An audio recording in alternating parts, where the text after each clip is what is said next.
Welcome back to the 2024 FIDE World Rapid and Blitz Championship. Of course, in some places it's already 2025, but in New York City it's still New Year's Eve.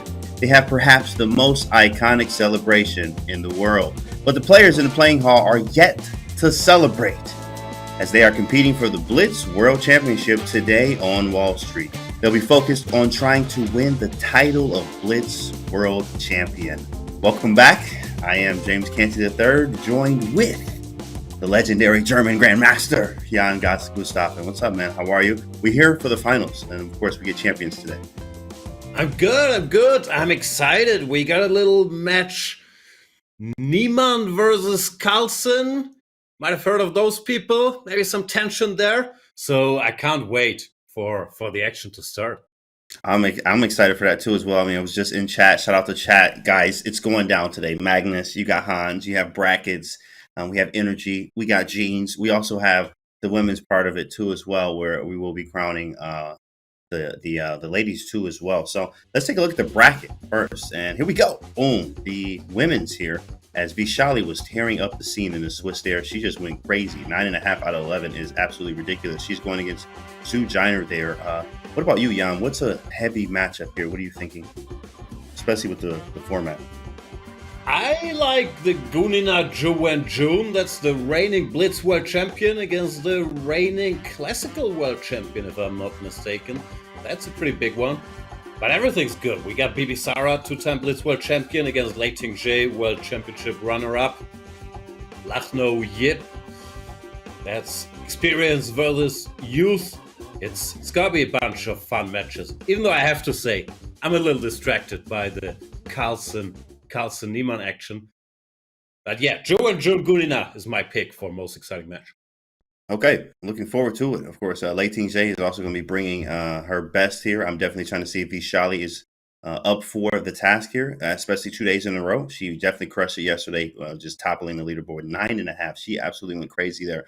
So definitely got to be watching. Let's take a look at the open bracket. Of course, we got some big names there, and the biggest match of the day, of the year, of any time. Anytime these two get together, everyone is watching. Magnus Carlsen versus Hans Moke Niemann. All right, chat, it's up to you. Let's go, chat. Who do you have? Magnus or Hans? That's what we came for. Now, of course, we have the other people too as well. But yeah. What else is going on here, Jan, besides Magnus and Hans?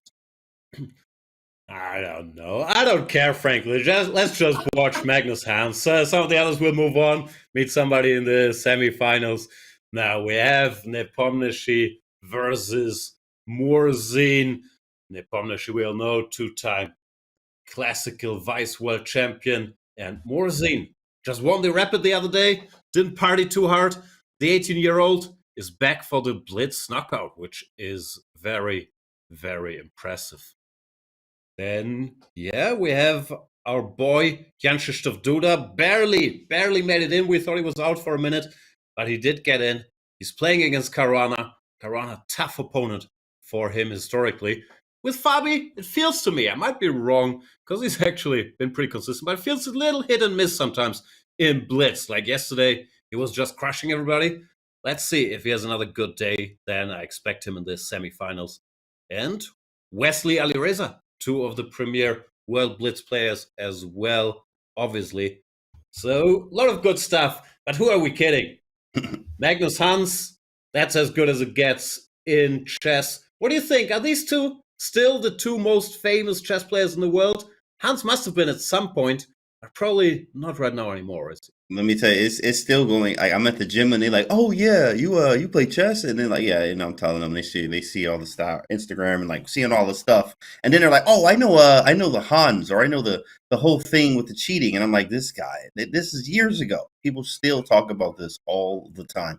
So especially people that don't even play chess here. So you can see the emotions here. You can just feel there's a lot of tension here still. But Magnus looks very unhappy, to say the least here. He's not thrilled to get that pairing, I don't think. I was the captain in this World Team Rapid Championship, where our team, which featured Magnus, played the Hans team a couple times, but then Magnus avoided the matchup. We won the match anyway, but here It's mano a mano. He has to show up, and we have lift off. The English opening, knight to f3, slightly rare move there. Magnus played pawn to e4 against Fabi in their tiebreaks in the World Championship match, which was a surprise back then. Looks like he's a new surprise, jumping around with a horsey. I actually like this. This is like a reverse Rossalimo that you can get from black side. You can actually get some positions like this with the knight f6 move rather than g6 or any of the other ones you use. Yeah, you can get this from a Rossalimo. I think white, I like these positions. I liked it from the black side, so having it with white with the tempo up, I'm already quite comfortable. Even having the bishop here too, I love having the bishop. Yeah, Magnus, of course, a ton of experience from the black side as well, played a bunch of Rossalimos, but Hans seems to know what he's doing, plays very quickly, made this little sneaky pawn move to stop the bishop coming out. Magnus, who doesn't like double pawns, goes for this pawn push, trying to rid himself of one of his c-pawns. Mission accomplished, but is this good for white? What's he doing? This doesn't look that great. Looks like he's freestyling. He wants to go for the double fianchetto, bring the other bishop out. But Hans has a lot of time, like c5, knight c6, d5, to gain some space in the center. I'm a fan of it. I'm a fan actually of the b3, bishop b2 ideas. But yeah, he is expanding quickly. He understands, which of course Hans is very good at this. I mean, b3, bishop b2, I would like to get off, but I don't have the time. cd5 maybe takes with the queen. Hans is definitely fine going to endgames. One of the very few people that actually will go to endgames willingly very early with Magnus here. He definitely likes to grind himself here. So depending if we see queen takes d5 or not is the question. Still, queen takes is a strange choice to me. Like Anna said, Hans likes endgames, but to play this endgame against Mr. Magnus and his two bishops looks like asking for trouble. No one better than Magnus grinding out these endgames with the bishops. A little something to work with. Don't like this queen takes d5 move. I definitely love the bishops, not going to lie here, especially as most positions open up. Generally, you have some exchanges. You exchange some pawns. The centers open up. Diagonals look good. And, of course, it's going to favor the person with the bishop. I control both the color complexes. This knight is going to probably go to e3 at some point. Bishop takes e3, a3 to, obviously stop the rook on a8 to be doing anything. There it is happening. And then we go, obviously, rook a to c1, pressure to pawn. Magnus plays all day in this game. Yeah, Hans playing very quickly. Hans did a bunch of talking, although of course he likes to let the chess speak for itself. He also likes to talk, and he said, yeah, rapid wasn't really his thing, but in blitz, that's his best discipline. He does feel like he can compete with the very best in blitz. Spent a month playing 8 hours a day of blitz. That's a lot of blitz. That's a lot. Okay, well, I did that when I was younger. I was actually at the chess club playing chess literally all day. So I can see that, and that'd be understandable. I mean, even at home though, like playing blitz online, you can get 2, 3, 4 hours in. We all do it. Chat. Yep. I used to do that too in my early 20s in the 1970s, and yeah, sometimes we forget with Hans because he's been around for so long. He's what age? He's like 21 years old, right? He's a kid. Yeah, 21, 22, something like that. Still got that.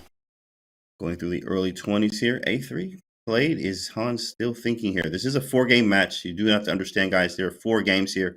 First to 2.5 wins the match here. So be very cautious, obviously, of your opening choices and what you're doing and etc. 4-game match. That's all we got. Yeah, of course, that is not the only game in action. In Nepomniachtchi Morzin, we have a positional struggle, some typical Italian structure. Looks a little more pleasant for Nepomniachtchi with these weak pawns in the middle of the board. Duda versus Fabi looks like some typical Sicilian, short of sharp structure, where Fabi seems comfortable.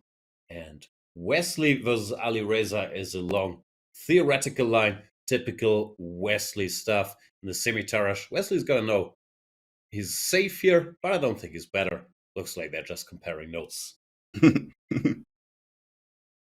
Women's section. Got it. I see women's too. Zhou and June against Gunina. Looks like Zhou and June is doing her classical world champion thing.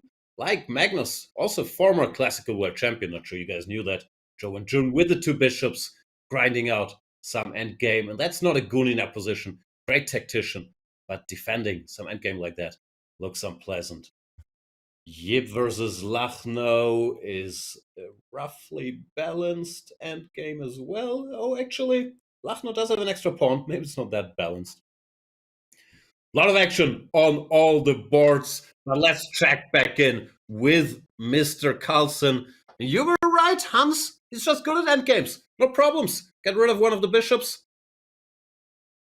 Yeah, Magnus Keeps amazing us. Yeah, exactly. Magnus loves the end games, but I know Hans does too. I just like seen a lot of his games, and he is just comfortable from very, very boring positions. But obviously, he just has a lot of practice in that too. So we'll see what happens here. He is trying to press. King can get to c5, like maybe a little bit better, practically speaking. I mean, he definitely is. He just has more space. I think white is rocky solid though. I don't see how he make progress with black. Before you just take, then the other pawn becomes a little weak. I think it's more of a standoff here. Yeah, Hans tries to get rid of a pair of rooks. Don't see either side making tons of progress, but they both will try. Maybe a little rook lift here for Hans. Do you even rook lift? Rook a4, king c3. Oh, he plays b4, stopping his he goes for it. Whoa, this is hold on. King c2. Yeah, should still be fine. Okay. Where does bishop go? Here. Probably here to keep an eye on that guy. b6, rook d4, f5. We get some counterplay. Rook d6 hits the bishop. Yeah.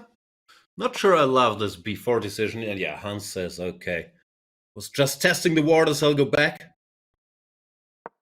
King c3, rook a4.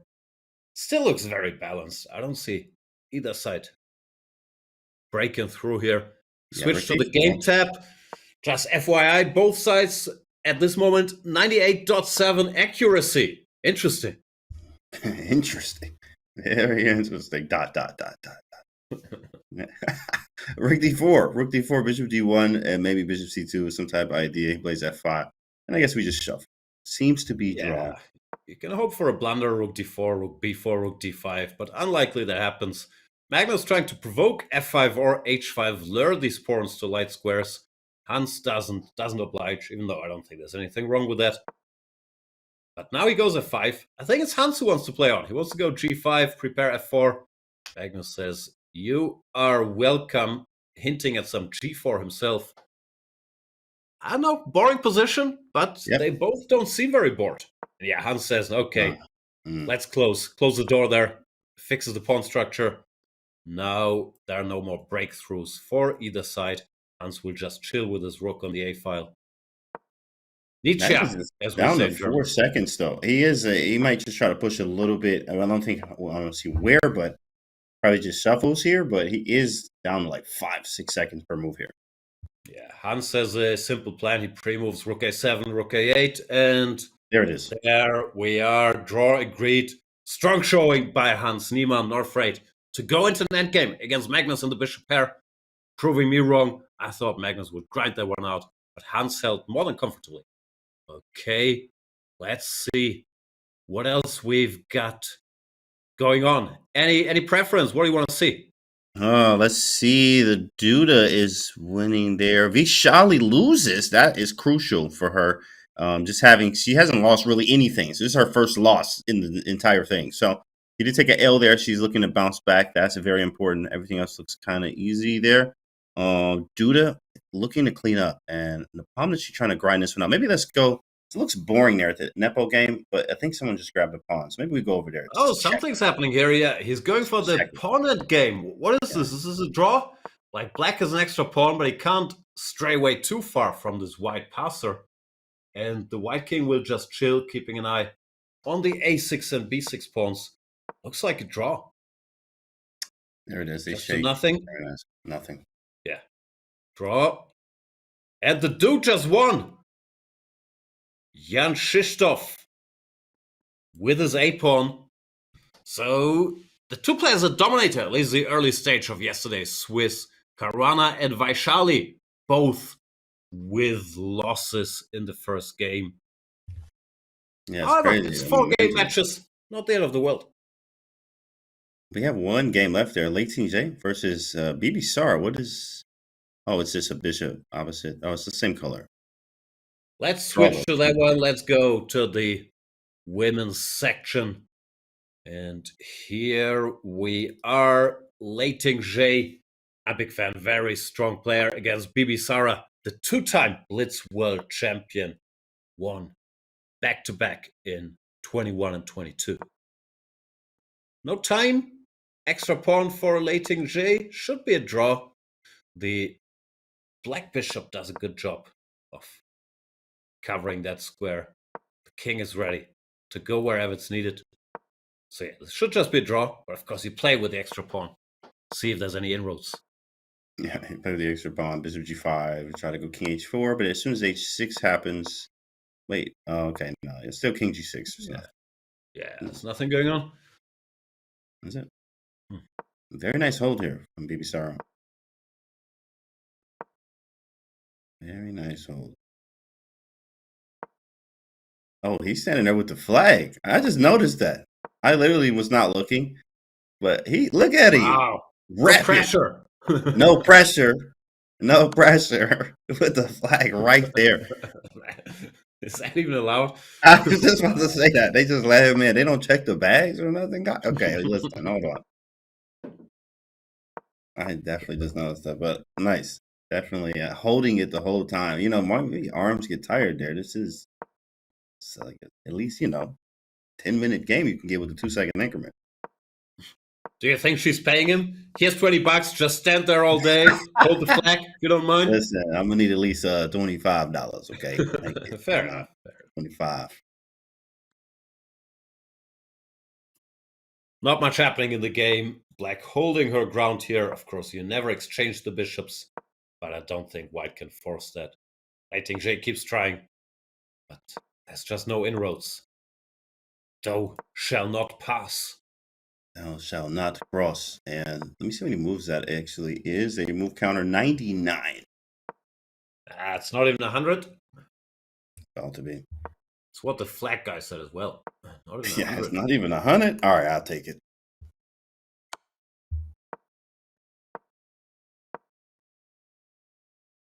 Oh, H6, run. Hold on. Nah, there's nothing ever happening. When she claims. Where is that claim? I didn't check. How long have they been playing this without moving pawns? I saw some H5 there somewhere around move 60. So we should be getting there. Okay. Yeah. I think we've passed the 50 move test, but of course the players don't know that. The arbiters are supposed to intervene only after 75 moves of this action. However, there's really not much to do.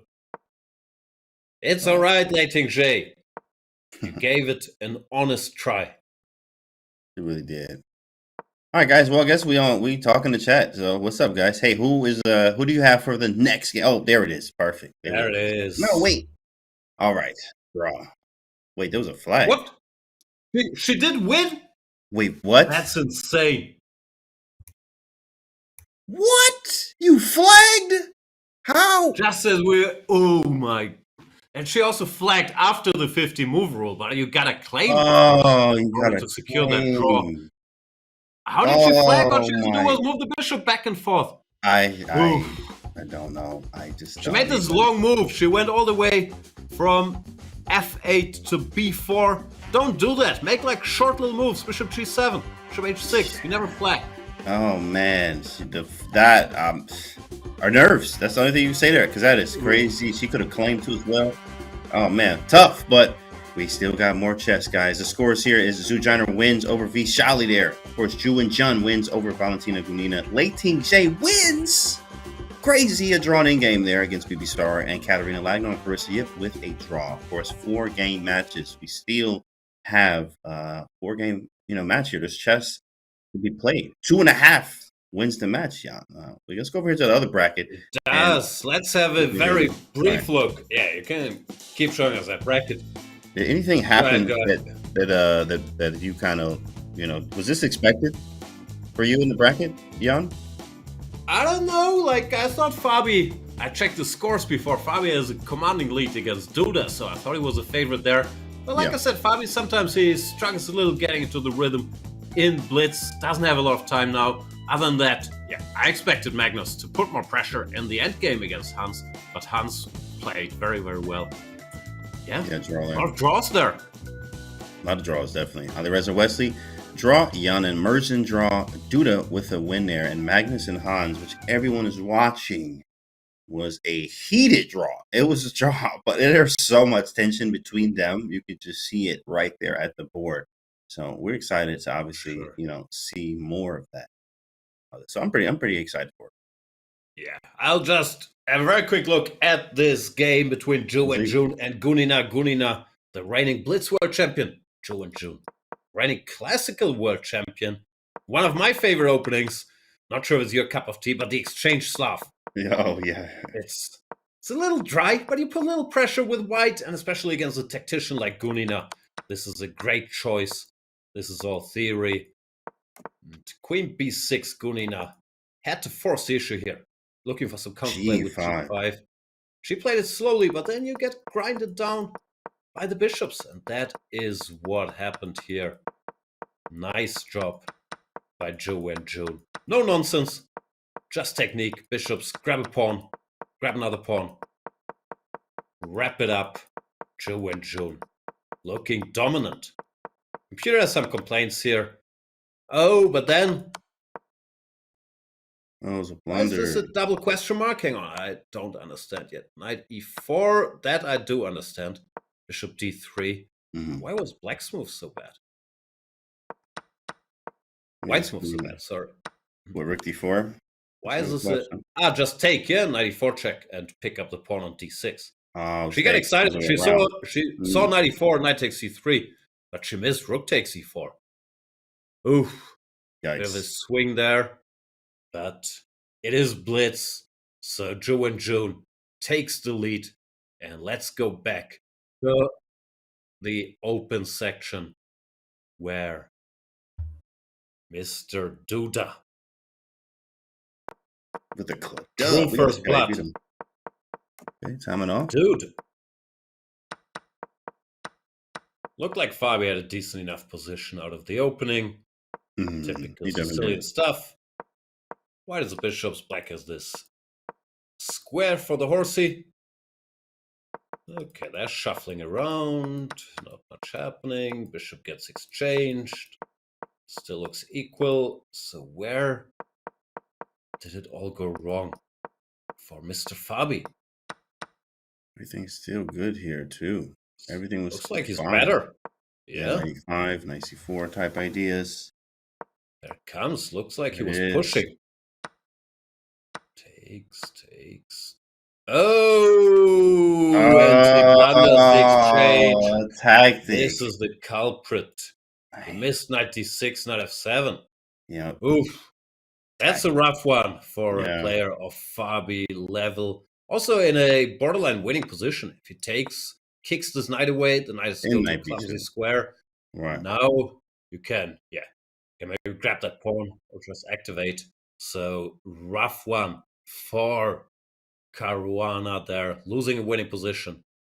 But still all to play for.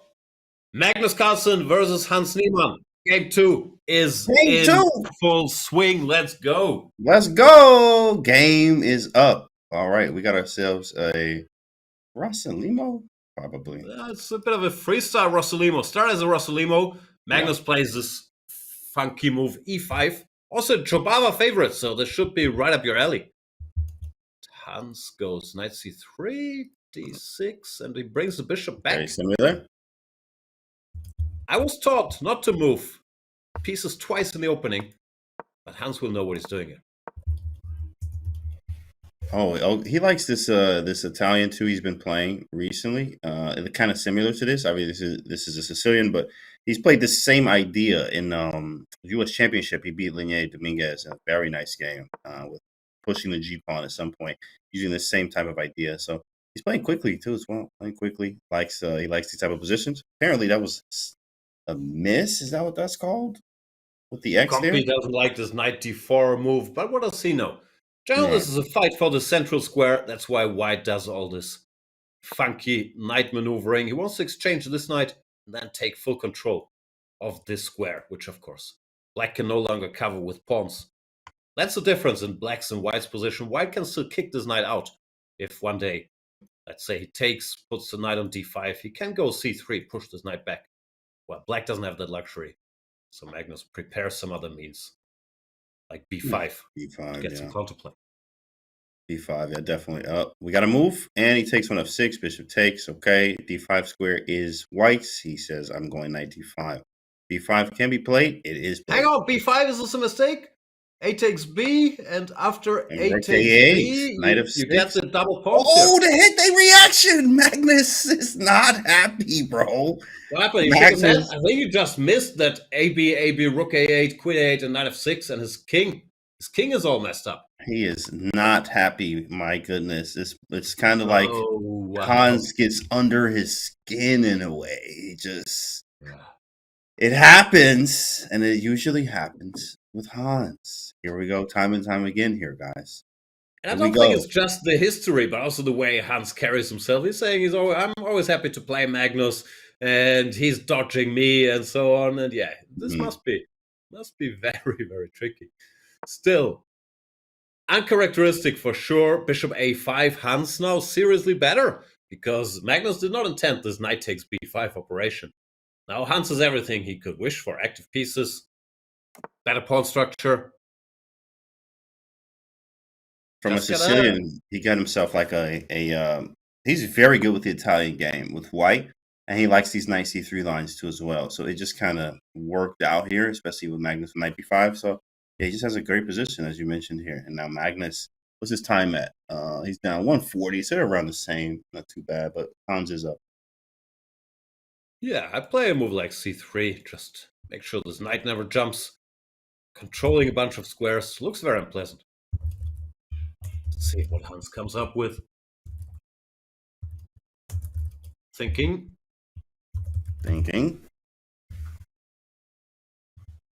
Now the pressure is on Hans just a little bit. He has a good position, but Magnus making moves quickly. Magnus' tilt is over. Magnus now just trying to hang in there. Hans has to come up with an idea. Goes queen h5, very direct. Hits the bishop. Hints that the king might be in some trouble. And, he didn't hang the bishop. He goes back to d8. Peter gives double question mark. That sounds a little harsh. I don't understand. This move is not blundering anything. What is better? He can go f4, take and go c3. But I don't understand the double question mark. Relax a little, engine. Relax. F4, he's breaking open here. Hans is trying to start some type of kingside attack, as you can see. Maybe f6. That is not an attractive move at all. Nah, you gotta do it, though. You need some space. For this bishop, gotta stabilize. Go f6. I don't think. The problem is this knight on b5. It's such a clumsy square.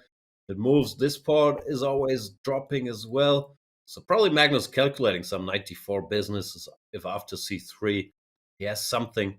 But it looks like it's not there. All right. Maybe. Hey, it goes f6, which is normal. Yeah, f6. It's disgusting. I don't want to play it, but yeah, we have to break the bishop back and defend, stay solid. It's gross, but we got to do what we got to do. Let's see how Hans proceeds. I don't see such an obvious idea. I don't think you push the pawn here. Then Black won't be checkmated. This is not a King's Indian. That should help. He could just take the pawn in the middle and try to double his rooks here. I don't know. Yeah, he does take. Magnus will have to take with the d pawn, because if he takes with the f pawn, there was some tactics. You exchange, you jump. Sorry, this is Blitz, so I can't show a lot of lines here. He goes d takes e, and at least now Black is a square for his knight. Can he try knight f4, or is that too much? Knight f4, bishop c4, knight g6, king g8. Funky.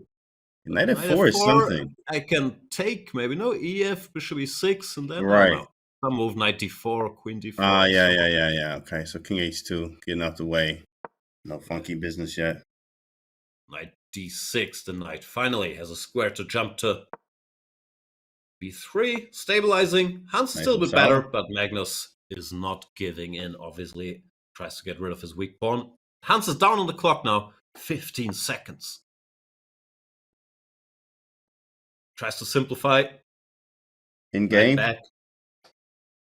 Magnus up a little bit of time. If he forces this exchange, his knight can always jump back to this comfy square. But now is a decision. He takes with this pawn. Doesn't want Magnus to have a passer, but he allows the queen in. And the knight pawn is hanging. Knight jumps to the edge of the board. Knight wanted to chill in the center, but after queen d2, he can't do that because this pawn was loose. Magnus takes, Hans takes. The queen. He likes his endgames. I tell you, like, it's funny how he likes endgames a lot. I've just seen this time and time again. He will play endgames even against Magnus. Yeah, white is fine. I'm not sure if he's much better, but this pawn is still a little weak. Yeah, this is a nice move. Covers his own pawn. Prepares to target this guy. Hans. It's just good. We have a result. They say Nepo beats Merzen. Oh. Nepo beats Merzen. And Lagnell beats Yip. Whoa! Wait, what's up with this bar, Jan? I looked away for a second. Hang on. The results distracted us, and we don't look for a second. Hans takes the pawn. Is this winning? This looks very close to winning. Although Compy says giving up the knight actually gave Magnus some hope again. But in practice with the two passers. Hang on, what's going on here? Oh, he grabbed a pawn back! But he gets both of his rooks to the 7th. And he might get this g7 pawn. This is still unpleasant. Is he just mated? Wait, e6. No, rook takes g7, okay. As well. Oh my goodness, rook c6. This is all too much. Checkmate! Oh, he's mated! He's under mate in 1. Oh my goodness! Hans Niemann! Hans living rent-free in Magnus Carlsen's head. I don't think that was possible, but this is not typical for Magnus Carlsen. What a great game. By Hans Niemann takes the lead here. Incredible! Wow. Mate in 1, ladies and gentlemen. Look at this. Wow. Black was in trouble, but he goes rook to d6, taking the only square away from his king. This is checkmate. Oof. Wow. It's going to say on chess.com events, guys, just so you know, it will be updated. We just heard that on the back end. So we're just informing you guys that it will be fixed, as it will show Niemann leading on the back end. So, but right, let's go to the latest section. We have Bibi Sarah in action against. What's going on here?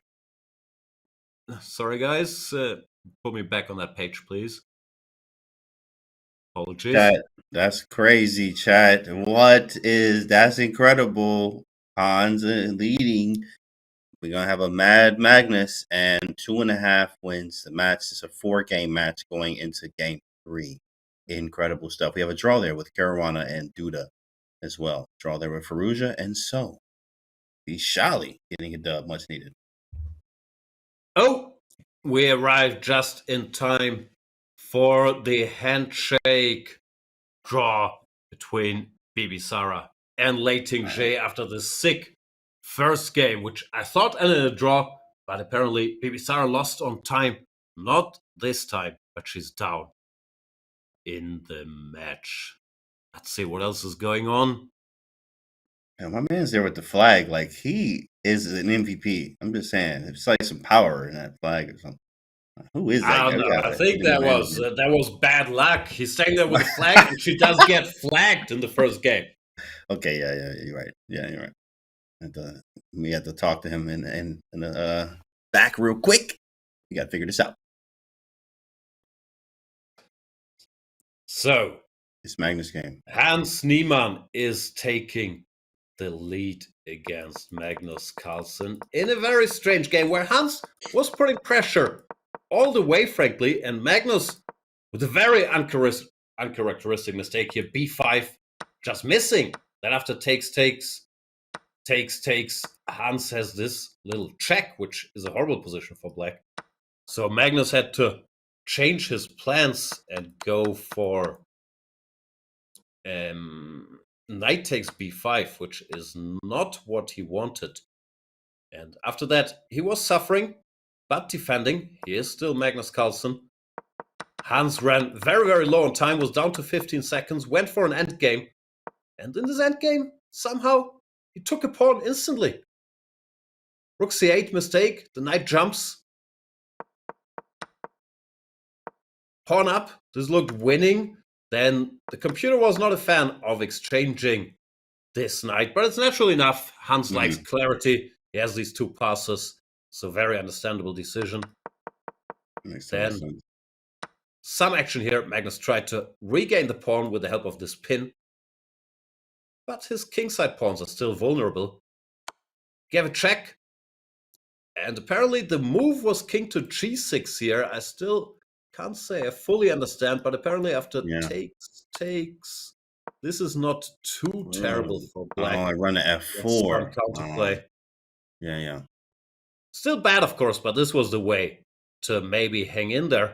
Magnus played the more normal move, put his king in the center, but the king in the center is vulnerable, as we're about to see. Because after rook to d6, not a great move. It was checkmate in one move. Rook to e8. Checkmate. What a win, and what an uncharacteristic game for Mr. Magnus Carlsen, who now is down and has to bounce back. Let's have a look at the other results. What do we have? We got Jan winning over Merzen, who is 1 point away, match point. I mean, Merzen, he's like, listen, you got to share that championship, says Neto. They're trying to close him out and knock Merzen out of the knockout bracket here. Wesley So and Alireza on 1-1.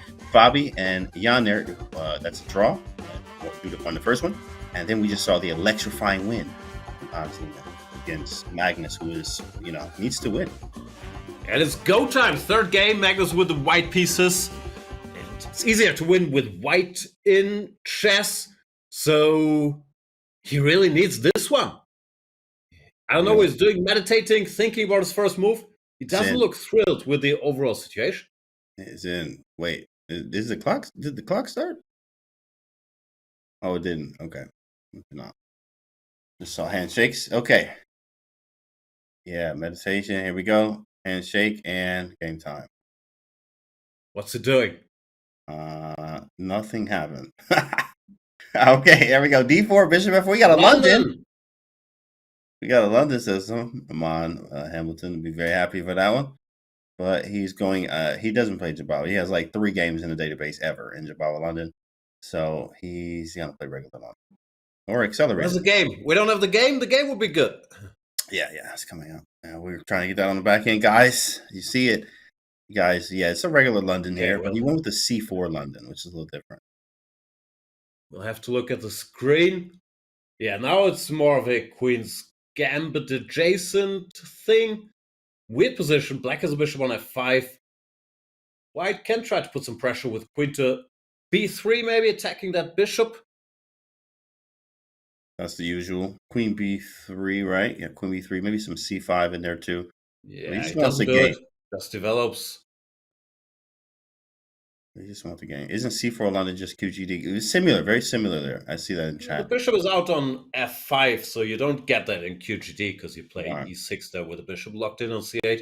So in theory, it should be a decent version for Hans, but with this other bishop there on b4, some targets, I'm not exactly sure what's going on. He got a game. That's what he likes. He wanted a game here, guys. We are getting a game for you, though, on the DGT. But did they break the internet? The game collapsed. Is this a Kim Kardashian situation? But, right, that's OnlyFans Chess Edition here is 500,000 people probably clicking the link at the same time events on the events page because this game is the most watched game right now. Yeah, Magnus with the 2 bishops yet again. Looks like he's a little better, has a nice little pawn structure, has the bishops. But Hans, moving quickly, confidently. Magnus tried to press the wrong clock there. What's he doing? Yeah, I do like White's position though. Now let's stick with that camera perspective as long as we don't have the game. So this is Magnus comfortable. That's a comfortable Magnus. He definitely was mad over the game. Obviously, I mean, you know, it's a lot of emotions. Period between these two, especially when they match up.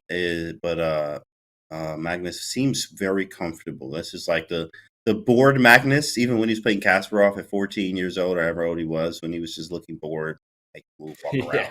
Yeah. When he's half asleep, he's good. Like, you know what I mean? He's shaking his head, he's not good. You know, so this is he's comfortable. I think he's comfortable. He's just he's trying to win that.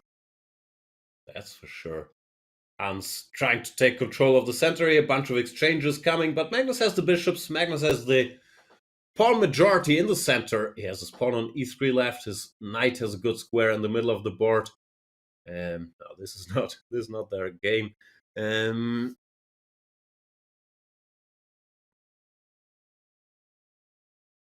So bishop to e5 hitting the pawn.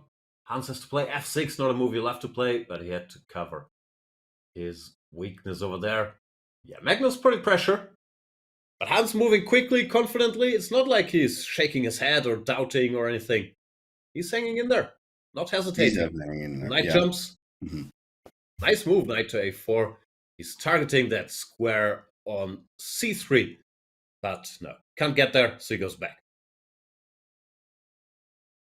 One needs to gain maybe some space. You know, you can do a4, a5 type ideas maybe later, but and he goes queen b1. Amy, bring the knight back.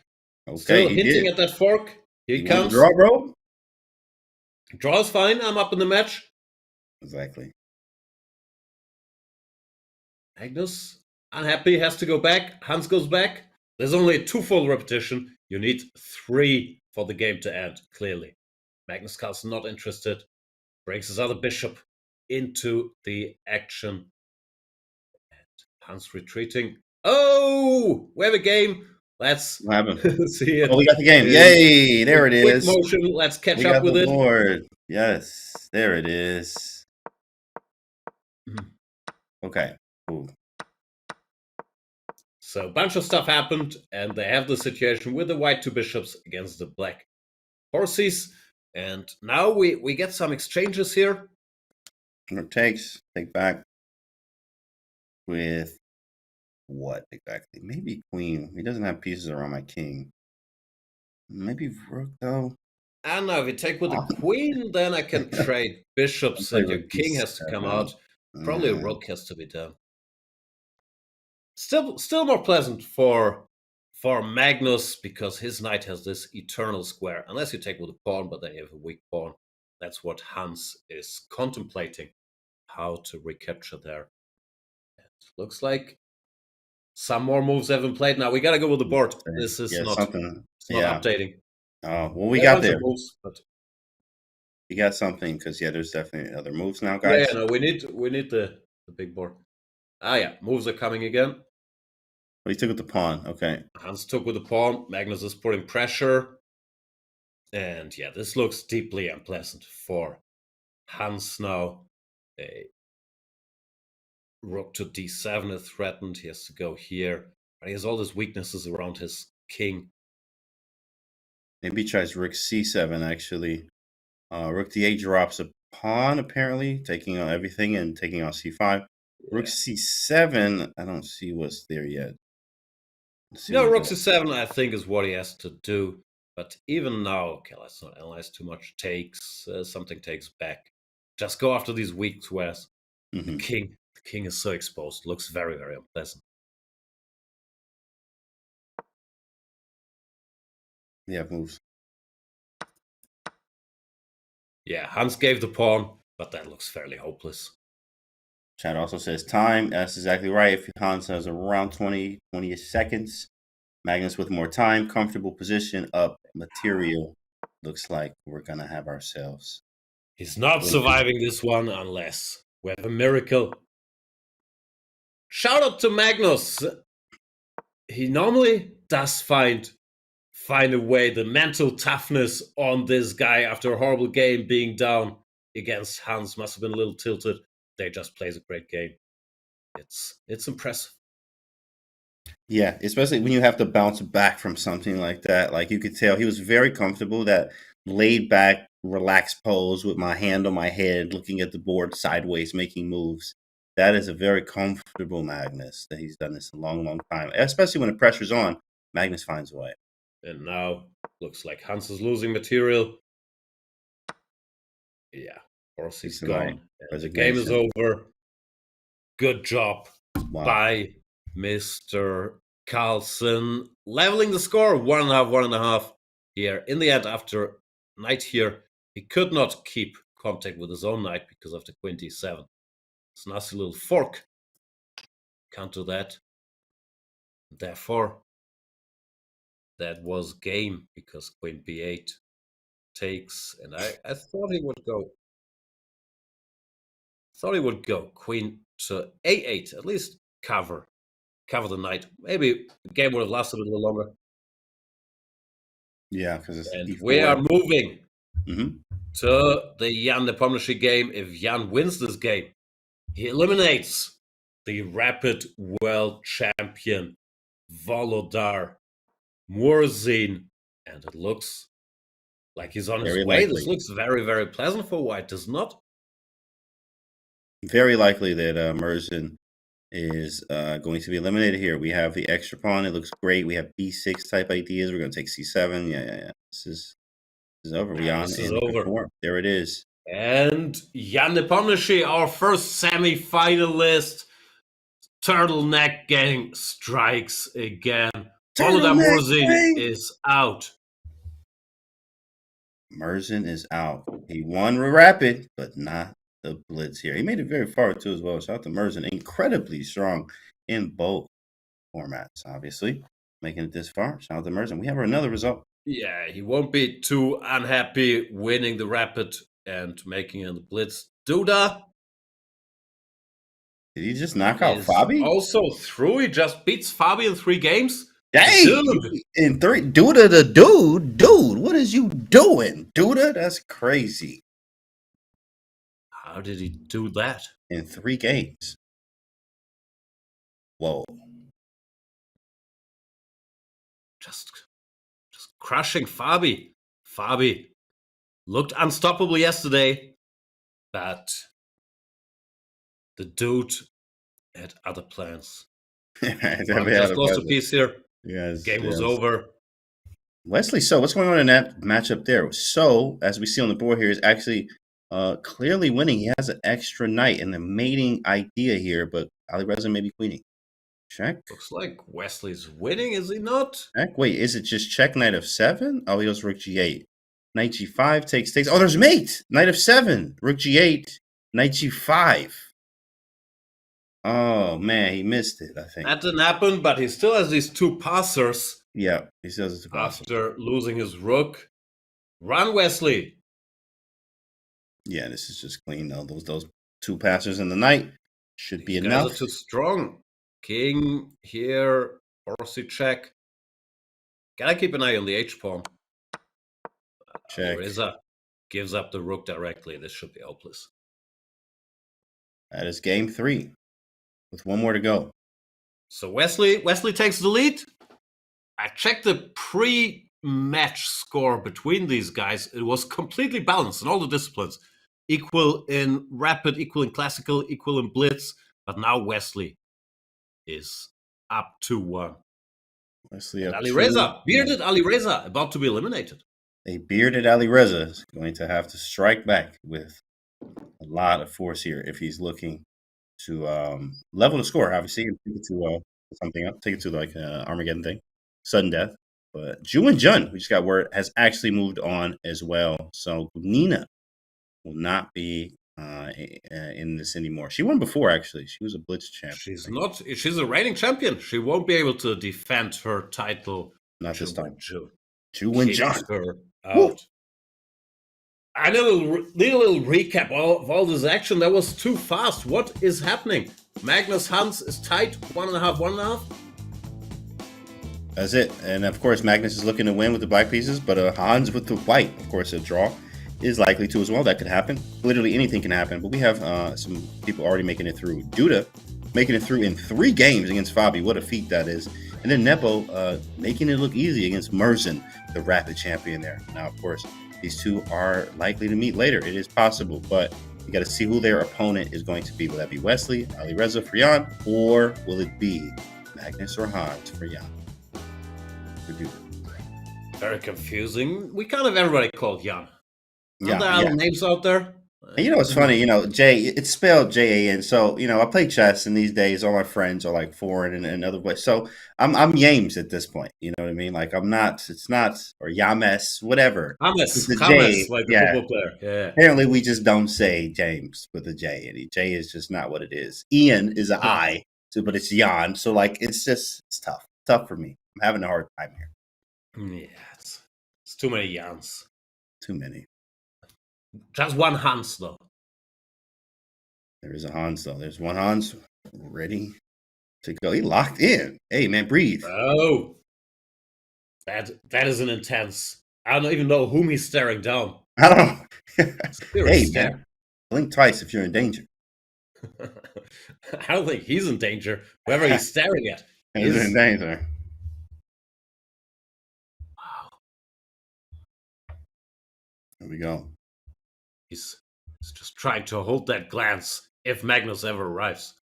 It's going to be rough to keep up this intensity. For another 3 minutes, we know Magnus likes to be a little late. Don't fall asleep, you know. Get a little nap in between. Wake up. Do that. Yeah. Maybe Magnus pulling a Duda. Went to the hotel room, little nap. That's what people do when playing Hans. Take a little nap. Sorry, Dubov. Yeah, Dubov.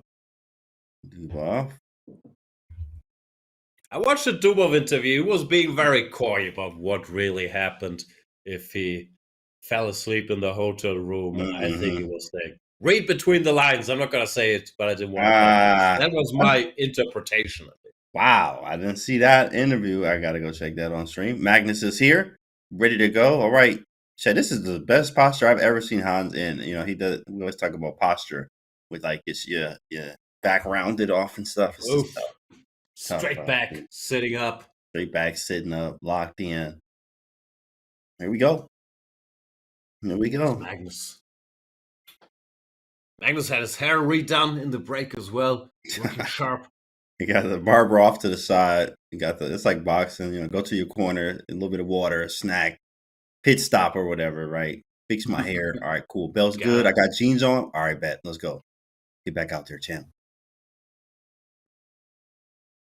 Waiting for something. Come on. Lift off. 1.5, 1.5. Whoever wins this game is in the semifinals. Case of a draw. We move on to the sudden death. Sudden death. 1 game. Here we go. Handshake. And we're off. He's going to play Cecil. Never mind. Wait, did he play? Yeah, he played E5. Oh. Playing E5.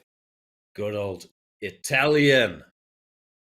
That's the specialty, right? The Italian. Hans loves the He Italian. definitely loves it. Yeah, he definitely loves it. And I know Magnus clinched World Championship. I think it's the last one in an Italian game. Yeah. Which was very easy. With black. D6, A5, Rook E8, Bishop E6, right? So, you know, he's very comfortable. Very comfortable. They both are. So, let's see what happens. Magnus likes his one plan. Move the A pawn, go Rook E8, Bishop E6, Bishop A7. Take back on E6 with the Rook. That's what he normally is inclined to do. But of course, Hans has his own ideas. Hans likes to play without going pawn to A4 or bishop to B3, which people normally do. He's saying, if you want my bishop, be my guest. I'll allow it, which is a bit of his trademark. Let's see what they have in store. It's typical knight lift. Knight usually ends up here, but could also support like bishop E3. There it is. Magnus plays the Magnus plan. Takes. That's it. And it's just equal. D4, F, knight F5. You know? Can you go D4? There That's he comes. Right. And I think, I don't remember if they were here. Maybe takes in D5. very possible. But D5 Yeah, is then coming. E5, then you have to give a pawn with knight E4. Not that easy. Rookie A. You can go Back back and home. try to keep it simple. Would Ew. be more typical Magnus stuff. He doesn't like forcing action if it leads to a Wow. mess. Don't blunder. Yeah. To D5. Yeah, he That's goes what to I rook say. to E8 Don't back. blunder. That's it. Just don't blunder. Look at Duda. Doesn't blunder his rooks. Ever. Now he's in the semifinals. He's never done it. This is all still some sort of theory. I've seen this before, this bishop E3. And recapturing here with the bishop. Now if the knight takes, then I think you take with the pawn. You play. You still have a little pull, even though you gave the bishop. Hans, big expert. Yeah, it's incredible watching his Italian. He has a very good Italian game. Hans has definitely worked out the kinks in his repertoire with this Italian. I mean, look at the time. He has too. It's a nice time edge. Queen D3, knight F5 looks good. He's a pleasant looking position. I'm trying to take the entire center with CD4, and a draw is fine too as well for me. Looking good. How do you Jabava hats feel about the Italian? Any similarities? Any crossovers there?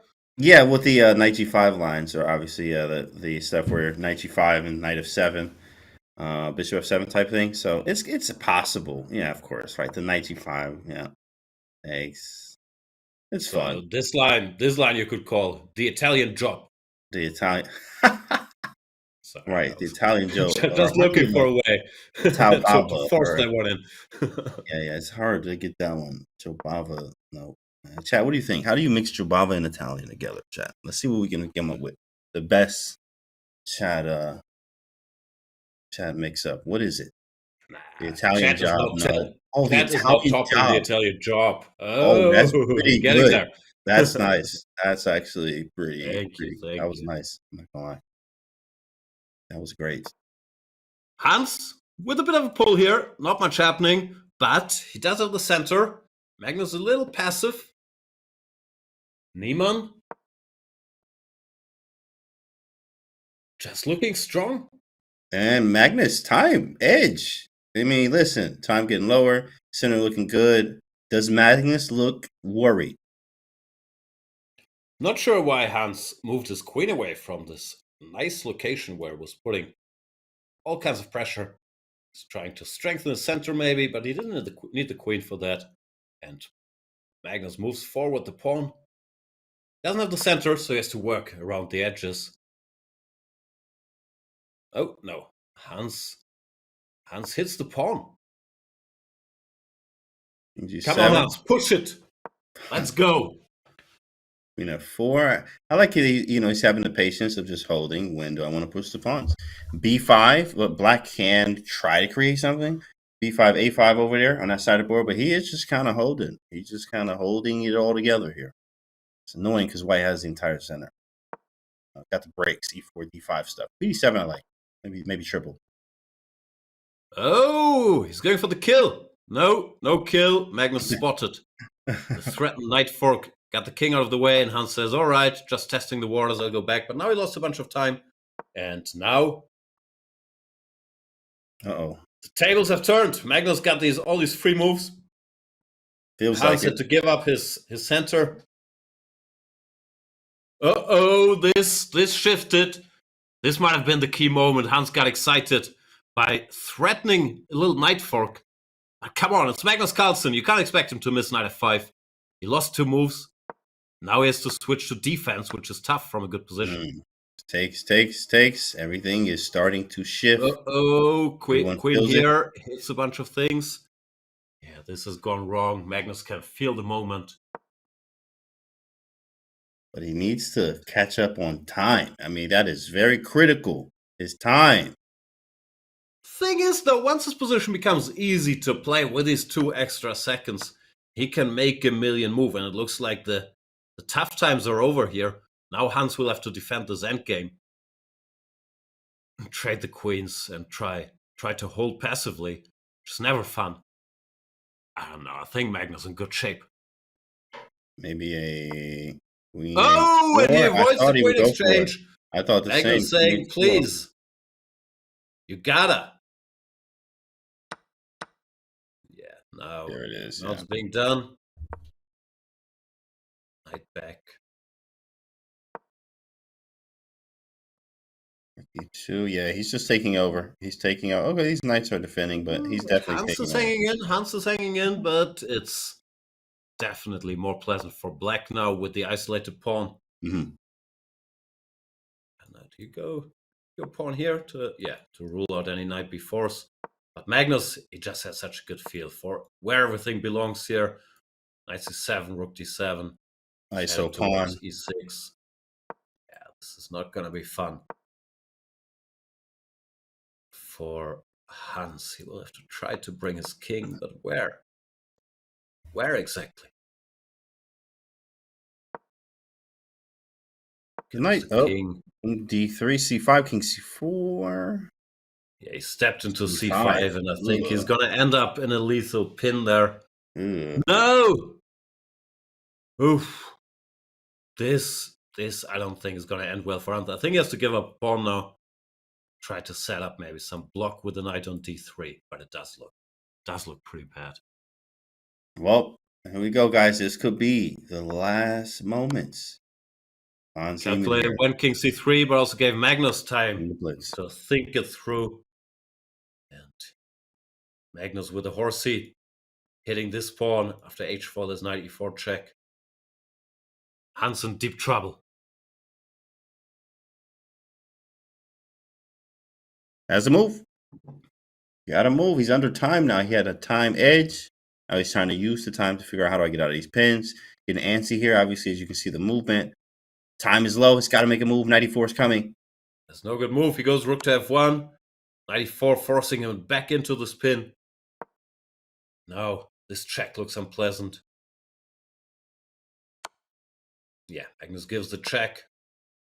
King trying to run away, but the knight comes after the next pawn. Oh, and there it is. Yeah, that one's going to sting. Targeting this guy. That's going to sting. That's a big pawn. Rook check first. Yeah. Precision takes. Now he's cooking.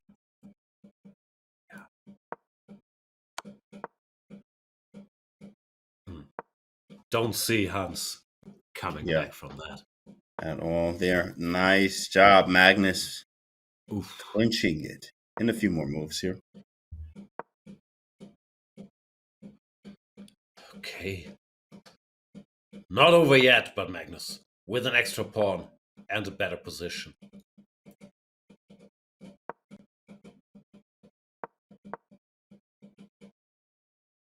Okay.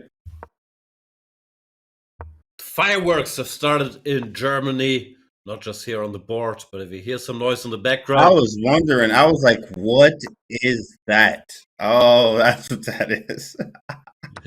It's fireworks over there. Happy New Year to you guys over there in Germany. We're not there yet. I'm like, what is that noise? I'm like, some popcorn. Like, that's what I was wondering. I leave the microwave on. What's going on? But no, it's kids outside with their fireworks. Makes sense now. Anytime here, what we got? Sorry, go ahead. Oh no, I'll say what other results we have? You see anything? I see the bar just went crazy in the Firouzja game, but other than that, don't see much yet. Magnus is winning here, wrapping this up slowly but surely. And if he wins, then he makes it to the semifinals after being down 1.5. And getting it done. Hoping for a miracle, running with his A-pawn here, but it's very much under control. While this guy is not. Trying rook b5. Man, it doesn't really matter. Bishop c3. Nothing really matters. Okay, no the tricks. Game is winning, and Magnus, if he gets a clean solution, he will always go for it. Now he can just push his pawns. His rook has enough squares between a1 and a5. There's nothing to do. Yeah. This is it. That's it. Magnus with a win. Ooh. With the win and the reaction afterwards. I'm not sure what. Oh, he's not happy, bro. He won. I don't understand. What's going on there? Someone was punching somebody. What was going on? I saw people touching each other. What was it? Oh, they fighting? Wesley? Is Wesley fighting? You're kidding. I don't know, I need to rewind. It looked like Wesley was chess touching boxing. somebody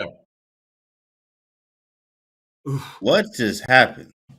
Happened so quickly, but there was some.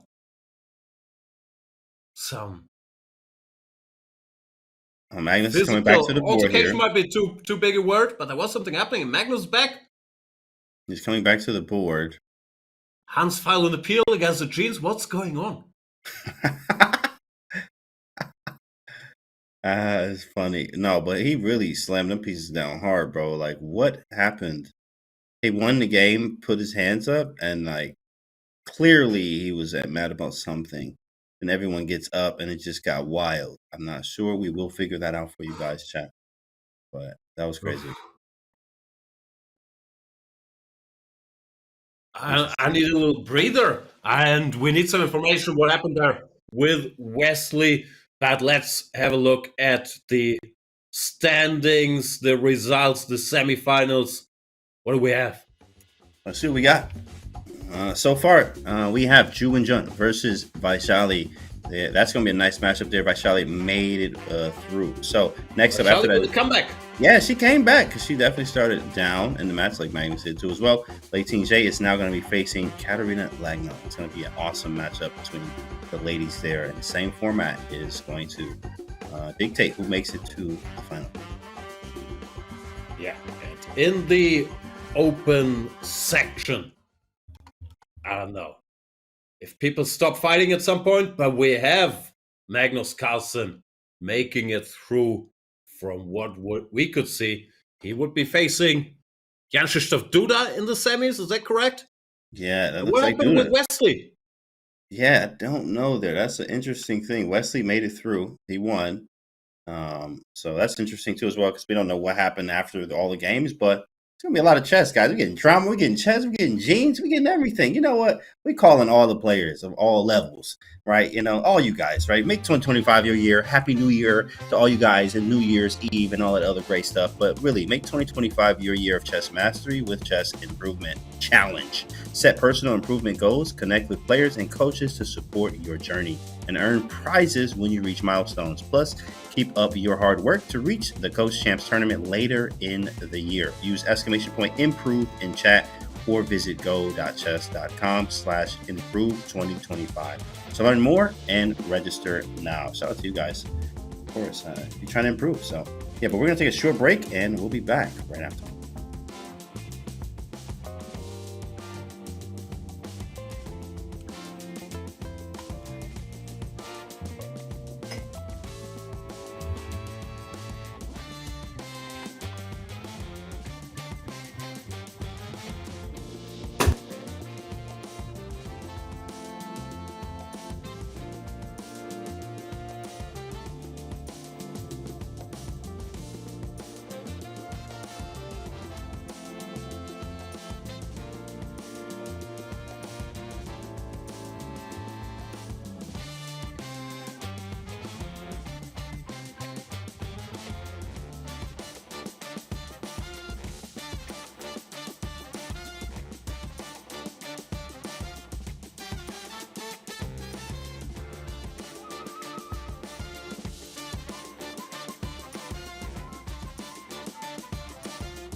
We are back with the FIDE World Rapid and Blitz Championships. We got games. Magnus Carlsen versus Duda there. So we got to see what's going on and obviously get the game up in a minute here. But hope you guys are doing okay there. We are back in action. All right, Duda. Yeah, we got some London. Yeah, there he is. There's Jan. Got some London here. Amon will be very happy about that. He loves the London system. Who doesn't? Nice Bishop little London. out.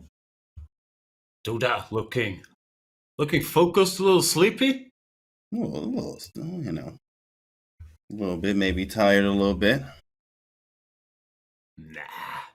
He only played 3 games thus far. Exactly. Can't be tired yet. Sleep, you know, It's food. the big one. I only got a few games.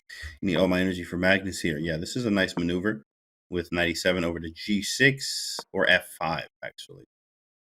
Z4. This is all theory. This looks familiar. Yeah, I think I've seen this before. But Duda taking his time. Looks like he hasn't done his London homework.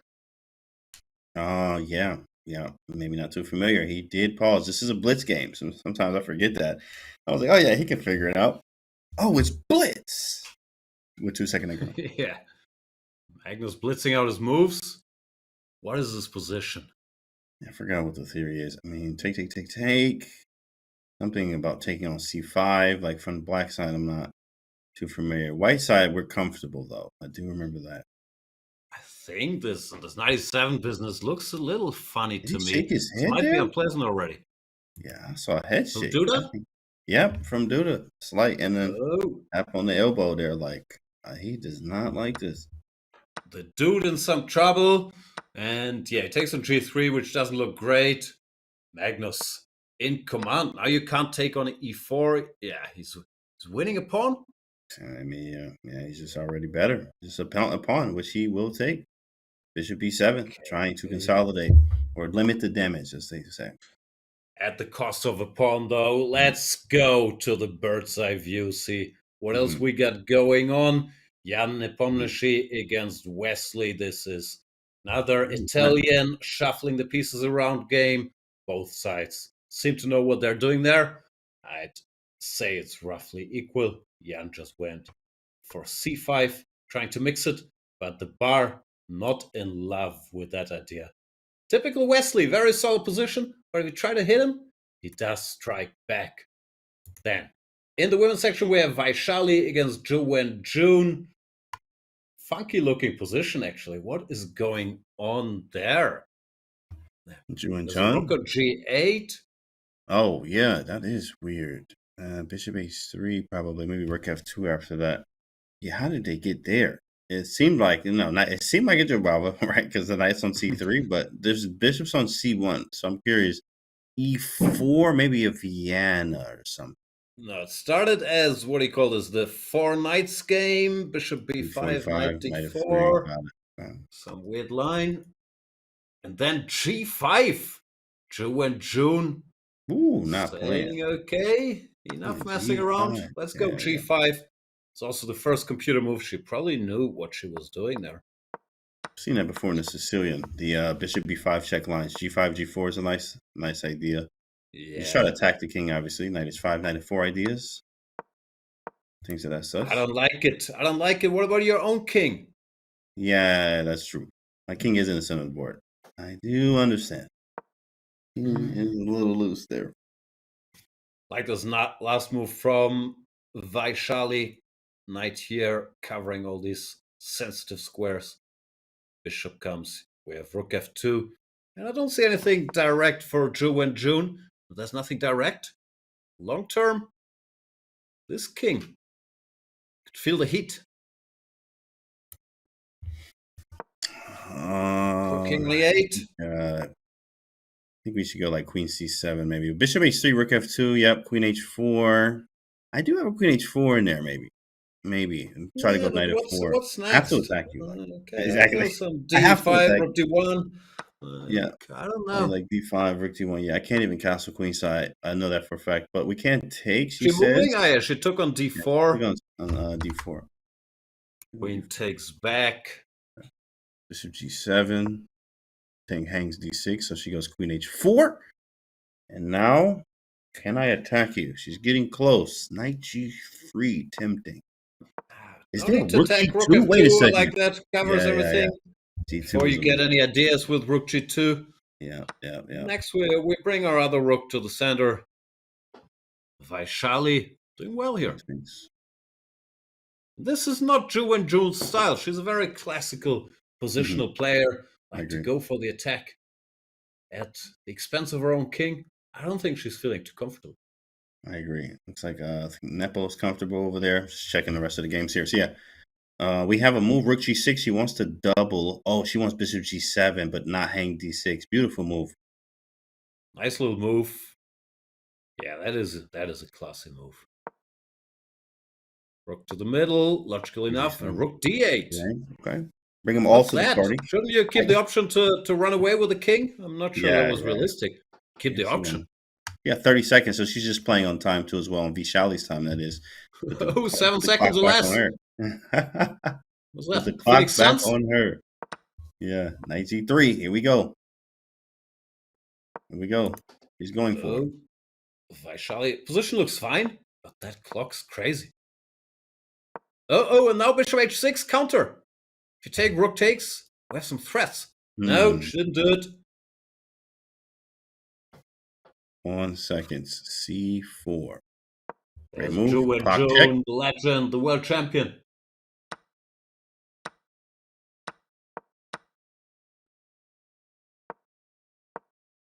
Big take. Bishop back defense. Bishop E6, maybe. Nice. Everything's covered. Okay, Bishop B3 is the Rook. Gotta move it away. She does. Time. C5. Maybe she should have gone D5, but yeah. Shall exchange the bishops. Neither side has any time left, really. Just playing on instincts here now. On to E5. Can you go D5? Go D5. Yeah, D5. Oh, that's a nice move. Yeah, played. Played. Black is back in business. Charlie took the pawn. She tries to double. E6. King H8. Oh, she thought Bishop E5 was winning the queen, but the bishop is covered. The queen is covered by her own bishop. So king goes away. King on H6. But all under control, and we have an endgame. Pawns are equal after all this carnage somehow. Who's better and why? Everything's equal somehow. Just a draw.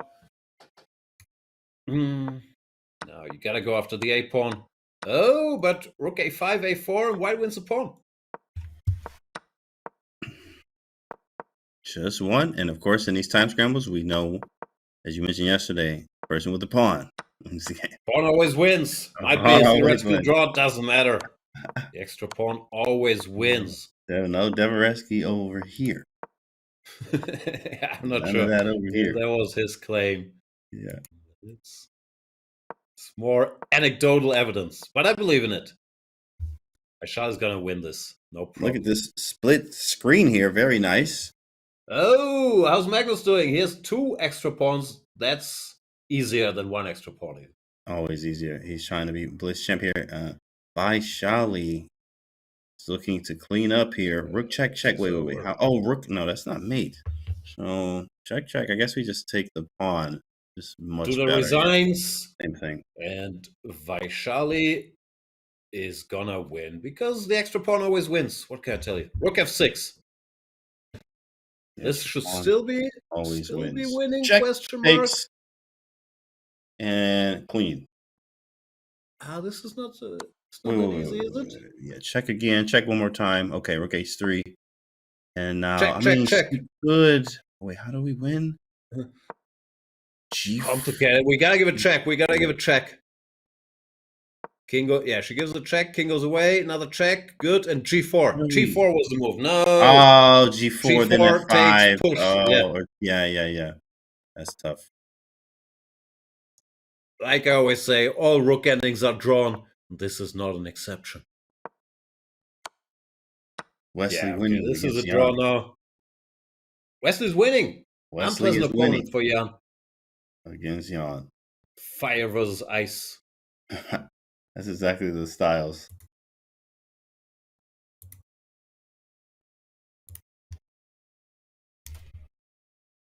Yep, she got ourselves a nice Philidor position there. Chu and Jun I've know heard of exactly that what to do. one. You keep the rook on that file. You wait once the white pawn advances. You move the rook back to the back rank. You give checks from behind. That's it. This is the one rook end game everybody should know. Philidor. Joe and June certainly does. Getting it done. Probably repeat and shake Draw. hands. Excellent. Tough. First game, draw. Tough defense by Joe and June. Magnus won. Let's check the finale of Nepomniachtchi versus Wesley with the fork. Flexly Jan so. does not look happy. Good work there. Wow, yeah, he's definitely not happy. Wesley getting it done. 4-game match. Okay. That should give us time to continue our investigation of what happened after the last round. Magnus unhappy. Hans stormed off. Looked like the arbiter was getting involved there. All hell breaking loose. You know, what was going on? Well, we do know in this game, Wesley, 4-game match, guys, Wesley was able to get the best of Jan in that game. And then the other Jan, Duda there, lost to Magnus Carlsen. So 4-game match, still a lot to be played. So I lose a game. What do I need to do in the next game here, Jan, to actually bounce back? Ideally win. Are you asking like how to do it? Correct. Yeah. I don't know. Get some fresh air, blah blah blah. Tell yourself, play one game after the other. Don't get so upset. No one knows. You're tilted. Only Magnus can do it on demand. Like he did. Looks like a lot of bounce back ability that Mr. Magnus. And let's catch up with his first round game against Jan Krzysztof Duda. Looks like he caught Jan Krzysztof in the opening. Some nice little London subtleties. Bishop b5, 97, and bishop back in this e4. Duda was unhappy here, shaking his head. Could not find a good solution. After knight g6, Compy said, go for the attack already. But Magnus slices pawns, grabs the pawn. Pawn up. And he never gave it back. Duda tried to mix it, gave another pawn. Magnus pawns looking a little funky, but he's still a pawn up. And I think he converted smoothly, might be too much, but he did convert. Yeah, when can we take another pawn back? What's going on here? Rook e4. Ooh, classic. What is queen c5? Takes, but we have a check. Right. I mean, I guess, but like... Yeah, apparently this is winning for white, even though Duda would finally have gotten both his pawns back. But the white king is too active. And these double pawns, they're not great for creating passes. So this is still good for white, but maybe was a better chance. In very nice game, Magnus punching. Yeah. Not that much happening. Magnus kept his extra pawn simplified to a winning rook endgame, which he then converted easily. So Magnus Carlsen up 1-0. Jan Nepomniachtchi up 1-0. Jan Duda down against Magnus. Thing is, with the Jans, it's sort of a Highlander situation. There can only be one in the finals. We don't want to overdo it and have like a Jan versus Jan. Too much. Jan versus. Okay, got it. Yeah, it's too much. Yeah.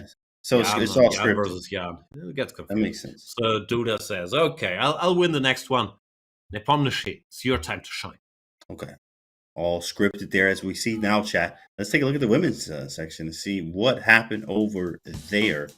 We had Avai, Charlie, and Zhu and John actually with a draw there. We just saw the end of that one.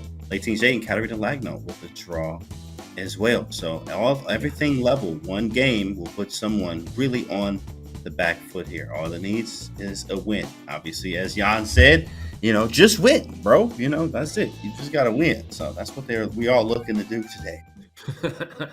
That's the wisdom people are looking for. Just win a game. How hard can it be? And Jan Krzysztof Duda has to bounce back against Magnus, which is not an easy task either.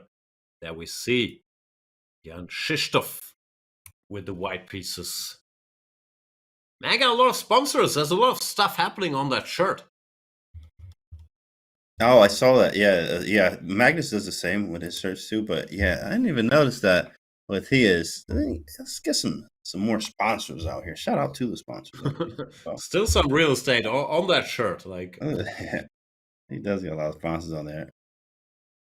Poland's finest, one of Poland's finest. Yeah, he is the Polish #1, and he's especially strong in fast time controls. But he's dealing with the Maxter. The English opening, knight f3, c4. Magnus going for the double fianchetto. People like playing this. Blitz every other title Tuesday. You get one of the Bortniks or Naroditsky playing this double fianchetto. Like, I get it every time. That's so funny because that is exactly what Bortnik plays. Like, I follow all his games. Oh, I'm not kidding. Yeah, he does this a lot in all-time control. But it's double fianchetto and just figure out what to do later here. I do like this flexibility that it gives you, and Magnus was a great choice there. Just staying flexible. I haven't told you even where I'm placing anything yet.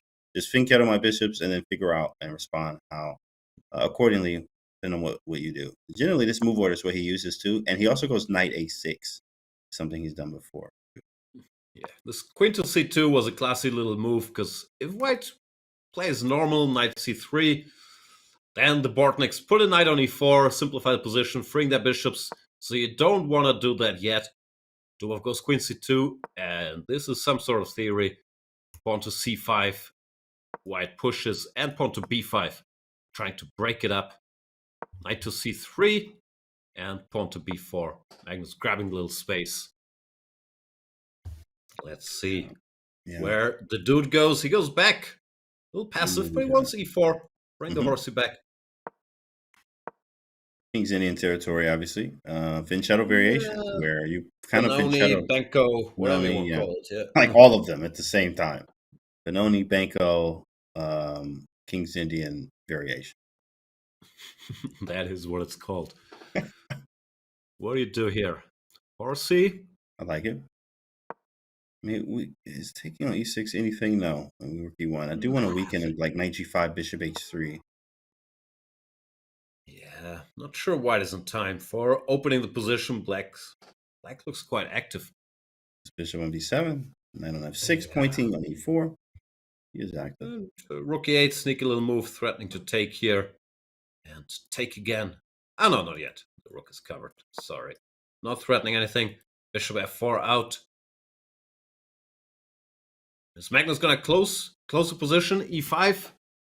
Make it a Benoni Benko King's Indian locked up center check Benoni situation. There he goes, a5. Yeah, he likes to. Oh, do that. He's not going to do that, but he can take here. And go e5. Oh, nice. And play e5. Tricky. Doesn't win or anything, but it was an option. Duda trying to keep the queen side closed. Now Magnus forced to go en passant, but we've seen him break the rules before. And yeah, he does it again. Rule breaker. Locking up everything. Compy is always happy in such situations with white, but this pawn structure is easier to play with black. He's just going to rearrange his pieces, try to prepare f5 one day, and yeah. Still a lot of maneuvering ahead. What do we have in our other games? Jan Nepomniachtchi down 1-0 against Wesley. So is this going to be the Wesley show? The Wesley show or Flexley show? Let's see. See what we got from Big Flexley there trying to take down Jan. He is up one game. Now, of course, whoever wins the match by 2.5, so you can be out in 3 games, as Jan did to Fabiano.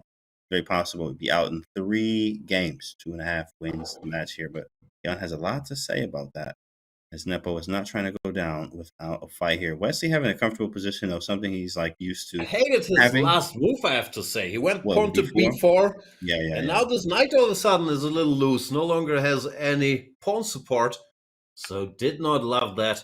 But of course, still roughly balanced. Jan just went queen c6, allowing the rook here with tempo. Strange move, now he has to go back. So, nervous game there. Queen goes back. What's Wesley gonna do? There's no rook d7, nothing. He has a nice little battery. This rook d7 is always looming, but that's right. not working yet. Trying to get it there, but it's not there yet. Maybe after bishop h4. Now we're cooking. Now we're close. He had something like that earlier and still refused to do it. The bishop was on h4. Thing is, the black king can usually run away. It's not a checkmate here. Let's see. What's the clock? Oh, some action on the clock as well. Jan tries to give some extra support to that h7 square. But the knight on f8, little... Won't be mate. What's the word? Is it? There is no mate with the knight on f8. That is true. Kind of annoying, though. Yeah, I guess I can't get in. Very, very good move from Nepo there. How do I get in? I don't see a way, so... Yeah, I'm cool. You know, trading pieces off. We're fine with that. Wesley's up 1-0. He's not going to mind as long as he's solid. Exchange a bunch of stuff. Go knight e4 here. Get rid of more pieces. Trade some queens. Make a draw. Keep the lead. Keep going. He's going to do it. Horsey to the middle, Wesley. Just make a draw. Right, that's what he says. It's cool with him. He's up. Match strategy. Yeah. 2.5 wins the match. Yeah, there he goes. Double exclam. Absolutely. Exchanging a bunch of pieces. I would give him 3 exclams. 3? Zwischen Schach. And pieces are gone. Jan tries to keep some life in the position, but now if anybody's better, it should be white. Andrew disagrees with me. But it looked like this knight can jump around. Bishop d5 is a nice move. Stopping the knight from going here. Bishop goes... Okay, f3, nice and solid. Of course, as Wesley likes these type of very solid positions. E2 to e3. Oh, a5, looking for some fresh space.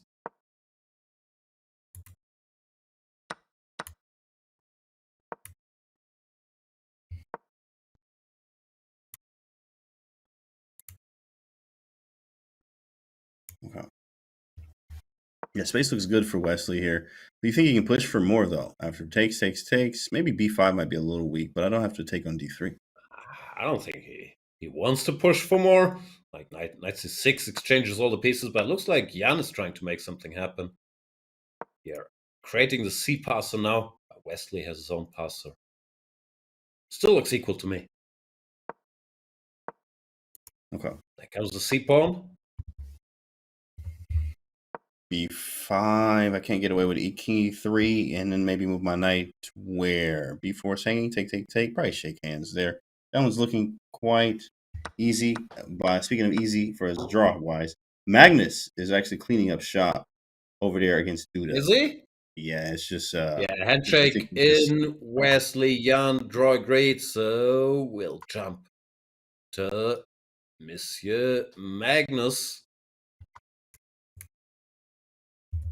And that looks nice for white, for black, doesn't it? Yeah, absolutely. Absolutely. Piece coordination. His king safety is not the greatest. I'm dominating with the pawns as well. You can see he even offers an endgame. Duda says no thank you, and Magnus switches plans to going for checkmate. h4, e3. His king is pretty safe here.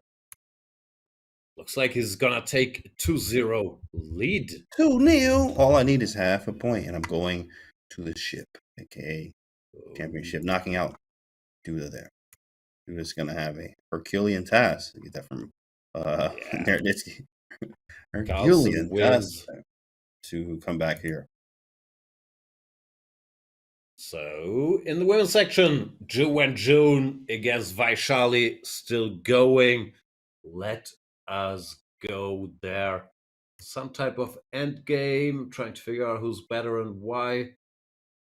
I have no idea. Can we switch to the women's section? Ju and John, check. It's all over. Is something wrong with? I was about to say, yeah. Can you not get out of this pin with the knight? Is that the idea? I think that's it. You can't get out of the pin with the knight. Hmm.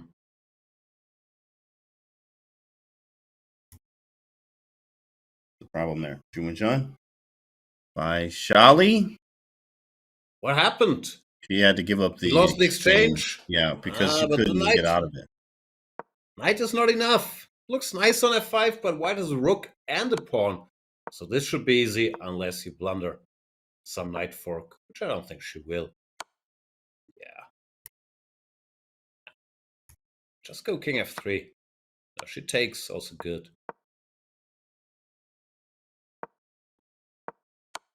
Yeah, easy game. Couldn't get out of it. Oh. John, getting it done. Gotta restrict that horsey. You could also try to sacrifice on it. Rook f6, maybe. There it is. And f5 King next. g7, king g5, knight f3, but yeah, she's not biting. And h4 should do the job. Very nice. King has to go back. h5 wins, of course, but she can also maneuver a little. Rook b6. See what happens. People crowded around the game there. Jumanjan locked in. Vaishali is looking to go down in this game. Likely, very likely, obviously. What happened with Flag Guy? Did he go home after Bibisara got eliminated? Does he have other flags? What's the situation? Yeah, he was on payroll, and it's like, we'll be here until if we make it to the final or something. He was nice though. He was cool Flag Guy, representing. Yeah, for sure. And no flagging here. White just wins. Rook a7. Push the f pawn. June. Showing Vaishali. She's still around. There it is. When you come at the queen, you better not miss. June, the classical world champion. Excellent. Great. Wins this game. Takes the lead. Great showing. Let's take a look at the bracket after that game to see how everything looks. 1.5 for Jumanjan versus Vaishali there. She needs to strike back now. Leiting J with half point versus Katarina Lagno. But Lagno up a game there, and Lagno looking to close out there. There is still more chess to go. Wow. It's exciting, but we're closing out, and the final is getting much closer, Jan. It's getting much closer. Yeah, Magnus needs just a draw to get to these finals. Jan Nepomniachtchi down 1.5 against Wesley. And Wesley does rarely lose games. So this does look like a fairly desperate situation for Nepomniachtchi as well. But if I had to bet, I would say Magnus is what? 95% to make it to the finals at this point? What are the odds? I would say that 95. Yeah, 95. Especially with the half point there. Yeah, 95. Maybe closer to it. Maybe even more than that. But definitely, Magnus is looking to punch the ticket with a draw here to the final. And Wesley So needs one. So, of course, it is games to be played left. What happened in this game, actually? Let's see Yeah, they got this locked up structure, which, Compy likes for white, but it's so much easier to play with black. You just prepare f5 for the next 10,000 moves, then you play it when you feel the time is ripe, and he did it. Got this passer. A lot of shuffling around, maneuvering, but this position is just so much easier to play with black. And Duda did collapse here, pawn to g4, hanging f4. Magnus did not let go. This was like a honey badger to catching a snake. He was relentless and won the game, taking a 2-0 lead. Nice. Taking a 2-0 lead, which is very important because all you need is a half point, guys. Remember, these are 4-game matches. First to 3, or basically best you can get it done in 3. 2.5 will get it done. Yeah. So here we go. They're Is it waiting. Technically best of 4, I never know. But yeah, 2.5 wins the match. They're back already? Already ready to go. They are ready, man. Come on, Jan Krzysztof. Give us some. Give us a 4th game at least. He's going to fight here. Just beat Magnus with black, and we get another game, which you need to win as well. Right. Beating Magnus with the black pieces. Yeah, okay. If your task wasn't already hard, it just got more difficult. Magnus just cruising now. No more Hans Niemann in sight. That moment has passed for him when he was down 1.5 versus Hans. Yeah, I don't know what he looks. He looks tired and a bored, so that's normally peak Magnus. little bit of both. A little bit of both, yeah. But ready to get it over with, get that half point, and know what he has to do. He looked exactly like this right before that must-win game with Hans, so he can tell he also had white as well. Very comfortable. He understands and knows how to shift into that gear. But it's going to take a lot to lose this game for Magnus here. And Jake, he plays the Alapin. That's what he likes to do when a draw is enough. Very solid opening. Hates it himself, as you told us yesterday. So Magnus cruising. And Alapin here, very fun. I mean, you can control the game quite easily here. You can make it a draw. You can play for more. It's really nice. And Magnus plays it very, very well. Obviously, there we have an ISO pawn there with Jan and Wesley. That's some theory. Here, they blitzing out the move so fast there. Oh, this is like a catalyst stuff. Okay, go with the pawn. Black should be fine, but B3 is hanging after Queen D1. It's like crazy. Oh yeah, Jan had a game here against Alireza. He likes some King C2, King B1, some weirdness. Yeah. Let's see if Wesley did his homework. There's some long forcing line against. Well, we call that, no, there's an official name, but the Dubov Tarash. So that's what it's called. Very, very forcing stuff. We got another London there too. Vaishali versus Ju and John with a London system. Bishop D7 line. A lot of Londons today. I haven't seen a Jobavi yet. Where's the representation for the Jobavis? Vaishali actually used the Jobava London as well. She uses it. I know that. Ting Song Yi as well won against her in the women's candidates, where she did beat Vaishali with Jobava London in the classical game. So happens for us Jobovians here, but it's just nothing yet. Nothing yet. We have seen some Londons, but no Jobavas yet. So we're still looking. We are looking. I'm not convinced. All these tales, but so-and-so played it once 10 years ago, and the candidates, show me the evidence. I haven't seen any Jobovian action here today. Yeah, not today. No Jobovians today, unfortunately. We will be checking. We'll be checking. Yeah. Magnus already with a sizable bar advantage here, but I think this has to do with the activity of the pieces and black not castled yet. Lots of times we can come around with Bishop C2 to Queen E4. Because black is going to look to castle soon. Obviously not going queenside. This bishop has to move away. So kingside is very likely. Bishop C2, Bishop H6 type ideas. You can definitely smell the attack. Yeah, Magnus is a pawn down, but he has tremendous piece play. Of course, Duda needs to win this game, so he had to take some risks. Grabbed a hot pawn there, but now he has to retreat, looking a little sad. Still, in a must-win situation, why not take a hot pawn, suffer a bit? Easier for Magnus to exchange all the pieces, make a draw, than having to attack pawn down. So I like what Duda's doing, even his position. Might not be great. Carlsen jumps to the middle. Well, I like the knights in the center here. Rooks look good too. All my pieces are centralized. This is fun. This is the fun part of the Alapin. Whoa! What is that? The double question mark computer. Relax a little. That's a good move. What, Queen Hitting H4? The knight on E4, targeting H2. Knight has to go back to G3. Wait, can you G3, Queen X, E4, Bishop C2, Queen Knight D4, Rook D4? It's possible. Queen E5 though. Too much. That's cunning, but probably too much here. Too much. Let me just Knight G3. Queen H4 caught Magnus off guard, and he needed a while. Played Knight G3. Duda's jumping. There's a Rook C4. This is the problem with this opening. Is it out of nowhere, at a blink of an eye, it can become a tactical opening. And Bishop C5 picks up the exchange. That's it. Nice board vision by Magnus. Now he's just winning. Yeah, he's just clean winning. Well, Magnus going to the ship. Who is going to be his opponent? Actually, this is the question here. Shall we switch? Because this looks desperate for Nepomniachtchi, so let's go. No, for Duda. Let's go to Nepomniachtchi versus Wesley. So Jan Nepomniachtchi, pretty much in a must-win situation. Down 1.5, and this is his last white game.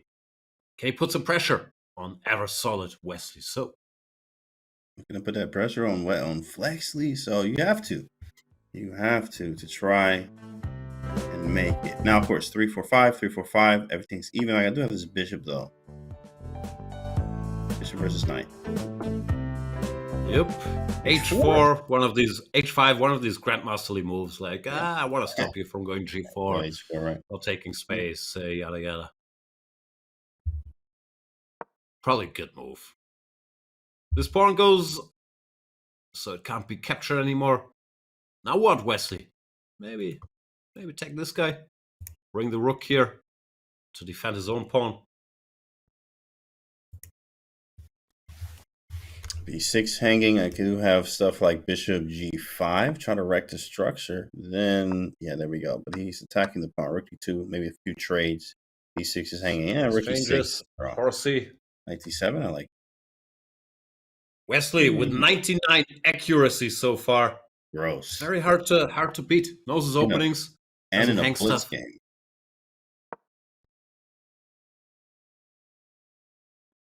Cool, calm, and collected. That's Wesley great. In a blitz targeting the A3 pawn. But let's switch to the women's section, where June is up against Vaishali. I think she just needs, it's right there on the screen. She needs one game, and she's looking to get it done right here. This is it. Looking to get it done. Yeah, this is just She's up in exchange, has a passer on C2. No, Vaishali's adventures end here. Cold night in New York City, but what a showing she's had yesterday, crushing the entire field. She went crazy yesterday. I mean, she had 9.5 to make it this far to the blitz part. She had 9.5 out of 11. Yeah, she got all the points basically. Maybe just saving some energy for today. She just absolutely crushed in that blitz there. But it doesn't matter where you place; it matters if you made it to the knockout, and so you can compete for championship spot here. But Vaishali is going to go down here. Yeah, this is play some more moves. Rook D8, Rook D1, resigns. Yep. She's seen enough. June, the classical world champion, moving on to the finals. Who's she gonna face? Lei Ting-je. She already faced Lei Ting-je in a world championship match, or the 3-time Blitz world champion Katerina Lachno. That's it. Let's see what they're up to. What is this position?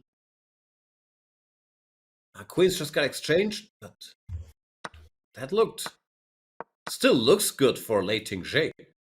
Got those extra pawns, but I got the bishop. Okay, I can take another pawn. Take your 6. Snatch up another one. Oh, that didn't happen. Wait, did that happen? Is the rook really on E7? Weird stuff is happening. I'm not sure if she just hung the rook or if this is a board mistake. Maybe she went I think it's on E6 moves. Actually. Yeah. I think the PGN I think it was on E6. Lost track there. Yeah, that was not played.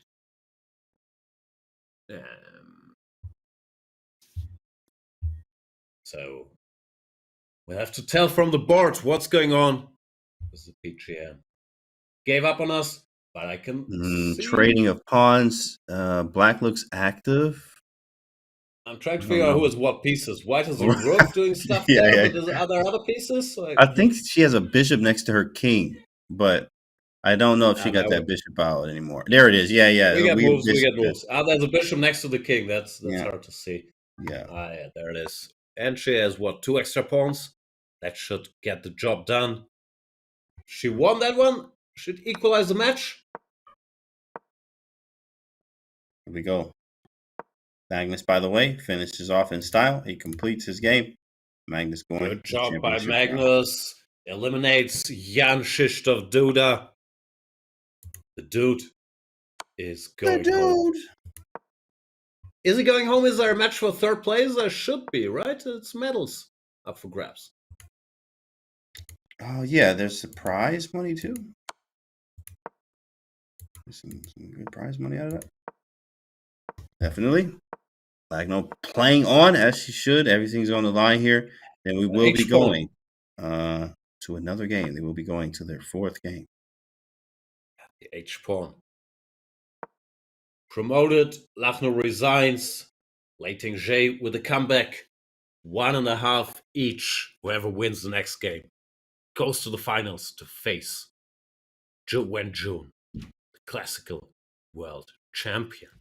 Here we go. And we see Zhou Wenjun has punched her ticket all the way to the final, competing for the women's section and the champion of 2024 Rapid and Blitz Championships. In the Blitz portion, she'll be the champion, is what she's rooting for. She's trying, but she's made it to the final. She's awaiting her opponent, Lei Ting-Zhe or Katarina Lagno. And they have one more game to go there. So very exciting here, Jan. We are almost to the final. This is a lot of nerves here, I believe. Let's check out the finish of the Magnus game. We saw Jan Krzysztof Duda in big trouble after this nice sequence by Mr. Magnus. Bishop c5 picking up the exchange. And that was Duda's superpower. He never lost his rooks, but here, with the rook gone, there wasn't much to hope for. And Magnus finishing off in style, giving back the exchange. Rook takes c6, queen takes, and bishop takes e6. I don't even understand why this is so good. Bishop takes f4, rook d8 check. What's going on here? Bishop d5. The king has to go into the line of fire, and then bishop d7 picks up the queen. Oh, yeah. Nice combination. Yeah, bishop d5, same thing. Yeah, that's pretty nasty. He takes on c8 first, rubbing it in. Takes, now bishop d5. Good job by Magnus. Looking so at ease now that there's no more Niemann to deal with. And yeah, wins this game easily, 3-0 against Jan Krzysztof Duda. Get it done. That man going there. He's going to the championship round, awaiting his opponent between Wesley So and Jan Nepomniachtchi there. He still has a game. Waiting for that one. But of course, chat. In Wesley versus Nepomniachtchi, the score is tight. Tied up. Because just as we praised Wesley for not making any mistakes, mistakes were made here. It was still equal right near the end, pawn to f6, but Wesley blunders with knight to e6. That's a rough one. Missing rook e7. King goes to f8, and rook takes e6. Oh, you recapture. Man. Nasty tactics here. Some problems. So Wesley blunders. Nepomniachtchi makes it back into the match. 1.5. Whoever wins the next one faces Magnus Carlsen in the finals. It'd be funny because Jan just faced Magnus in the final, in the CCT final, so that is a possibility where he could try to get some revenge there. Or, we can have Wesley So going through, but this is one game. That's it, as Katarina Lagno is doing the same here against Lei Ting-Zhe. Yeah, no breaks. They will continue playing right now. So let's start with Jan versus Wesley. Of course, we'll switch over if there is drama. In the women's section, we can go with the double view, actually, so we don't miss anything. Score is tied 1.5 in both matches. Nepomniachtchi trying to come back and knock out Wesley So. Wesley trying to regroup and get his mind right. Get ready to play here. What does he want to play? How does Jan going to usually play? E4, we know we're seeing a Betrov. So maybe he doesn't want to go down that route. Maybe he goes D4. Maybe he goes Catalan. What is he going to play? One game, 3+2. It's like both guys are still thinking what to play in the opening there. We saw them in deep thought. D4 played, and Nepomniachtchi playing in Nimzo. Wesley looks like he's playing his solid line with queen to c2. Maybe saying, all right, if you want to make a forced draw, we'll play sudden death. But Jan has other ideas, plays a sideline with his pawn to c5. And in the Lachno game, that's my favorite opening. Oh, Actually, yeah. Full disclosure, I learned this opening from Alexandra Kostenyuk, of course. It's another long-time teammate of Katerina Lachno, Kostenyuk. They're one of the same team. And this 2d4, queen takes d4, and then bringing the queen to what's the square called? e3 is a nice little line. Not so easy for black to play. Fun to see Lachno play. It is fun, actually. I've tried it a few games. Actually, I get it sometimes from England games. It's like if I'm playing online, I go d4, and then I pre-move knight c3, and they go e5. d4, e5, knight c3, ed, queen d4, knight c6. I go queen h4 sometimes. So I know what they do. I prefer putting the queen on d3. But Lachno went here. D3? She's not in our Hungarian attack or whatever this is called, WhatsApp group. So we should get out the memo. We go to d3, not e3 now. D3. Okay. Yeah, I know there's one where you go e3. I think that's with the d6 pawn, maybe. There's one you go e3 and one with d3. Sometimes you go d2, like, it just depends. Yeah, this line is also a thing. Like, we, the true believers, still go queen d3 here, but queen e3 is actually more popular. So there's all kinds of branches of the queen takes d4 Sicilian. But now they get sort of a normal position. Looks nice for white, actually. Bishop's coming out quickly. Not clear where the black king will find shelter. I like white's position. Yeah, I like these positions too. It reminds you of like an Alapin almost. Of course, we didn't put the pawn on c3, but you get, or even a good French. You just get the rooks are active. French you can get the structures. Yeah. Tarash. Yeah. Looks good. Wesley game. There's an ISO pawn for Wesley. I think he is going to definitely try to milk this game all the way for everything that he can get it for, because the d pawn is very weak. We obviously have a target here, but black is active. We just do have the target on d5 for sure. Yeah, typical grandmasterly position where the computer says it's equal, but the eye test always says white is better. Like with this weak pawn. Maybe can Nepomniachtchi try to force the issue here, get rid of it? Yeah, goes pawn to d4. I was curious about that. What happens after e takes d? You could take on f3 and go knight e5, because the b pawn is also hanging in the end. Happening now. Here we go. Might be going to Armageddon. Wait a second. Takes, rook b1, queen a3, rook b7. Oh, he can take on d4 though. Yeah. He's taking this guy. Yeah. Rook b1, queen d4, rook b7, huh? Maybe just d5. I don't know. Yeah. Armageddon, bro. Like d5 plate. Yeah. There it is. Delroy, but he's not going to go that. Like I draw. Okay, yeah. Get out of here. All right. Okay. Let's not overdo it. And they're moving on to sudden death. So what happens now is they play a game. Somebody wins. They're in the finals. Draw. They play another game. Right. Another draw. Another game. Yeah, we wish it was Armas here. We're usually used to seeing Armageddons here, but this format actually gives us a sudden death, in fact. So not technically Armageddon at all, but we're just so used to seeing that here. No Armageddon. There will be a sudden death instead. Yeah, it's pretty much the same thing. They play a game. Right. Whoever wins makes it through. Just in case of a draw. Not black moving on, but another game. I don't know how you determine who gets white or black. Is it who was the highest seed gets white, or it's a drawing of lots? I don't know. I actually don't know. Yeah, we'll get that. Figure out who gets white, because that matters. Like, it definitely matters. Yeah, sure. Yeah. White.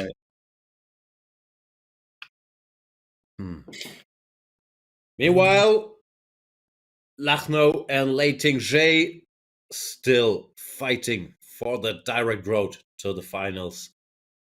Looks like Lachno didn't really get an attack. The bishops look a little silly now. They're on d1 and b2. You want them sort of pointed at the black king, but they didn't get out. So Leiting-Zhe should be comfortable here. Just got word that whoever placed higher in the Swiss is who gets white. actually. Right. Just so you So guys that know. So everyone knows. higher seed, that's Nepomniachtchi, will get white. How you're seating there. Okay. Yeah. Speaking of, white here, white definitely feels like the one. I mean, the bishops are pointing, but if I do go c4, knight d4 is quite annoying. Bishop c2, maybe preparation move to eventually play a c4. Is there a knight b4 here? Is that a Whoa. doable move? Knight b4 is spicy. Yeah. It's possible. I'm not sure if white just goes away, bishop b1. I wanted to get the Does d5. much, because then you gotta move away. Oh, yeah, but then Knight c4 d5, works. c4. Mm-hmm. The black can also just do nothing. I don't know. h6. What's white doing? Because he can't go c4 yet. Rook b1 looks Yeah. ugly. Yeah, h6 played. h6. What are you doing? Black is comfy. Right. Hard to think of a move for white, actually. I don't like f4. Weakening the king. b1 is horribly ugly. I don't see any sensible move. a4. Yeah, let's play a4. But after a5 or b6, whatever. Same problems. Yeah, I do have some light square weaknesses problems. I do want to get f4 in, but she says, you know what, trade him off. Weak back rank a little bit due to the bishop on c2, but I can't check on the back rank there. Unfortunately, rook takes. We may have another. I mean, it's possible. All three results are available, but we could have another sudden death. Yeah, very, very possible. I still prefer black here, just more pawns in front of the king, and there comes the mistake. Queen e1 check, but knight f1. Bring the knight. Oh, bishop e4. No, wait. No. Just bring bring the the horse. knight. Play bishop e4. Yeah, it's The natural. way was knight f7 to try to give checkmate here. Now queen e3, great save actually, because forcing the exchange and this bishop is defended. Let's do that in slow motion. So bishop e4 played, and this is a very nice move because black has to take, and the knight covers the bishop. White is back in business. Apparently, instead of bishop e4, this was the way. Knight f7, threatening knight e5, threatening knight g5, threatening bishop c5. White has no defense. Bit shocking. This is so winning. How does this go? Queen e3. Look at this. Knight g5. 95 anyway, or one of them. Yeah. Knight h3 mate. Oh my goodness. And, oh, checkmate. Yeah. Oh man, this is a family channel. That is disgusting. Wow. That's disgusting, boys and girls. Make sure you're doing your puzzles at home. Wow. All right. Live moves. The king is on e5 over there. Some endgame action here. White lost a pawn along the way and is in trouble again. How did she lose that pawn? Oh, look at this. f4. Never play f4. Knight takes b4 check. Picked up the pawn. That b4 move, knight b4 happened at the right moment. There's a mating net. King b7. a6 mate. Beautiful. But yeah, she's trying to break it by a5. Yeah. This endgame looks totally lost. 3 isolated pawns, also on dark squares. Excuse me. Well, yeah, kind of reading like no, not happy here. Late Team J looking to go to the ship against Ju and John as a rematch of their World Championship match. Yeah, you just put the bishop here and push your f pawn. Oh, what's she doing?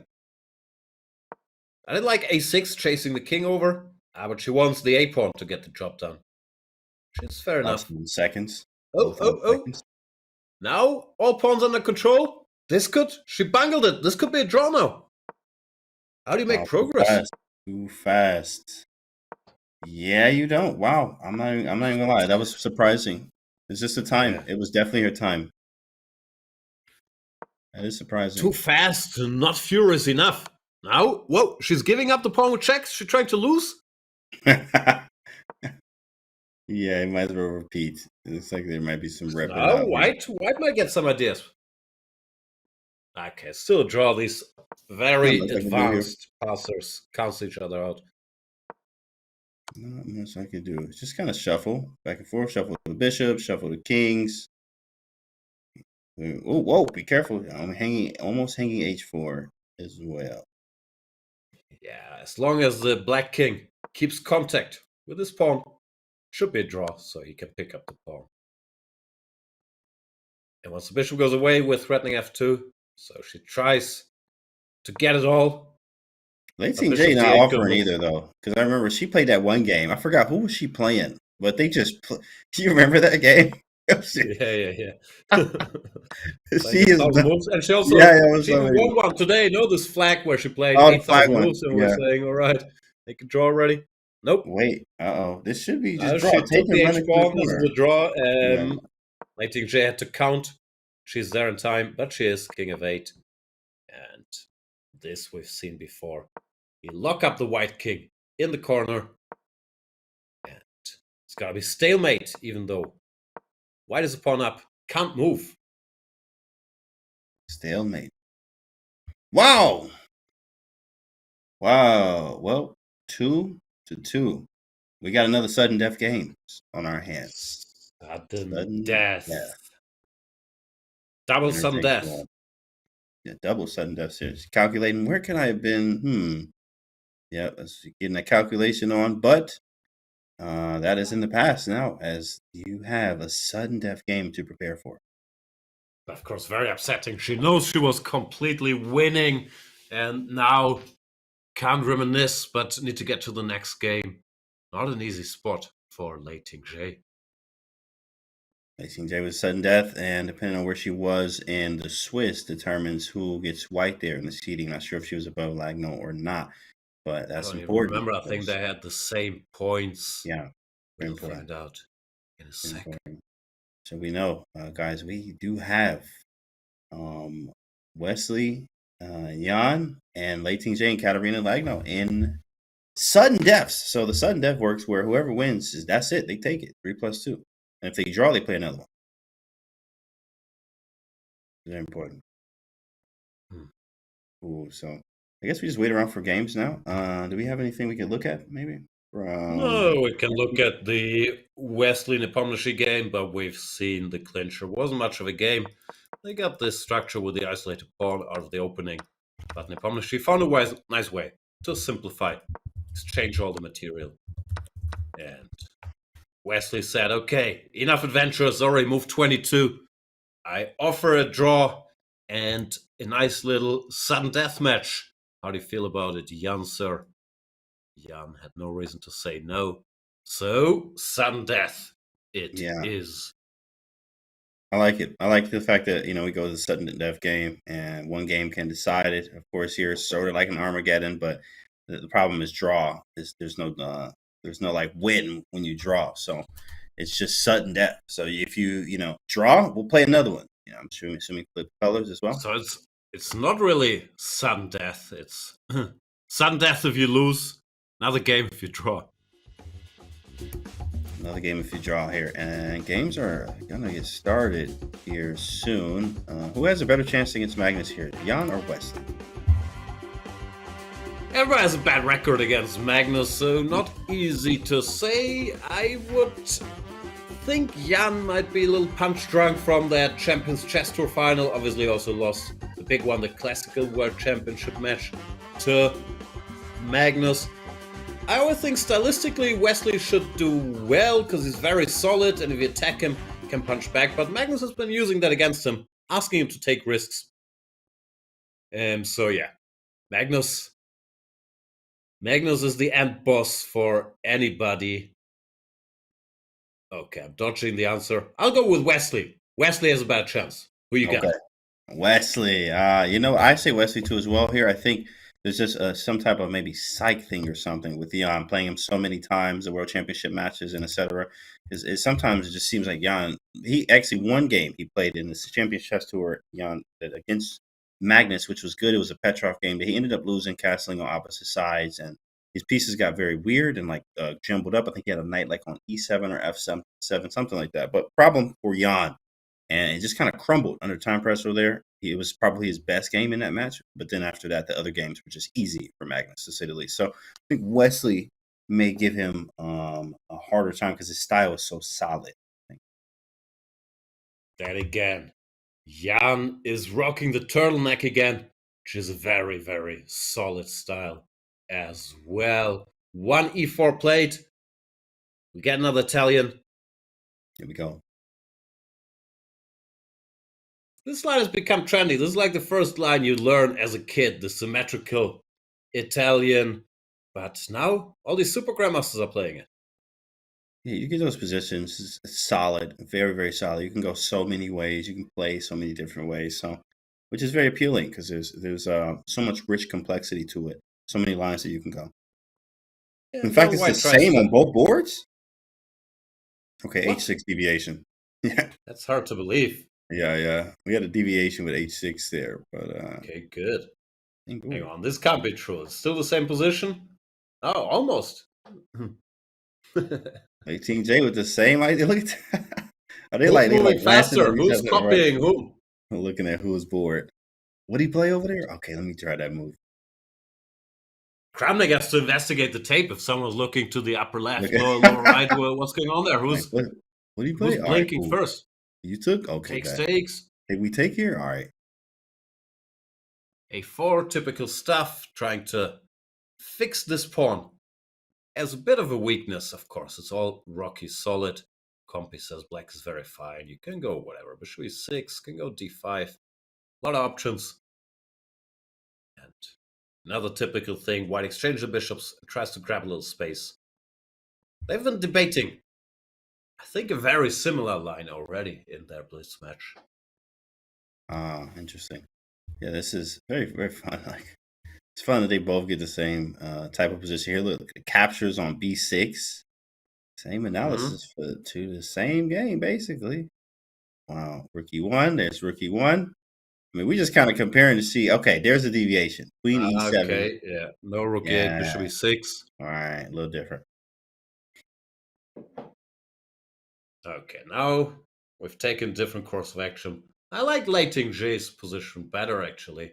Not sure about this queen e7 business. Now she's grabbing space in the center. Looks fairly pleasant because she can keep the bishop pair. Go bishop back to f1. While Jan had to exchange it. And yeah, Wesley doing Wesley stuff, trying to liquidate the queen side. Still some tension left. Yeah, definitely. I do like TJ position. Bishop f1, bishop b2. She got some space.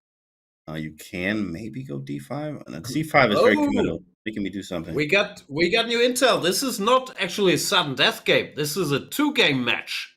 And after the match, if it's tied 1-1, then it's sudden death. So we have another 2-game match. Oh, wow. This is a different format for sure. Like, usually we get Armageddon. So we get another 2-game match here.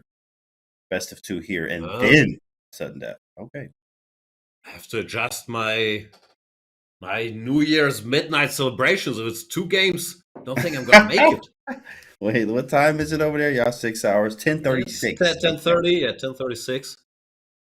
10:36 over there. Okay, then there's nothing to play for. Do whatever. There's another game anyway. I was excited about the sudden death. No.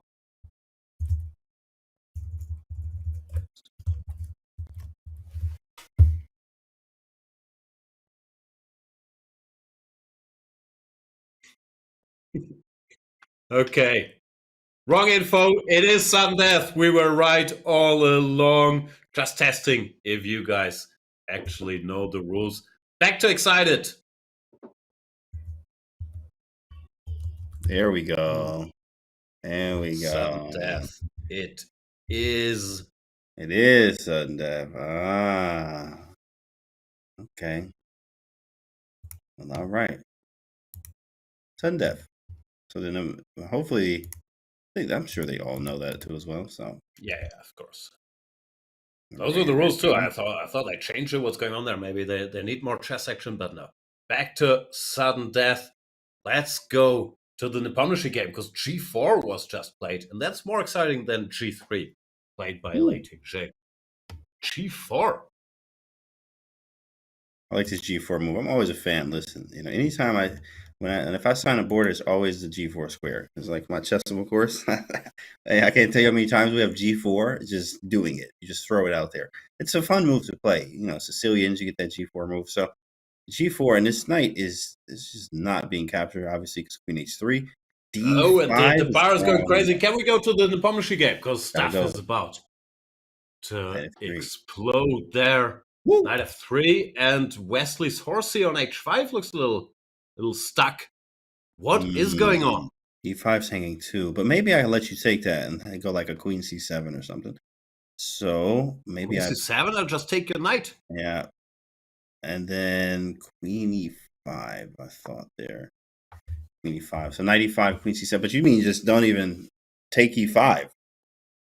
Yeah, okay. Next move we can just take here. I don't know what black does. Yeah, can I go Rook G6? Here, we take here. Rook G6, Knight E5, Queen C7. That's crazy. Maybe you can take G6 still. I don't know, but I think you can, huh? So Desperado. Rook G6, Knight E5, Queen C7, Knight G6.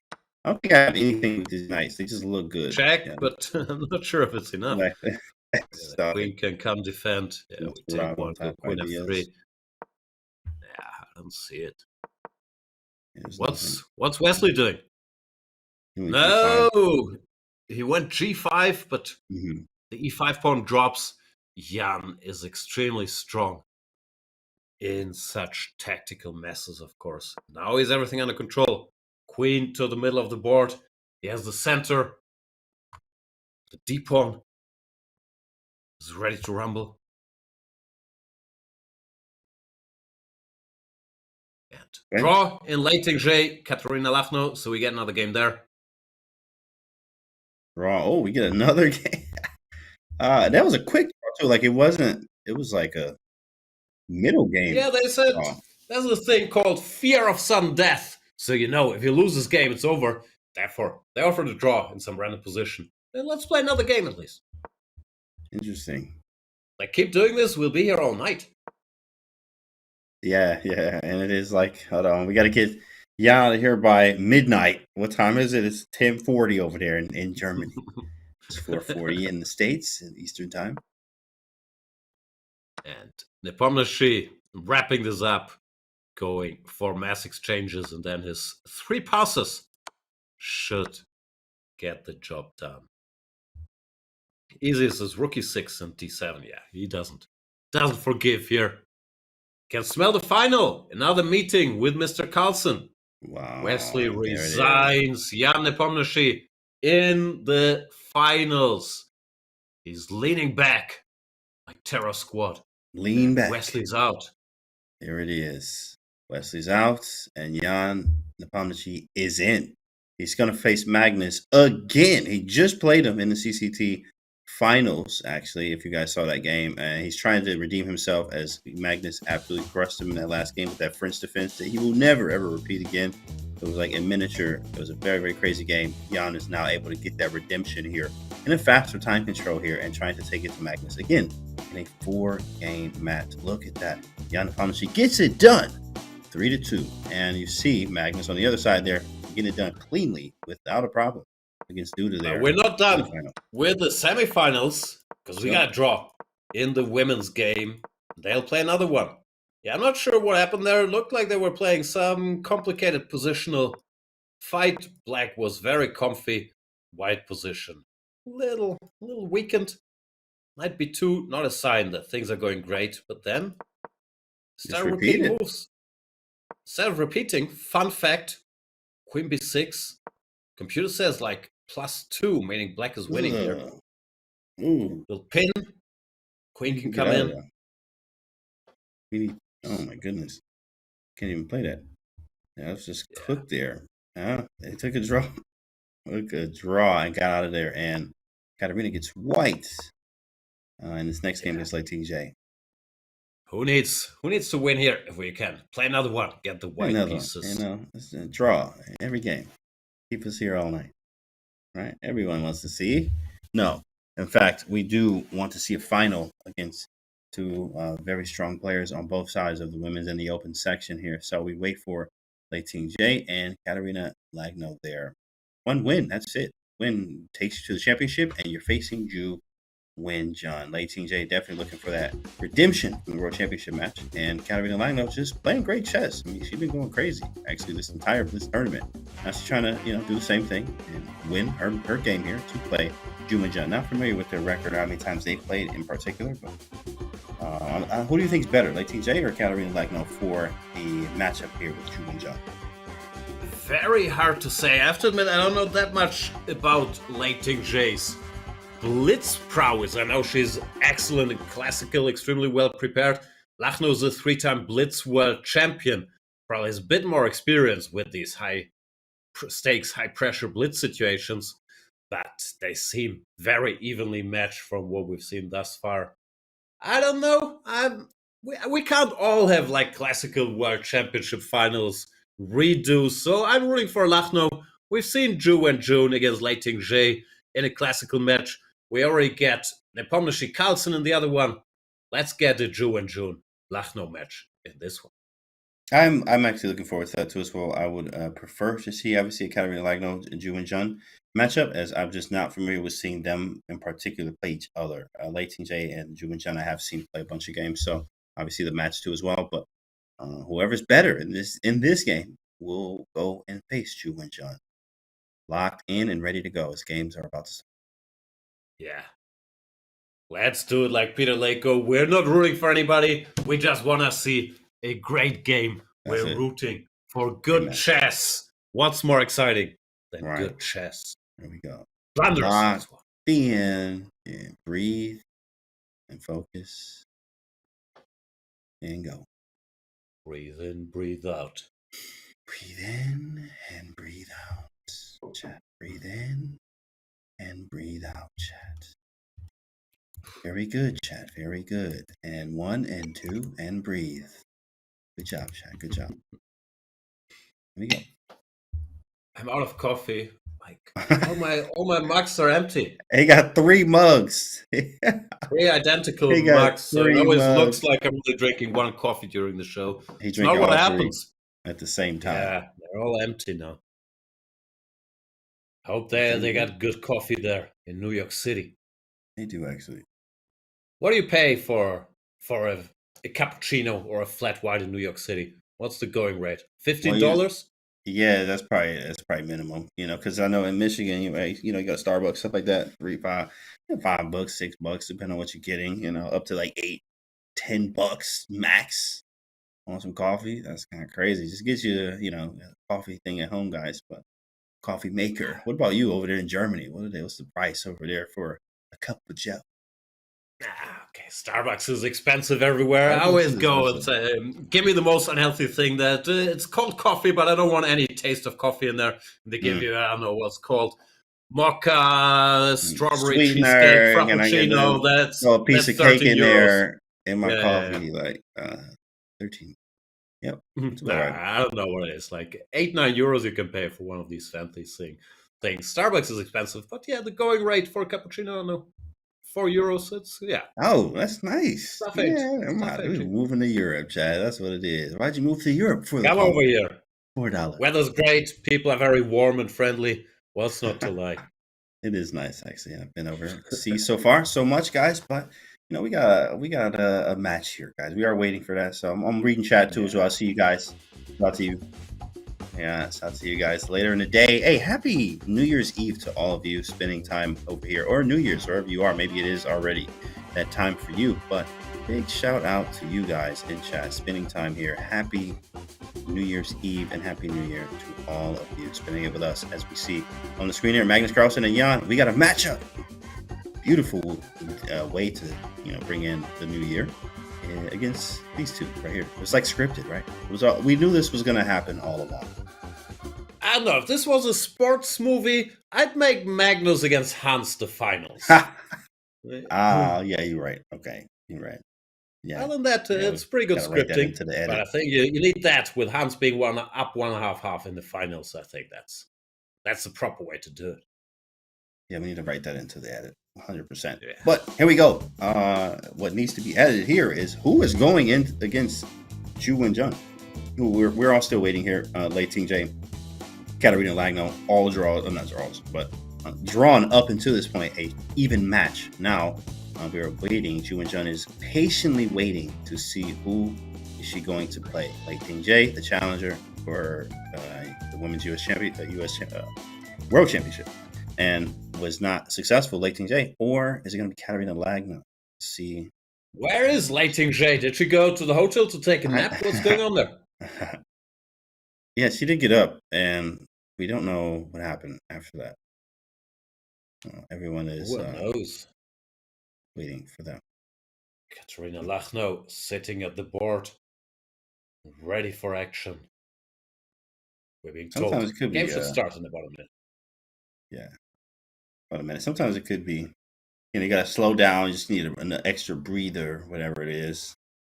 But that could actually stop the momentum, whoever that could have been in with. Here we go. Late TJ sitting down, ready to go. She is.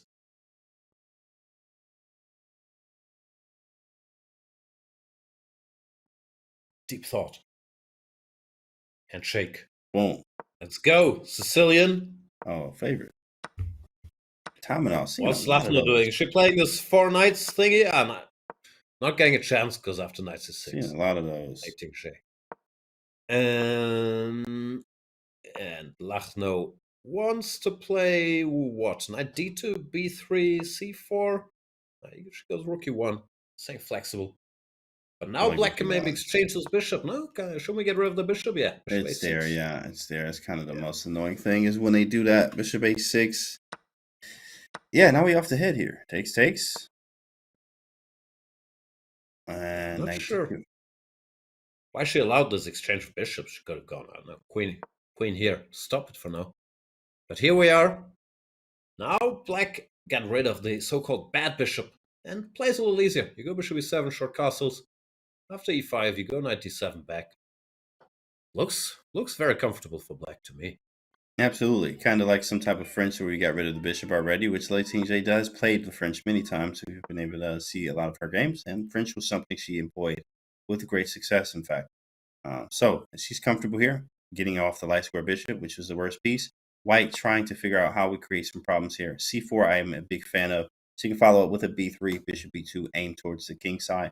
Maybe a rook a to c1, c3, and g3, as we saw Magnus do with rook c1 to c4 and bringing it over to the king side. You do have some potential here for a very nice attack, and it can come swiftly kind of out of nowhere.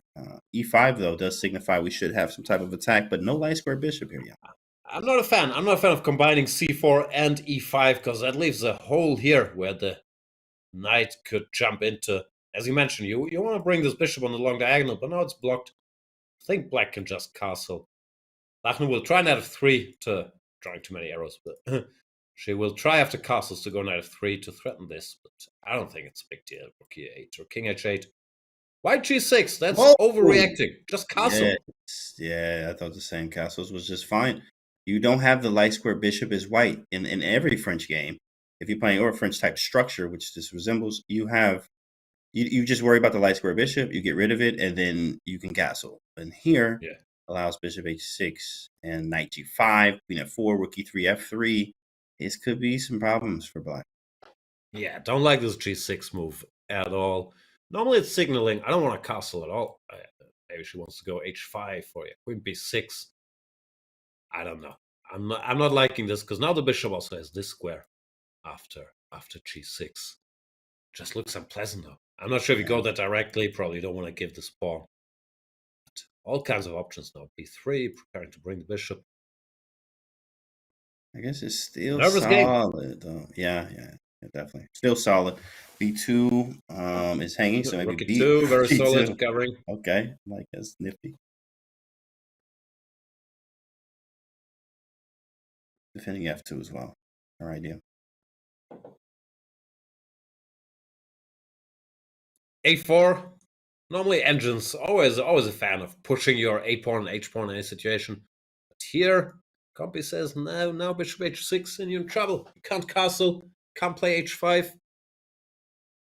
What you gonna do? Yeah, that's on the board. It's a tough position. Queen f4, knight g5 is a very reliable idea.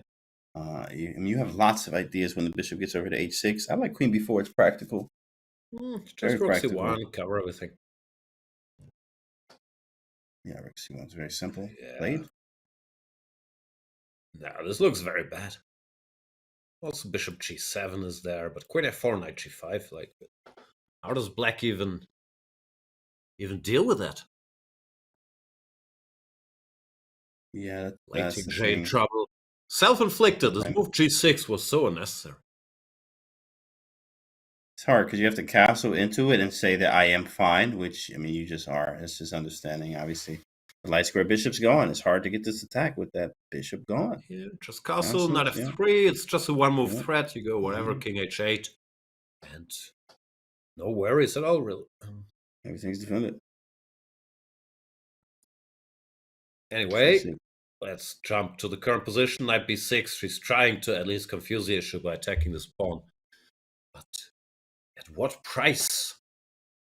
Is queen b3? We can maybe hit the queen, make it go too far away. Yeah, it's so funny. That's crazy. You know, I have b4 almost there too. That's crazy. It almost works, but she's going for it. Queen b3. Ah, yeah, she wants knight d4, queen here. That's a little more active. Still looks grim, though. Not sure if this queen makes it out alive. Queen here, rook here, queen has to go here. And there's like, can we go rook c2? Something, yeah. Like it's maybe really short on squares. Rook, yeah, rook c2 is nice, yeah. Well, I guess to go here, but we can take this guy. Also, if you want to keep it simple, just go for the endgame. Rook d2, queen e4 take the pawn. That looks like a very, very simple solution. But Latin is a tactician. She's calculating if she can trap that queen. Don't spend all your time. Just go rook d2, queen e4 take, knight takes e6, resigns. You have 20 seconds. There we go, locked in. Where is she going to move? And we have a move. She chooses none of the above, just takes on c6 directly. Knight takes c4. Now she can drag this king out with knight takes e7. There's still... Oh, look at this. She doesn't do it. She goes rook back. And now the black pieces start moving again. Bishop c5. Not over yet. KG opening. KG choice here. Opening wise, obviously, some type of French, but you get these positions where you can fight. Things are weird. Queen side can fall apart for white, but you know, we're mating the king, says white, trying to mate. Bishop e3 may be a possibility. Eyeing e7. c8 hits the knight. Oh, there's a funky little rook lift. Intermezzo there. c3, rook f3. Oh, that's tremendously strong. She doesn't do it. And now? Oh! Tables are turning. Rook g8. She gets 2 for it, doesn't it? Rook g8, queen h7, rook g7, and then rook c6. Yeah. Played. Here we go. She takes. Boom! What a turnaround. Late no reaction. In the driver's seat. And there it is. And she takes it. She's up an extra. Well, she has the exchange here, but things are wild. No, she's just winning. She has 2 pieces for the rook, and all her pieces are super active. This is just, I think, borderline over. The queen does nothing. Lachner's trying to ask some last questions here. Oh, like that is a dagger. G3, maybe? You might have to push. Knight f3, king g2. She is... Check. Move out the way. Here. Oh, that's a resi. You got to hit the button in a minute. She played it. This is it. Whoa. Oh, man. What a turnaround from completely lost for black to winning within a few moves. Ooh. Lei Ting-J makes it to the finals. Another meeting with her friend Zhu Wenjun for the Blitz World Championship. Wow. Let's just very briefly recap some of the craziness here. First of all, after queen d3, I thought rook d2 was such a simple solution. The queen only has this square, has to go here. Now you just take on c6, your pawn up, Everything's covered. Black can't get the rooks out. This position is completely hopeless, and you don't have to think. I mean, it's tempting to try to find the first win, but this was over. Then the wins got tougher, but they were still there. Here, for example, this is me cheating with the computer, obviously. After knight e7, king e7. Look at this move, rook to d2. Whoa, bro, that's crazy. Oh, queen b4, I guess. Takes queen b4, king and then e8, bishop g5. bishop g5. Yeah. Okay, you don't play that in blitz game. Yeah, this is checkmate. That's pretty sick, actually. That is nasty stuff rook there. a7. Rook c8. Oh, queen b8 even better, yeah. Checkmate. C8 mate or queen e7, yeah. And then, yeah, the big one was after bishop c5, queen h4 was still right, rook c8. Here, she went for this bishop g7, which just didn't work, giving up all her attacking pieces. Well, had she done this, she would still have kept an almost winning position. Because if the queen goes anywhere, wherever, follow. You're here. Rook f7's following everything. Yeah. Yikes. Man, Instead, late J. she went for this, and now tables turned. Now black all of a sudden is completely winning. Oof. Late J in the finals. Against her compatriot, Ju and Jun. They have faced before in the Women's World Championship. So it's going to have a blitz. And they're actually at another World Championship. Kind of funny how that is. Facing each other again in a World Championship, this time in blitz here. But wow, that's amazing, guys. Well, we have some action obviously coming up for you. Of course, there's going to be a final, but we got to talk to you guys about Chess.com Awards, right? It's almost time to crown the winners of the 2024 Chess.com Awards. Have your say in Player of the Year, Creator of the Year, Game of the Year, and more categories. To cast your vote, visit go.chess.com/awards or use !awards in chat. The Blitz World Champion for both the Open and the Women's events will be crowned in the next match. We're going to take a quick break and we'll be back. So don't go anywhere.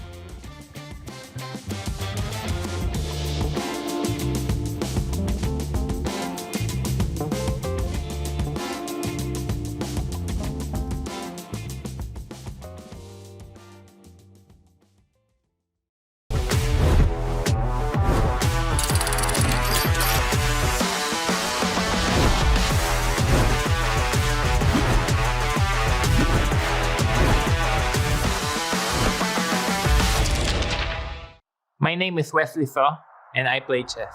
Wesley Thaw strikes first. The game is Wesley's. It's all over. Lights out. The magic continues. Wow. Oh my God. What a finale. And that's it. I was born originally in the Philippines, in a small fishing village in Bacoor, Cavite. We were relatively poor, but I was always a very happy child, you know. I would say we were really living paycheck to paycheck when I was young. It was a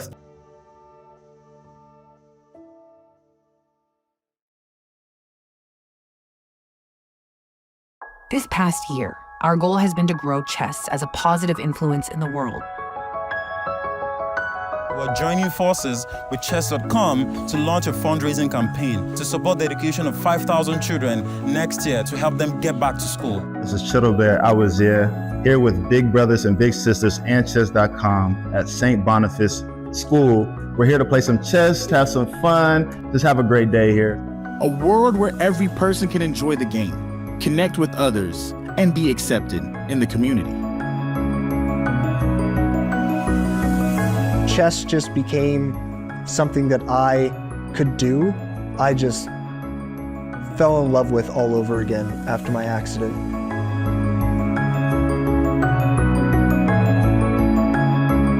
We strive for broad representation in our product and in our content. Three sisters smashed chess's greatest records, and it all started with an experiment. I use your puzzles, and I have two people I play with on 3 day.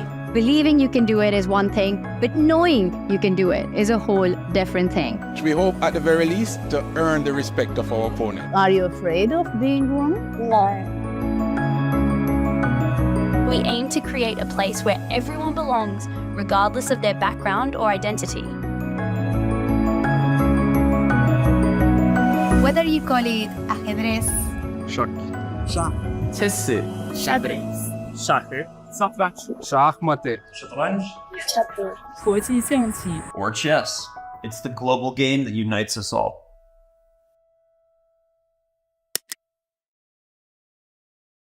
Hi everybody, I'm Grandmaster Jan Gustafsson and I welcome you to my course, an aggressive 1e4 repertoire, part 1. I believe this course is aimed at all levels, which of course is always an easy thing to say.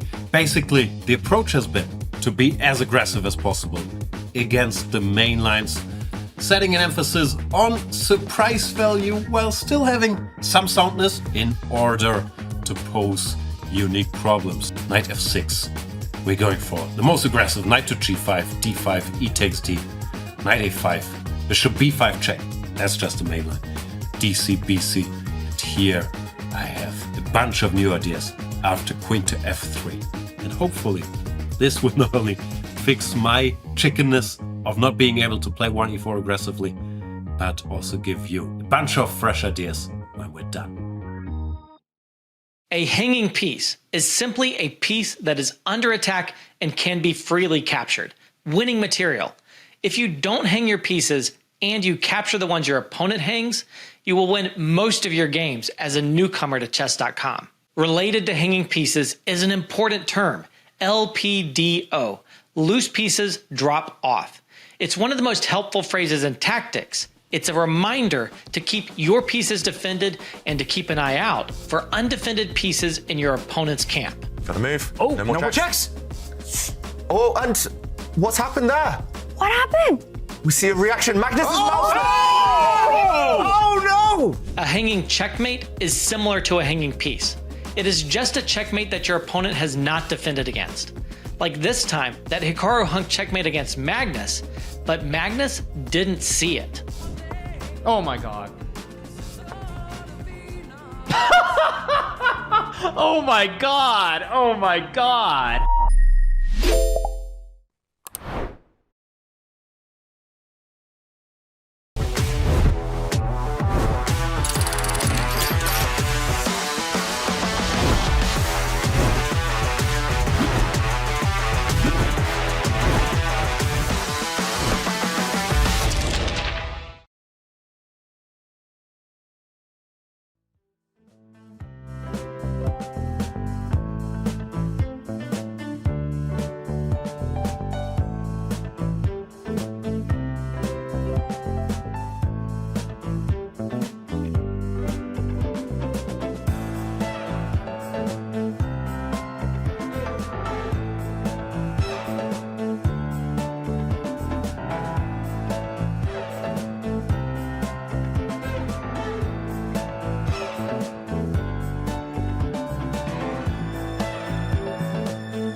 And yeah, he is grinding like a grandmaster. Stealing one, Fuck, no, this is losing. It's a terrible blunder. Takes, finish. Better Sam, sharp. One heart, one shot, now the future is yours. Go. Wow, she blundered the rook. It's like a mouse slip. I didn't even know that was possible. Where is the killer block? Exactly, rook c2. Fantastic play by Dubov. What a stunner. I'm talking one shot for the kill. Oh, look at him. Magnus is distraught. He is furious. He's like, what am I doing? And Vincent is back in the game. Check the movement is here, yeah. 219. Wow, what a marathon. Now the future is yours. She wins it. Gunina is the world champion. Smart setup from Bodnar. What was that? Oh, Humpy lost the time. Anastasia Bodnar wins the Women's World Rapid Championship. Oh ho ho! And there's another fork. Unbelievable. And Magnus Carlsen is world champion once again. It's one heart, one shot, now the future is yours. Go!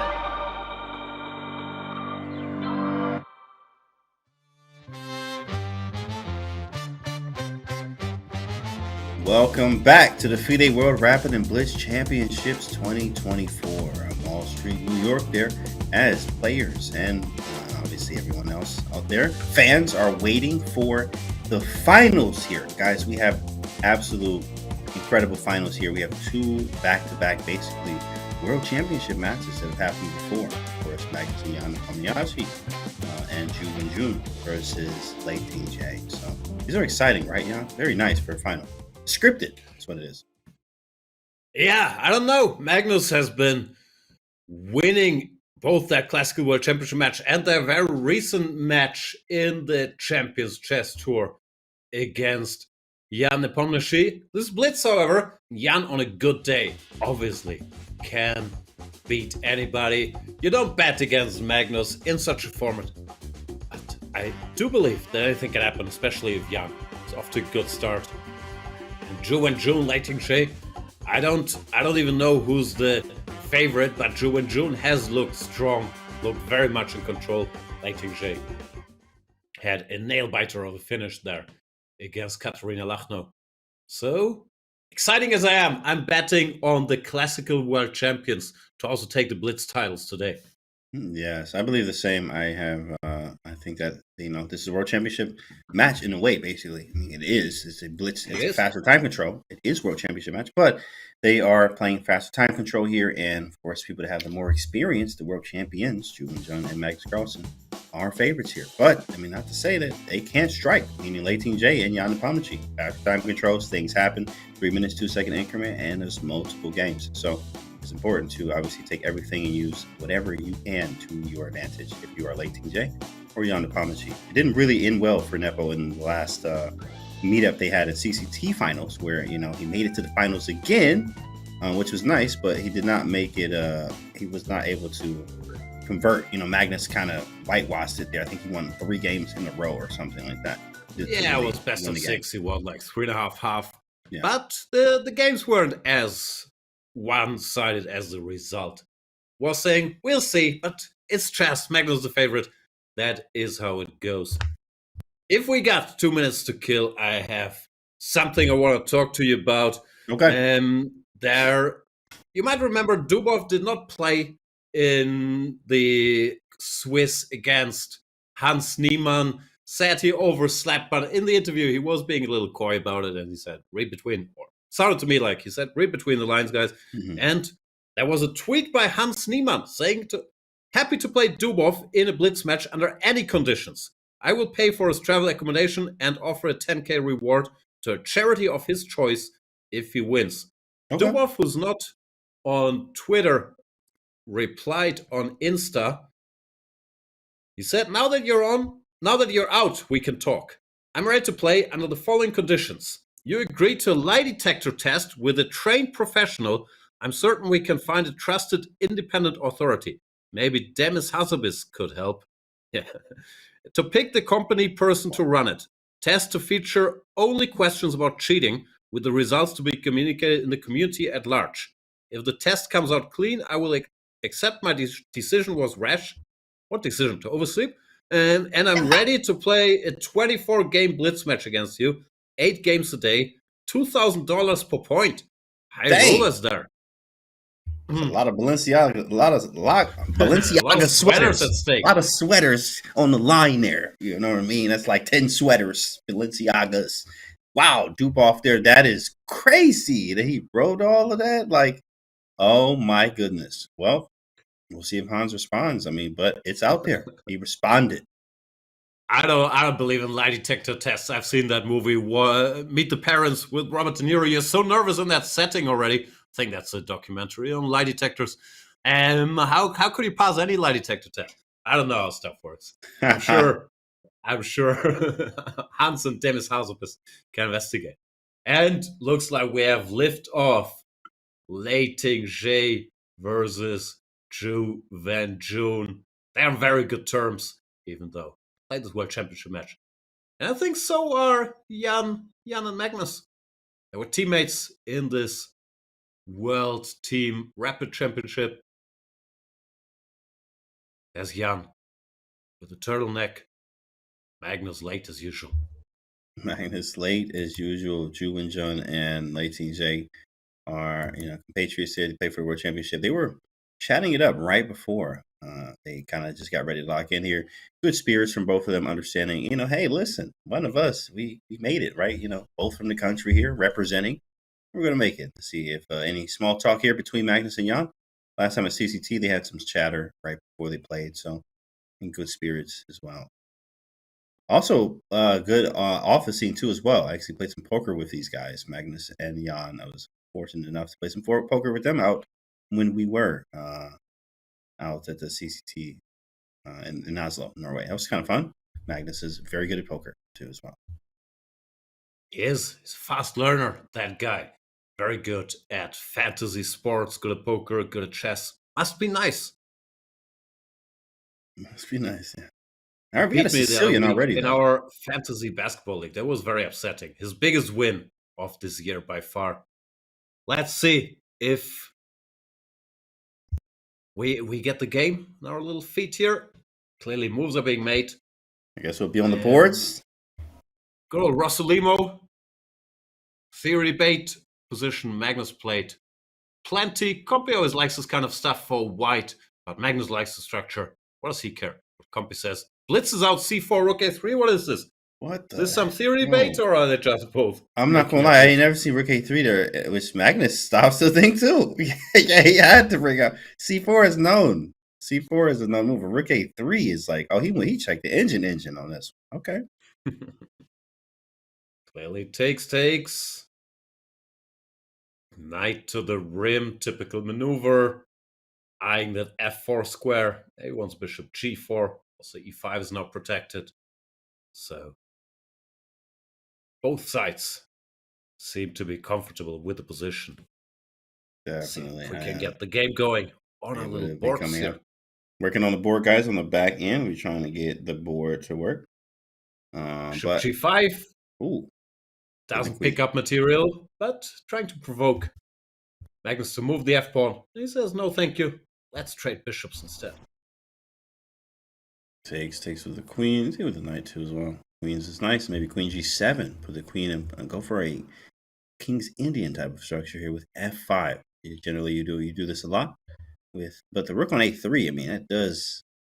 It is kind of annoying because it could swing over if you're too ambitious. Yeah, queen C5 hitting that pawn on E5. I like that move. Not giving black too much freedom. Do you cover it with your own rook going passive, or is there anything smarter than that? Yeah. Yeah, I don't really have many choices, do I? I think he's gonna have to cover it. Yeah, there he goes.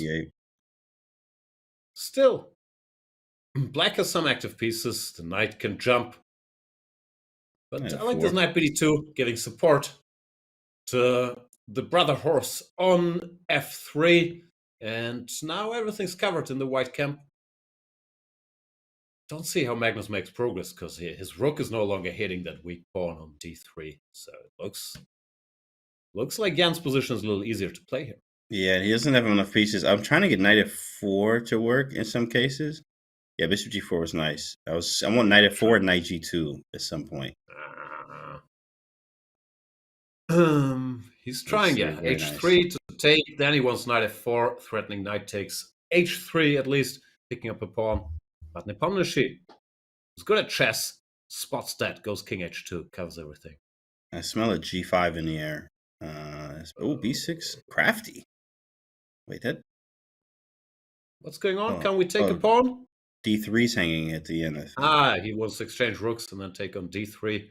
Yeah. While our board is slowly catching up here to the live position. There we are. And he gave the queen for 2 rooks. How did he do that? And why? And who's better? He did. He gave the queen for a 2-piece there. What did he do? After b6 takes, he took on a8. And Magnus took the queen. Now white has 2 rooks. What's your count? How much is a queen worth? Is it 9 points, 10 points? 17. No, I'm kidding. They're like, bro, what? No, it's actually, no, it's 9 points. No problems there. Usually, generally nothing more than 9. I do like the imbalance for white. I am a fan of having the pieces over the queen, because it's just so hard to play with the queen sometimes like this. But I do have the queen and knight. I mean, I don't know. Like Magnus has showed, obviously, he was game 6, World Championship between these two, where Jan Cracked was similar to this type of thing as well. So maybe he's trying to obviously do the same thing to him, as play on the other side of this. Yeah. There, Jan had the queen, chose that deliberately in that epic game. Here, it's the other way around. I don't know. I've changed my thinking over the years. Queen normally seems to be doing all right against the 2 rooks. I used to have the 9 on the scale as well. I'm leaning more towards 10 now. This is 10. Okay. Rooks at 5, queen's at 10. 10. And here comes the queen. c4, dc, queen d2. See, that queen is already doing stuff. It is kind of annoying. Okay, I ain't gonna lie. B2 is hanging. G3 I will take it. Thanks for the pawn. Knight f3. I guess I go back, but now I'm just kind of worse. Queen c1, king h2, and queen c4. I pick up another pawn.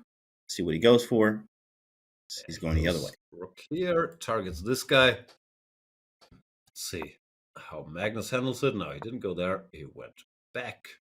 Wait, that bar went crazy. Back. Oh, that's because of okay. Yeah, no, it was a board slip. Queen targets the pawn again. Now white doesn't have time for this. Maybe it's time to bail out, try to get rid of this annoying knight. Even if it costs you a pawn, the 2 rooks, they're pretty good at stopping a passer. Because there's 2 of them.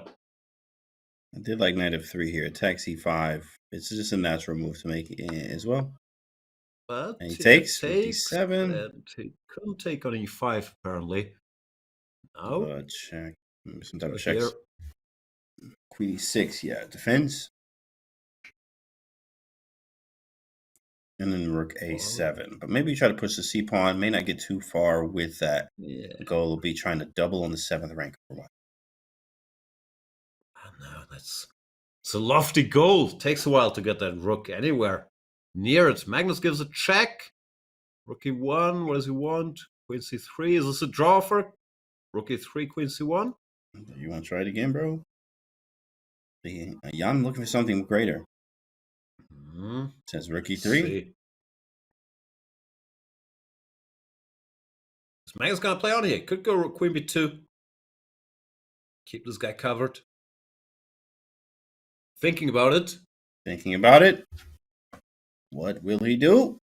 There he goes. Queen b2. No draw yet. No draw just yet. In the meantime, in Leiting J, Zhou and Jun. Looks like Zhou and Jun is comfortable. Equal material, but maybe some pressure for black? Question mark. Nah, equal. 3-4, 3-4, same amount. Whose move is it? Zhou and Jun. Black to move. Black to move. Okay, so d5's hanging, right? Yeah, I thought this pin was annoying, but apparently there's not much happening. You can take with the rook, and then if you need to bail out, you can always put the rook here. Actually, does directly. Immediately. This looks drawish. Now you just exchange everything. Yeah, okay. This should be a draw. Let's go back to Magnus. Is just 3 versus 3 with a draw. But stuff happened. Whoa, where'd the rook go? He took it for the knight. He sacrificed it. Is that good news? Because the c-pawn is still alive. This looks winning for black, does it not? Let's go back to the Magnus game. Yep, we here. Magnus and Jan. Knight is hanging. Where do I move? That is a good question. Knight d8. There's What queen d5 happens centralization, but he did go for it. Queen d5 centralizes. Knight b7 only move played. Queen d5 hangs the pawn. And yeah, Magnus with the pawns and the queen. Yeah, Magnus winning.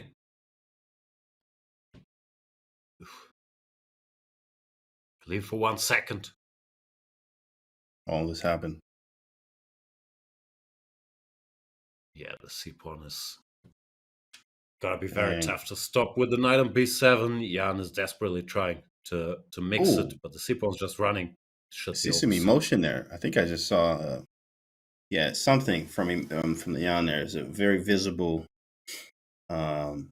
annoyance from Jan there, which is obviously understandable, but he was definitely mad there. He is expressive. Definitely.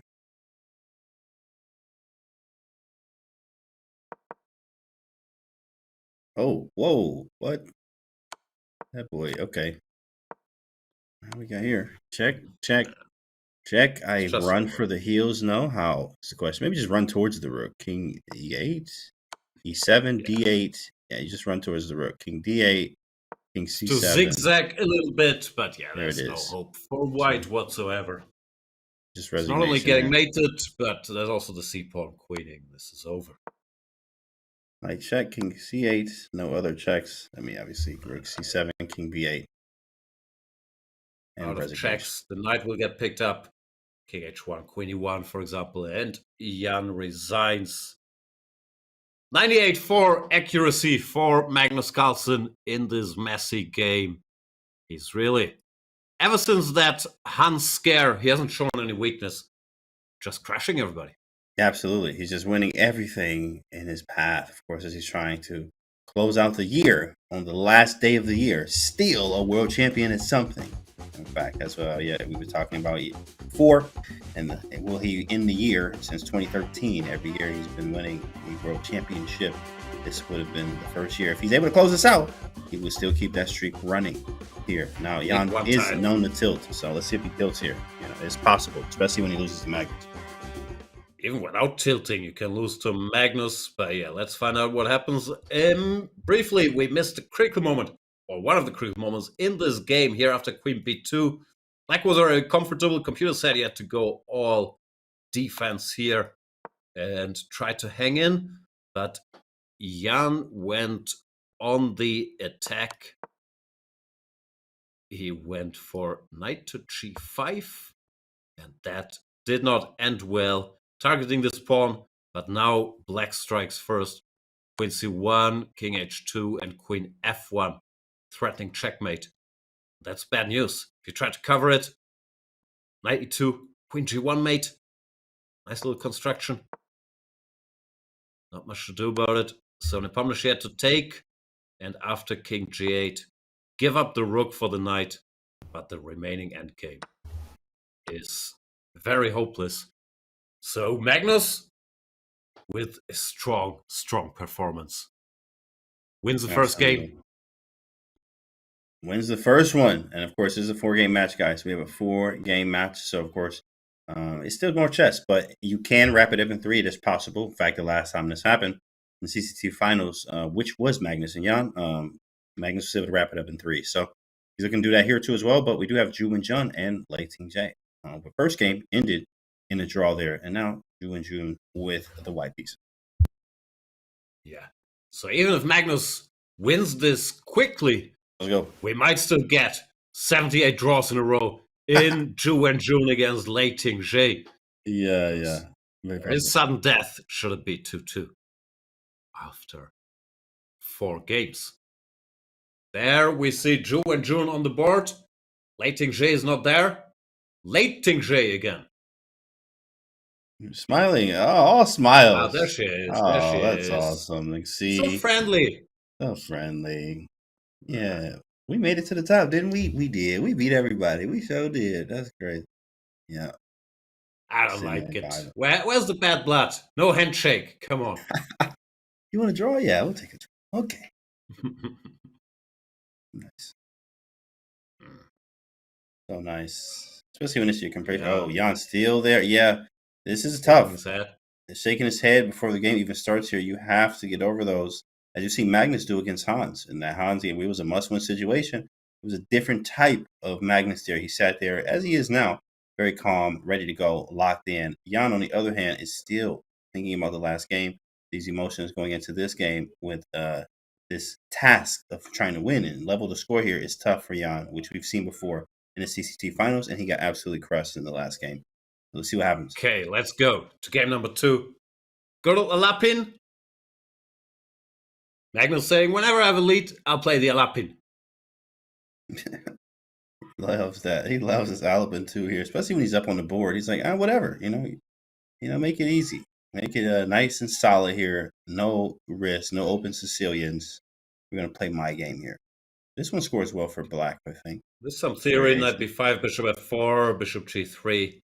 He does know his stuff, of course. This one scores pretty well.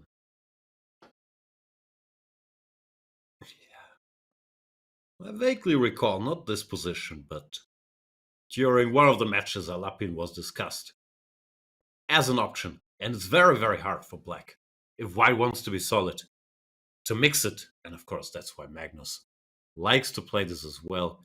Now knight c3 is saying, you know what, I don't mind taking on d5, and that'll be slightly better. If you want to take here, give me the hanging pawns. That's fine too. This is a good version for white. You might better go c4 here anyway. c4, a2, and d5, right? I mean, I don't think he's going to take on a2, but let's see what happens. c4 is possible. King b3, it is. I don't need to take any risk. b7's hanging. No pawns. No pawns offered. I guess black should keep the b pawn and go b6. Yeah, b6 played. Let's see what Magnus has in mind. d1. Rook d1. Everything optimized. Looks good here. June playing a minority attack on her board there with a4 and b4, looking to get b5 in. Yeah, big expert on all these Carlsbad structures, plays them with both colors. There's the b pawn on b5, but black has the 2 bishops. Could maybe contemplate going c5 here after exchanging rooks. So I think black's all right. Yeah, no, she doesn't go c5, goes bishop to f6. Looks very I actually like this. Look at this Magnus move, h4. Hold on, big dog. Oh, okay. Feeling a little vicious, are we? Bishop d3 looks nice. And maybe an h5 type idea. Sacrifices. You can already smell the tactinos here, aka the tactics. Looking really nice. Knight c5. There we go. Love. He's cooking with something here. The question is what? What's the term? Tactinos? Tactinos, yes. Los tactinos, amigos. Tactinos. Yes. Habla español. Sí, un poco pequeño. Yeah, a little bit. Feliz Año Nuevo. Sí. Muy bien. Good stuff. Muy bien. All right, chat. Tactinos, yeah, Tactinos. Jan is, German, Spanish, chess. He speaks all the languages. Queen a5, targeting the pawn. He is attacking this pawn. How do we deal with him? He was range 4. Keep it. Bishop f4. Yeah, bishop f4. Magnus taking a moment here. Meanwhile, Zhou and June, Leiting J. Leiting J is very fine with the 2 bishops, but another very technical game. Yeah, we don't need to switch. That looks roughly equal. We keep an eye definitely on it if something happens. Bishop f4 played. Super Magnus is better here. Has the bishops, has the space. This pawn is annoying because it doesn't give black a comfortable luft for his king. You never want to play g6, weakening all these squares, and you can't play h6 or f6 either. So this is why I fell in love with this opening, because like if it starts all solid, but you can really start attacking them, like with rook d3, rook c4 stuff, like how you saw in the game with who was it? Duda, actually, rook c4 and then rook lift. Do you even rook lift? And it got crazy. I do like this queen placement from Jan. Queen f5 stops all of that activity, big dog. What are you going to do about it, says Jan. I don't know. I'm a boring grinder. I'm happy exchanging queens here. Rook a3 I like. And Jan says no. No queen exchange. But no. Queen b2. Pawn is hanging. Can kick this bishop back. Then play bishop d3 maybe. Queen is a little short on squares, is not? Like, at least a move. Rook c7, f3. Bishop goes somewhere. Bishop d3. Queen might be trapped. Ugly. That's ugly, right? Where did queen Yeah, go? f3 doesn't win a piece. Yeah, let's see. Let's see a reaction. Any reaction from Jan? There it is. Look at Jan. Yep, there it is. Let's get close up on Jan. As yep, there's a head shake, eyebrows raised, adult language in Russian, and yep, that is looking at Magnus. Can't believe what's happening. I think Magnus can't believe that. That's all right. Bishop is trapped. Very surprising, actually. Queen on f5 looks like it should have a lot of squares, but I saw a chat comment. Looking at the crowd for help. Okay, that was funny. I'm not gonna lie. That's a funny one. Yo, what do I play here, bro? What would you play? I don't know. I'm a thousand. I don't know. I'm 1200. No, that was a good one, chat. That's a good one. You can also see Jan's tattoo there. Have you investigated? See, you got some tattoos. At some point, I was checking, and I didn't think there was a single top 100 player with a tattoo, but Nepomniachtchi certainly got some now. Yeah, is there anybody else also out there? Ranak. Ranak, that's right. That's right. He has a whole sleeve. Yeah, he has a whole sleeve. Yeah. Talk to him about that. So, kind of cool. Yeah, Jan's a piece down here. They're going through the motions, but piece is a big advantage in chess. Yeah, and here, this is what I've seen. We've seen the same Jan. If you watch the CCT finals, this exact same thing happened with Jan. And then when he lost the second game, the third game was just like he just got absolutely destroyed in like 15, 20 moves or less. It happened very, very quickly. So, and you can see the tilt, right? You see the tilt. Yeah, of course. Once you're down 2-0, it's fairly thankless. Yeah, having to win on demand, especially if you're black there. But yeah, this is not gonna end well. Okay, e takes d5. Can we at least hope for a little blunder? Bishop d5, rook d5. Don't think Magnus gonna miss that. And here's bishop g4. Yeah, it's over, and it's a piece. Magnus it's too much. Cleaning up, looking to win. So Magnus won every single game since being down 1.5 against Hans. Yep, he just new gear, went into new gear there, and that's it. Resignation. Magnus with 2-0. Yeah, I'm not thrilled. And another draw in the late J game. Let's see, catch up what we missed. Oh no, sorry, that was still the old game. That one's still going. It will be a draw eventually, but they're still moving back and forth. Trying to play it out, I guess, because she has the the square in front of the pawn, which is, I mean, if we get a knight check there, ideally knight is set right, but there's just no configuration where we're winning like this. Oh, maybe is that only move? I mean, it's kind of easy to find, but knight g6, knight f5. Oh, how do I win? Knight f5 and king to king. Happening? Knight f5, then king you all can't the go way for to the e7. pawn ending, so you gotta move the knight somewhere. Knight g6. Maybe go for a little space operation. h4, h5. h5, yeah. I don't know. Feels drawish still, but maybe some chances now. This knight looks pretty. Also covering e3, which is a nice little bonus. Not sure what she's doing with the king. King looked fine where it was. Should go towards f7. Maybe a little triangulation there. Some type of. Looked more like a little time loss, because now black is ready to play h5. A little time loss. h5. Get rid of this guy. Yeah, then it should be equal. Yeah, h5 played. Probably will repeat. Says not just yet. Play on. Gonna use the h pawn.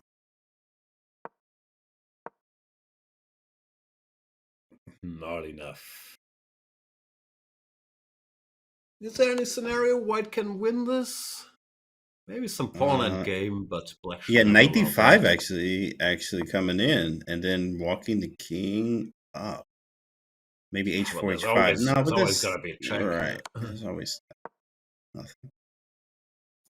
No, I don't see any way. To make significant progress, Black Knight can always bother the White King wherever it tries to help. Just rep it out. It's just a draw. Nah, keep going. Leiting never wraps it up. Always plays on. Always plays on, yeah. Always plays on. Something to learn from always. Good move. Don't let that king get too active. You better repeat now. Oh, king back. King forward. King back again, next move. King forward, king back. King forward, king back. Knight forward, knight back. So you do it. Oh, knight that's f5. brazen, offering the knight trade, but she's calculated it. There it is. Very solid. Although I'd be scared to leave that knight on h4, but it's fine. Played out to the kings. Now keep moving. Go ahead. Go flag. King e3. Flag. King e3. Go. Draw. Another draw. Back-to-back draws there. Nice. Of course, good for Leiting J, but we're gonna be here all night. Magnus already gonna be drunk in some fancy New York nightclub celebrating. And Leiting J, June will start game 17. I'm telling you. You know what? It's actually, what is it? 11:41 over there for you in Germany. Oh yeah, it's nice, man. Soon. 20 minutes. 20 minutes. So we gotta get Jan out of here in 20 minutes. All right, cool, perfect. Got that on the back end. Okay, guys, we gotta get Jan out of here. No, in fact, we're all spending the New Year together here, guys. Right, at least all my fellow Europeans are already completely wasted. We're here watching Magnus. We've seen the entire game. There's not that much to recap. The key moment was after rook a3. Black is slightly worse, but he should exchange queens and suffer in that endgame. But Nepomniachtchi decided to go bishop e4. Which looks natural, attacking the queen. But after queen b2, turns out White has a sneaky double attack because he's targeting this pawn. If you defend it like Nepomniachtchi did, f3. The problem is this bishop can't go anywhere, because bishop d3 picks up the queen in the middle of the board. Try for yourself. There's no squares to be found anywhere. No squares. These bishops. After that, Nepomniachtchi gave up the piece, but the rest, okay. Not much to talk about. Magnus Carlsen is very good in positions where he has two bishops and the opponent has one knight. That's one thing. And I learned about Magnus over the years, With the two bishops and an extra piece, he's lethal. Absolutely lethal there, as he is looking to close out with one more game. All he needs is a draw. 2.5 wins the match, as you see on the screen there. He started out with a very hot start. He did the same thing in the CCT finals here against Jan Nepomniachtchi. So, of course, Jan just trying to fighting an uphill battle, even psychology-wise as well. Just from, playing him so many times in these type of events, and then obviously Jan getting tilted. And it happens, and it turns in Magnus's favor, controlling those nerves. 2.5 wins it all here.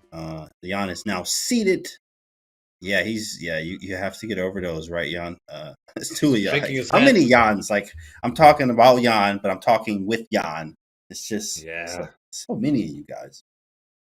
Next time we need the Duda Nepomniachtchi finals.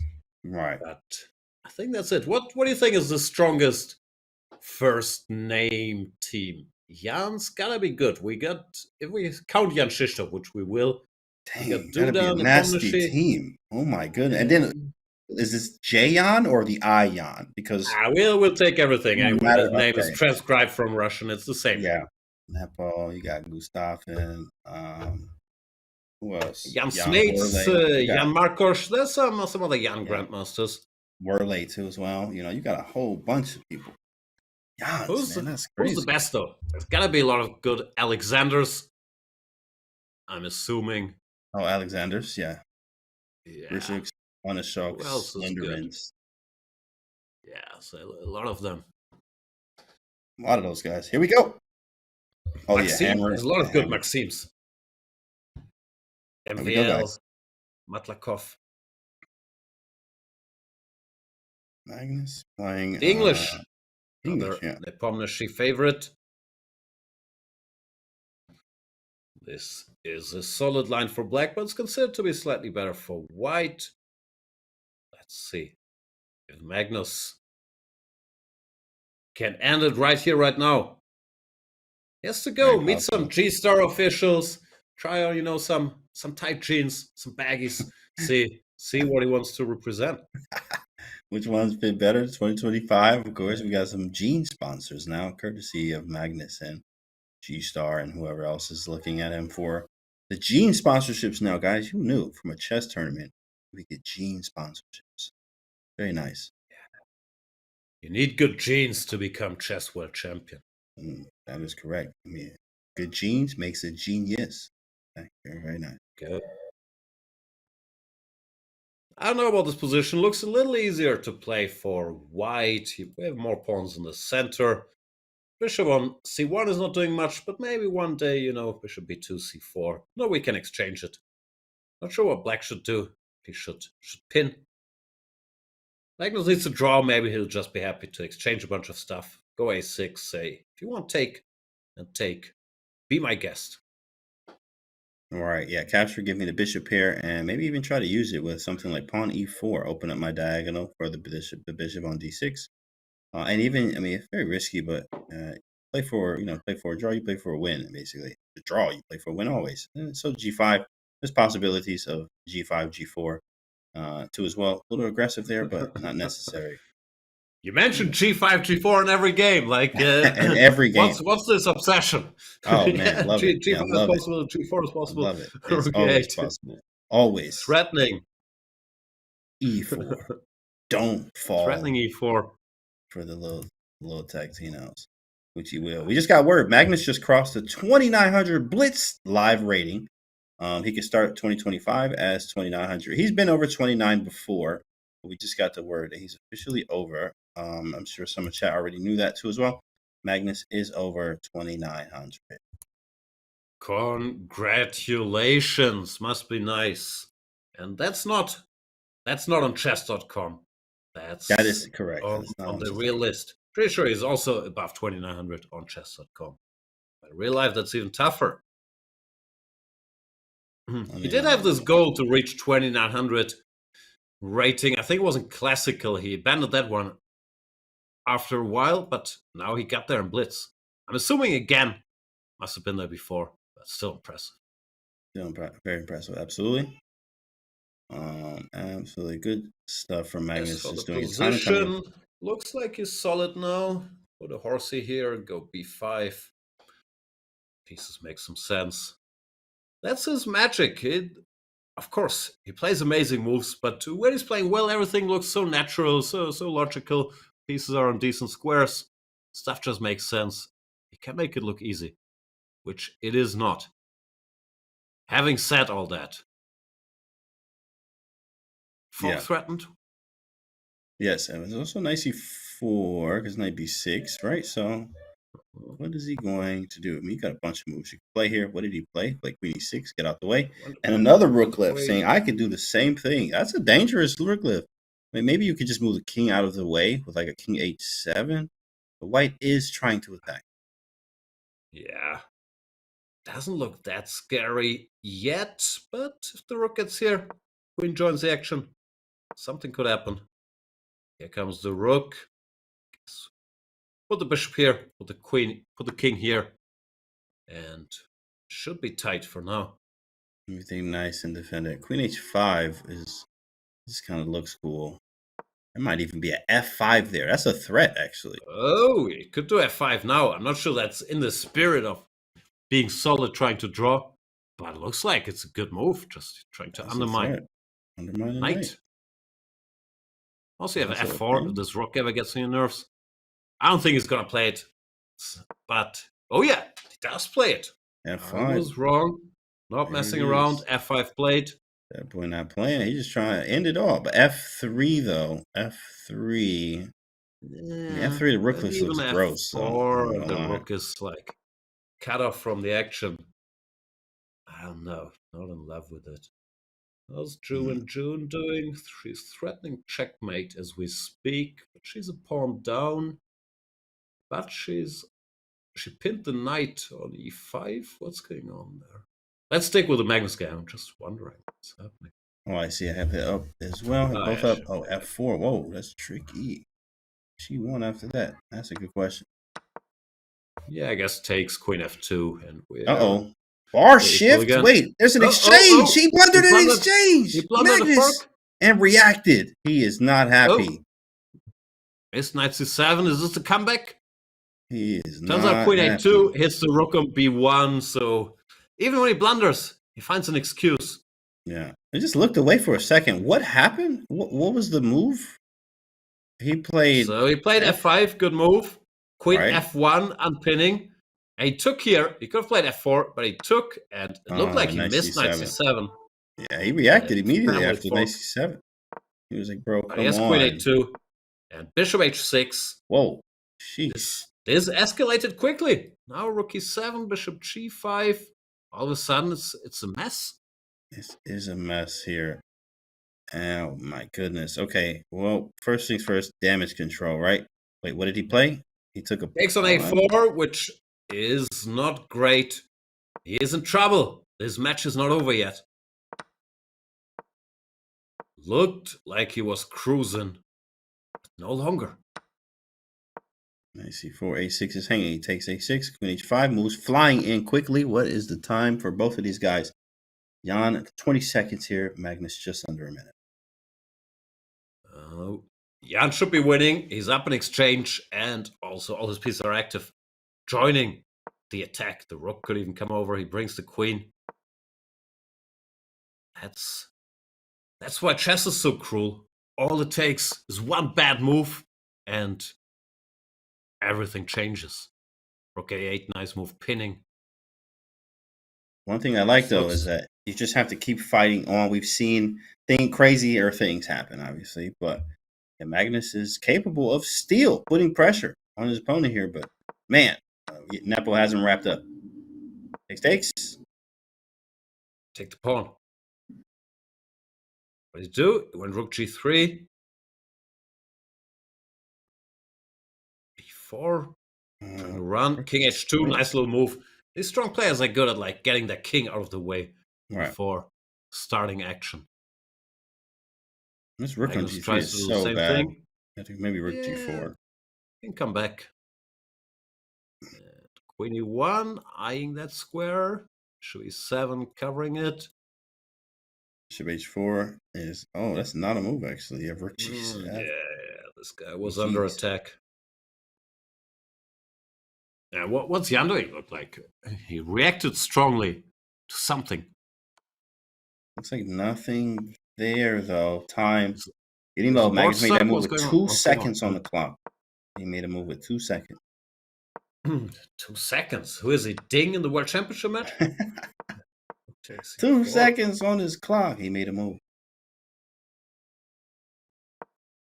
He's trying to hang in there, but he is in exchange and a pawn down. So if Jan can keep his cool here, he should convert this. Yeah. Oh, and End game now. That makes it should be easier. Can't blunder anymore. Activate your rooks. The game should end.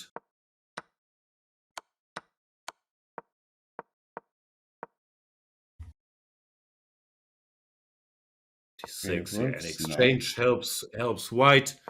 Now there's no more counterplay for Magnus. He's trying prolong it, but the scissor rooks do it again. And Nepomniachtchi back in business, only down 2-1 after the rare mistake by Magnus Carlsen. Misses the knight fork.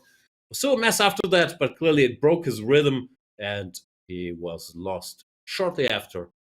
Meanwhile, in Zhou and June against Lei Ting-Jie, this game I think is going to be a draw. Definitely, you're going to even sacrifice the knight on both the pawns. Nah, Lei Ting-Jie is playing for a win. It's going to take a while, but then it's going to be a draw. Yeah. She always plays for a win here. And wow, Jan with a big strike back there, keeping this still a game. Keeping it still in the game here. This one looks like another draw. Should be. Yeah, it's very droish, although let's just back up a second. So, okay.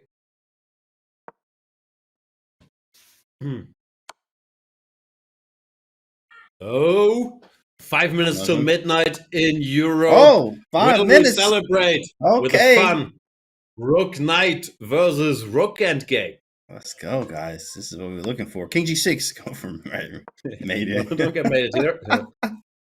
Even Rook at King F6 was made too. Oh man. Okay, pawns are falling. Letting J in her element. Take another pawn. Nah. Gonna play this on. I'm telling you, she gonna play this on forever. Sure. Oh no, that didn't happen. That Rook did look crazy though. It looks absolutely wild there. Mic check. Here we are. Rook Knight versus Rook. This is a fairly standard draw. Rook Bishop versus Rook is difficult.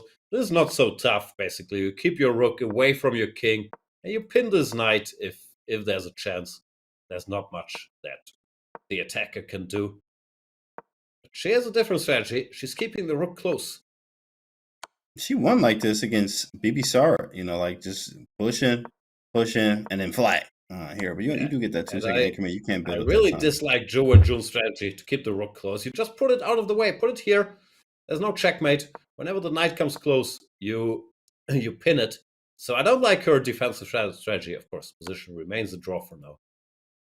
It is kind of scary here. The trick is keeping the Rook obviously far away from the Knight as humanly possible.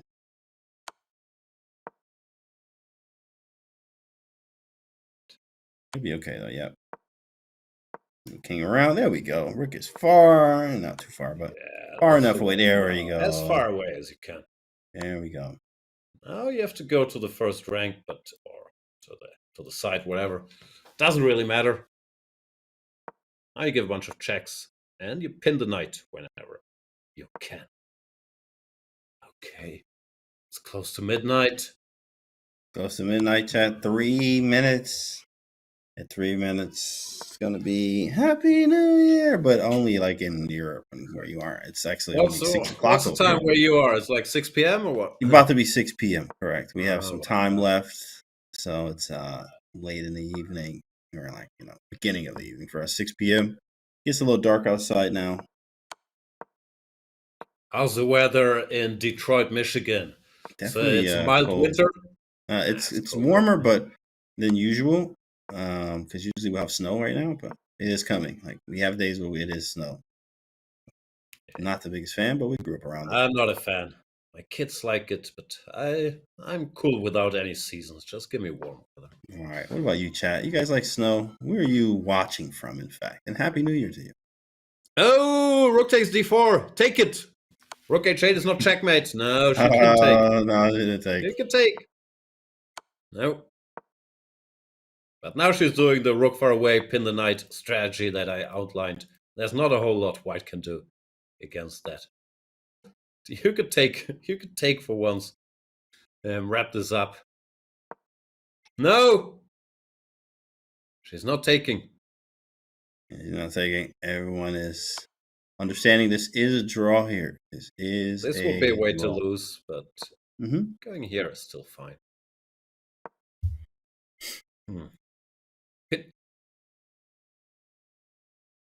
Draw. I see you guys in chat. Okay, a lot of you guys calling from everywhere. Yeah, we just talking to you guys now, chat, because this is a draw. We're going to be here for a while. If they had an extra pawn on the board, push the pawn, take that, we'll be here another 50. So this is move 126. Not sure we're getting the most drama because every game is a draw, but we're certainly having them play them out till the bitter end. There it is. Yeah, you in North Carolina. Nice. I spent a lot of time out there. Love going to North Carolina. Today, please. Oh, no. Yeah, in a few hours or whatever. Yeah, we'll be done with a few hours with this game. Skull. Happy New Year. Happy New Year, guys. Happy New Year to you all if you are celebrating your New Year now. Almost there. 1 minute to go in Europe. Is this game gonna make it to 2025? Is this the first game of 2025? You know. Over here it is. You know. Happy New Year, my European Happy friends. New It is Year. midnight. Wow. May all your wishes and dreams come true. Let's all give up smoking for a day or two, then start again on the 3rd. We'll hit On the the gym 3rd. on the 1st and 2nd. Then, don't have time for it. Happy New Year. Happy This game New Year. might last till 2026. Yeah, that's correct. We might actually be here that long, y'all. So, you know, we'll inform you guys. Let's move 151. Still 0 threats. Also, what you should do is like hang your rook and then claim a draw. Like go rook g8 check or something. Yeah, now it's time because you're getting mated. You should put the king very clumsily in the corner. But they made like 800 moves. So you can claim a draw. I claim a draw. Yeah. And there it is. Draw it is. 18J. Almost got it though. Almost got it. Yeah, You know what I mean? He was made it. Yeah, you don't want to end up with your rook stuck on the back rank defending. But this was like after 8,000 moves. So she was all right. Another draw. First draw of 2025 where I am from. And that means the score is tight in the women's section. 1.5, 1.5. And Magnus Carlsen up 2-1. But he was up 2-0. And he might have untilted Jan Nepomniachtchi with that game. So, could be more action there. Certainly another game. That's all it takes. That's all it takes is really sometimes one game, and then you're just like, I can beat him. Or like you get that confidence to be like, stop the bleeding. Like, oh, this feels great. So he's going to try to take that into his next game too as well there. But Magnus looking to close out. All he needs is a draw, and the match is his to take. He is the FIDE World Rapid and Blitz Champion, but actually the Blitz portion. So World Championship with Blitz for him. Looking to do it. All it Get takes done in one more game. is one bad game. So this game, Magnus was doing fine. He went for this very ambitious but good move, f5. I thought he would try to keep it tight. But after queen f1 here, he went astray with f takes e4 and immediately shook his head. He could have gone f4, hit this rook.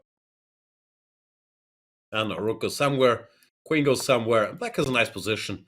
Game continues, but he did go for f takes e4, allowing knight c7, which he had clearly missed. He had this counter, so it wasn't clear yet.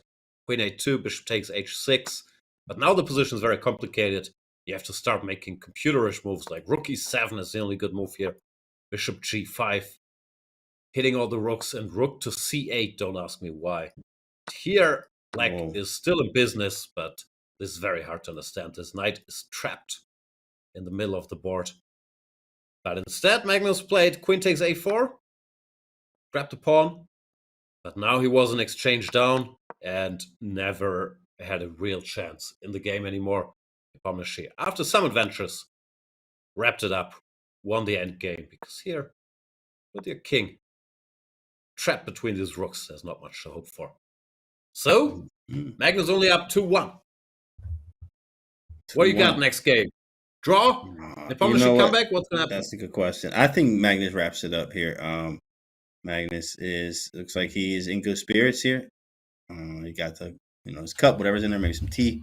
Looks like from there, Jan is feeling good too as well. But rarely do we see Magnus lose like 2 in a row, right? So even if you draw this game, I mean it's Magnus's match. So may the odds be in your favor. And I think his odds are really in Magnus's favor here, especially he doesn't lose twice. He also has white here. So let's see what happens. Yeah, it's a draw with the white pieces. Can play the girl Alapin again if Jan goes for the Sicilian. But who knows? Who knows?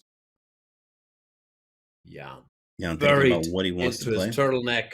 What's he gonna do? E4 G6? Ooh, that's tough. Playing G6. But I mean, you do have to go for it. Your opening choice. This dictates everything. Yeah. Meanwhile, Zhou and June, Leiting J. Tough fight, but 3 draws so far, as I said. We got me all night. French! Oh, history repeating itself. Jan Nepomniachtchi must win. Plays a French. Did not go well in the Champions Chess Tour. Magnus trying to remind him of that, choosing the same line. Line Magnus learned from this Gukesh Ding match where he was doing commentary, this A3 move that he used last time. And he's repeating it, probably also knowing that the main lines there are drawish, as there are in many games. If Black knows the theory, Jan can't make a draw. This is exactly how they played last time. Didn't go well for Nepomniachtchi. It was a miniature, but I think he's looked at it. Well, he didn't move yet, so hope he looked at it. Is my I don't know. You always assume people check it, but then he probably thought, "I'll never play the French again anyway." And then he played it. Yeah, then he played it again. So I think the point of this A5 A4 is to go for some Queen A5. Yeah, he doesn't know this stuff.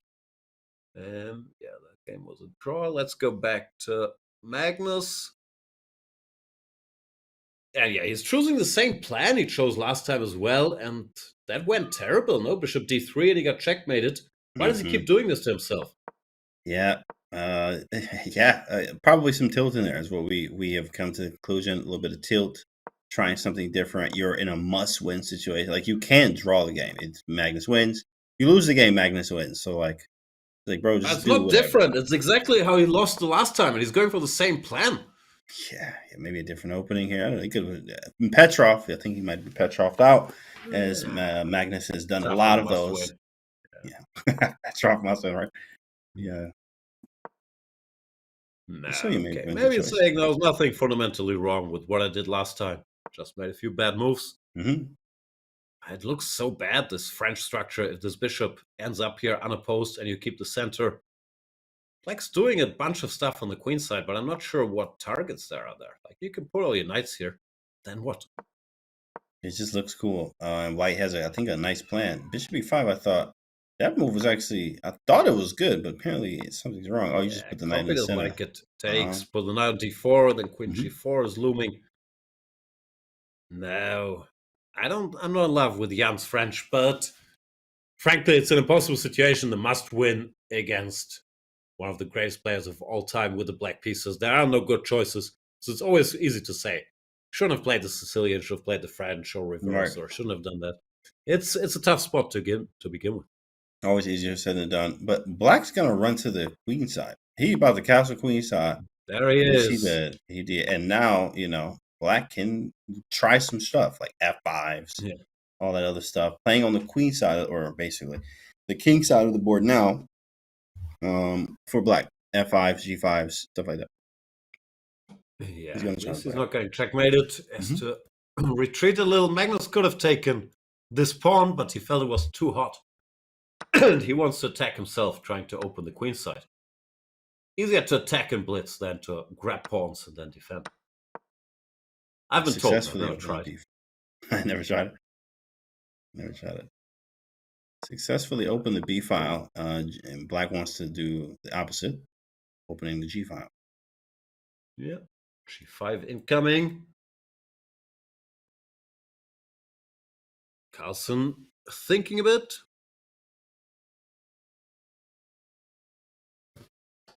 Sometimes you just do it at some point, but Magnus first needs a move. He needs a plan. A bishop on C6 holds everything down on the queen side. But bring everybody over. Like, okay, G5 is not the end of the world. Queen D4, hinted Queen A7.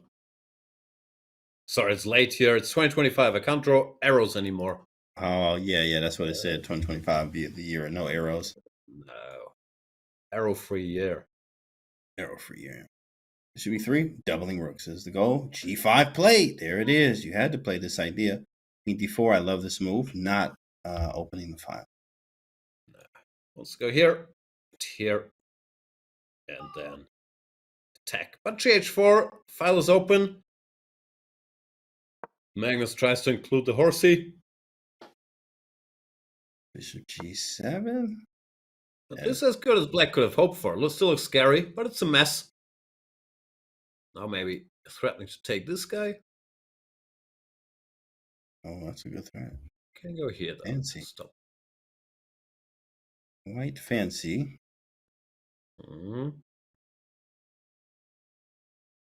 Yeah, I like this move. Bishop F4 stops everything. Oh, you like Bishop F4? Okay, defend everything. Yeah. Oh, he's going for it directly. Probably calculated some stuff. Maybe want queen a7 and then queen a8 check. Oh, that's fancy. Maybe there's stuff here. Yeah. That's fancy. So 95. What are we doing? He didn't go for it, so we won't have to know. Took when queen c7, also logical. Bishop f4, e5, and if needed, the queen can help out in defense here. Also, the king is free to run back. Oh, man, and now the Nepomniachtchi is better. Rook g8. This king looks safe. Yep. He could have played bishop f4 actually. Anyway, e5, queen a7, and then ed, bishop d7, bishop f5 check, bishop d7, rook b7, like a nasty line there. Oh, maybe he had rook. Maybe rook e5. Oh yeah, e5, queen h4, and then e4, something like that too. The d4 is gonna hurt though. Ooh. This is unpleasant. Oh, yeah, d4 is looming. Maybe rook g2 on a good day. Bishop f4. Is this a bluff? Copy says you can take. Clearly wants rook b7. Maybe you get checkmated first. Yeah, Nepomniachtchi takes. And now rook g2. Gotta work. Yeah, it's gotta work. Gotta do it. But it also looks like think about it. King g2, 93 check. Oh no, how do you do it? King g2, d4, king f1, knight d2. Yeah, it's gotta be checkmate. Yeah, it's gotta be mate. And also everything else you lose, so might as well. Wow. Let's figure it out. Take the French defense. Oh yeah, crazy. 93 is nice. Queen e3, d4. And if f e3, crazy. The king can run away. Bro, that's nice. I'm not gonna lie. 93. Yeah, that's a hard move. I think he's gonna spot that. Because you have so many other moves. You got d4, you got rook g8. I mean, honestly, bro, these are. Seen it. 93. Sudden death incoming, and Magnus missed 93. You can see he's frustrated. Oh my goodness. He's lost. Oh, after being up 2-0, this is gonna be 2-2. Knight e3. What a move by Jan Nepomniachtchi. Crazy. Back in business. That is crazy. Also resigns. Resignation. Wow. Queen takes e3, d4 check, and if f takes e3, this king gets chased down. Can't go to the f file anymore. Here, checkmate is coming. It is done. The impossible. This has only been done one other time, maybe twice actually, Alireza, but MVL was able to do it in the CCT, winning 2 back-to-back matches, not just games, but matches against Carlsen to make him go to the CCT finals, which we saw him compete at. And now Nepo saying, hold on, this is not over yet. Not so fast. Fireworks are very tame here in suburbia. I can barely hear anything. Yeah, that's crazy. I don't hear anything out there. Nice microphone over there. Can't hear any of that. There's another solid positional game, which is equal. They are very evenly matched to Lei Ting-Zhe, Chu and Jun. Not giving any ground either. No. Not giving any ground to each other. No. Nepomniachtchi with the momentum. I thought that match was so over with Magnus up 2-0. And he was winning in that third game, or winning maybe not, but better that third game. Well, absolutely. It's the general, this just how it goes. Magnus winning 2 games, closing it out in the third as he generally does. But not this time. The small percentage there. Jan was able to get him and rattle him. So we have another game. Yeah. What's going on here? Looked like White made some progress. Bishop b1 is strange. She wants to hit that pawn. That's why she did it.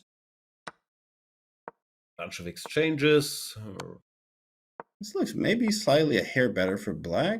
I mean, at least practically. I don't think so.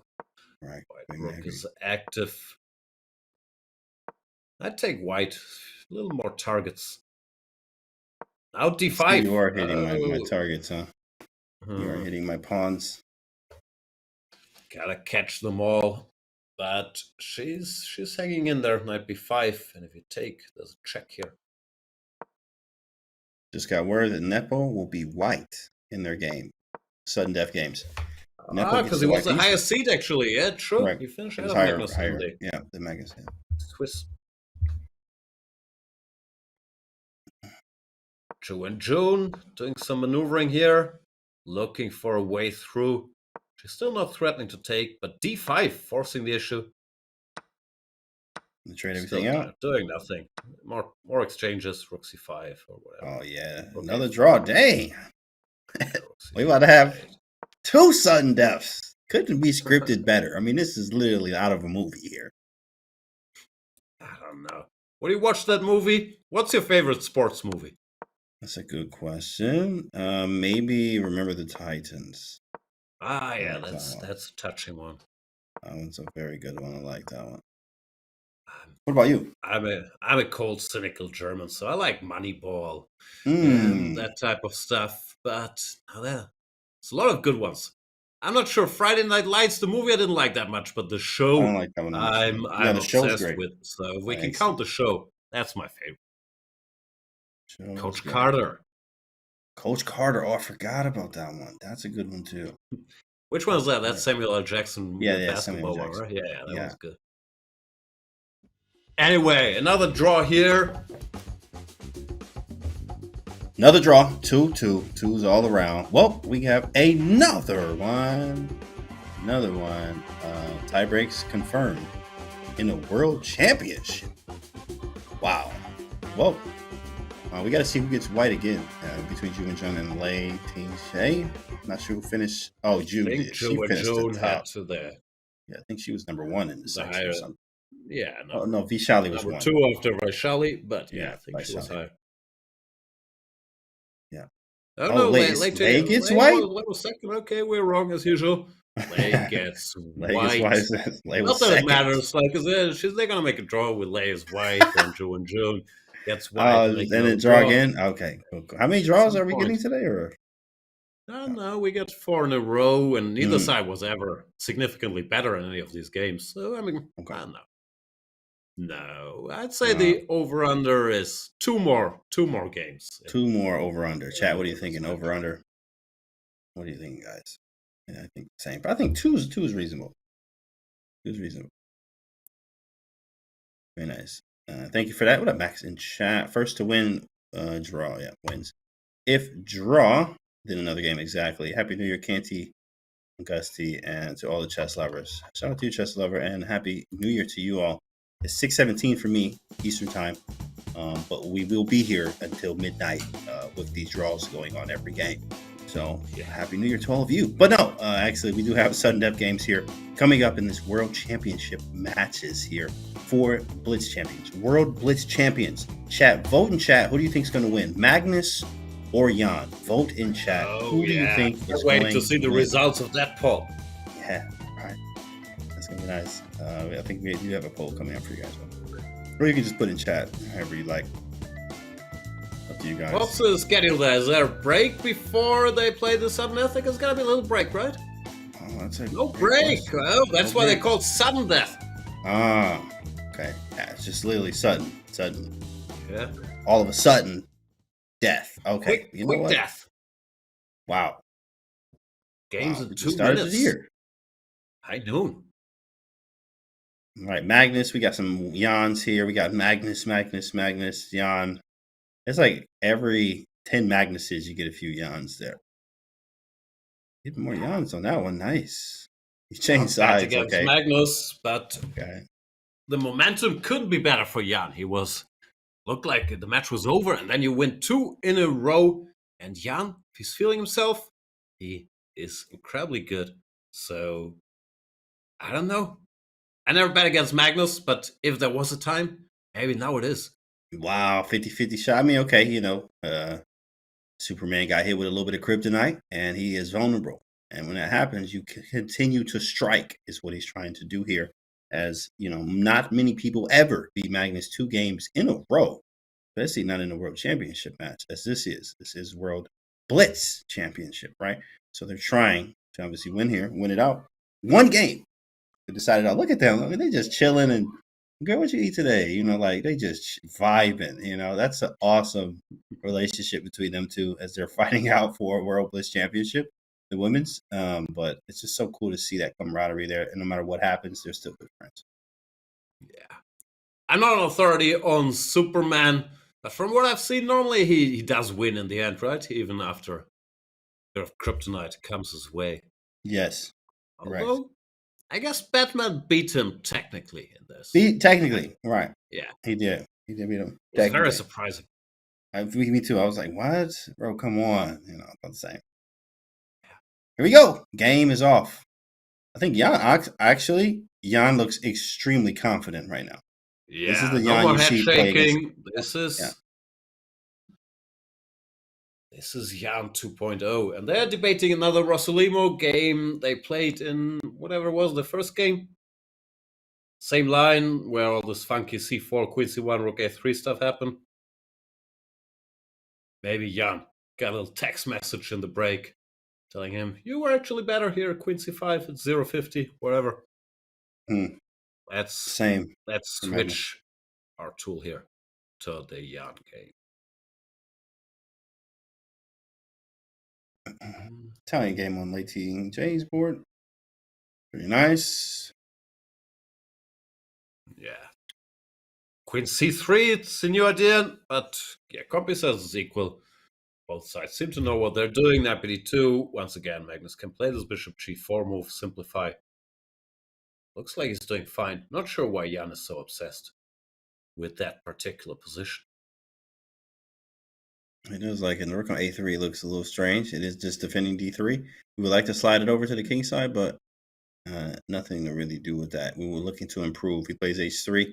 Same as last time. Knight went into F4, threatening H3. He went King H2. Some King H2, Rook D8. And last time there was some B6. Maybe that's his concept. Maybe it's not computer. She just thought, I'll put the Queen C3 so B6 doesn't come with tempo. It doesn't look that impressive. He's a bit passive. Magnus looks fine. I know what to do next. Maybe Queen away and F6. Yeah. Oh, you already know the idea, man. King G7, H5, G5. Like, that's I knew you were going to say that. Same idea. Not always. happening. Always. No reason to do this at all. But we do need to do something where Magnus is trying to figure out what is my plan. To double rooks here to target that guy, but then you got to watch out. Well, Magnus goes B6. Takes, but now at least this idiot rook has some squares. B4, fixing the guys before C5 happens. That's a good point. Yeah, the rook has squares now. Okay. Rook D6. Double like you said. Seems good. Yeah, I hate this because it just feels like I'm holding. Hate trying to play these type of positions where Black's just like holding. But okay, rook D6, you are, could hit D3. Yeah. I think it's fine. D3. Rook A2, very deep. Not sure what he's doing there. Maybe he wants to go here if needed. Maybe now's the time. Very good. Hey, H5, G5. Why not? H5, G5, King G7. YOLO. Yeah, that's funny. It's just a World Championship title here. Push some pawns, see what happens. Come on. Hang on. Rook D2. Now this pawn is hanging. No, what do you do? You have to go back? Threatening 95. He's down some time here. 95. Hey, Nepo moving extra fast, bro. What? 245. What a comeback that would be. Nepomniachtchi just wins 3 in a row to become Blitz World Champion here. That's insane. Now, Magnus' clock is ticking. He can't be happy having lost these 2 games. He's under some slight pressure. Has to cover that E5 pawn. Oof. He has to figure. I need a plan. I mean, and look at the time. Bro, this edge is crazy. He's under 8 minutes. And he goes Rook D4. I like it. I like the idea. It's a nice move because you can't take because of the ED thing, but C6 is loose. Maybe just King G2 to organize a little. It's not simple to play this. B2, Nepomniachtchi wants to grab material. Oof. That escalated quickly. Magnus can't move his rook because E5 is loose, so he has to find a way to make sense of it. And yeah, he goes Knight G5. Beautiful Double move. exclaim according to the compy. He's not done yet. Knight takes G2. d4, e takes d, and then you can win material back here. Or she takes. But now? Is there f4? Oh, that's a I was crazy gonna say tactic. king g2. But then maybe queen That's e6. Whoa. Can I go f4? F4 and kick also the have knight. queen e6. Anyway. If you take here. Yeah.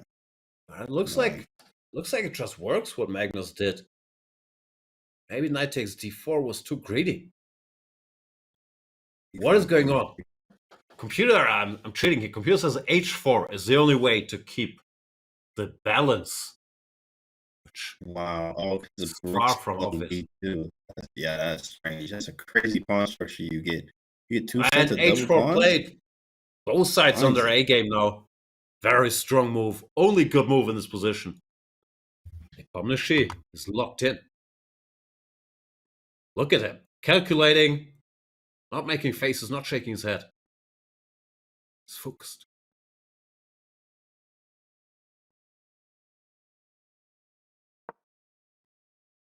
Queen e6. Takes. Queen comes to g4. I can't even count pawns. Is white a pawn up? The structure is a bit shaky. And if queen f6, then black can take on d3. Takes and queen e2 check. Regain the pawn. So it looks like both sides are just playing excellently. And this is a balanced position. Yeah.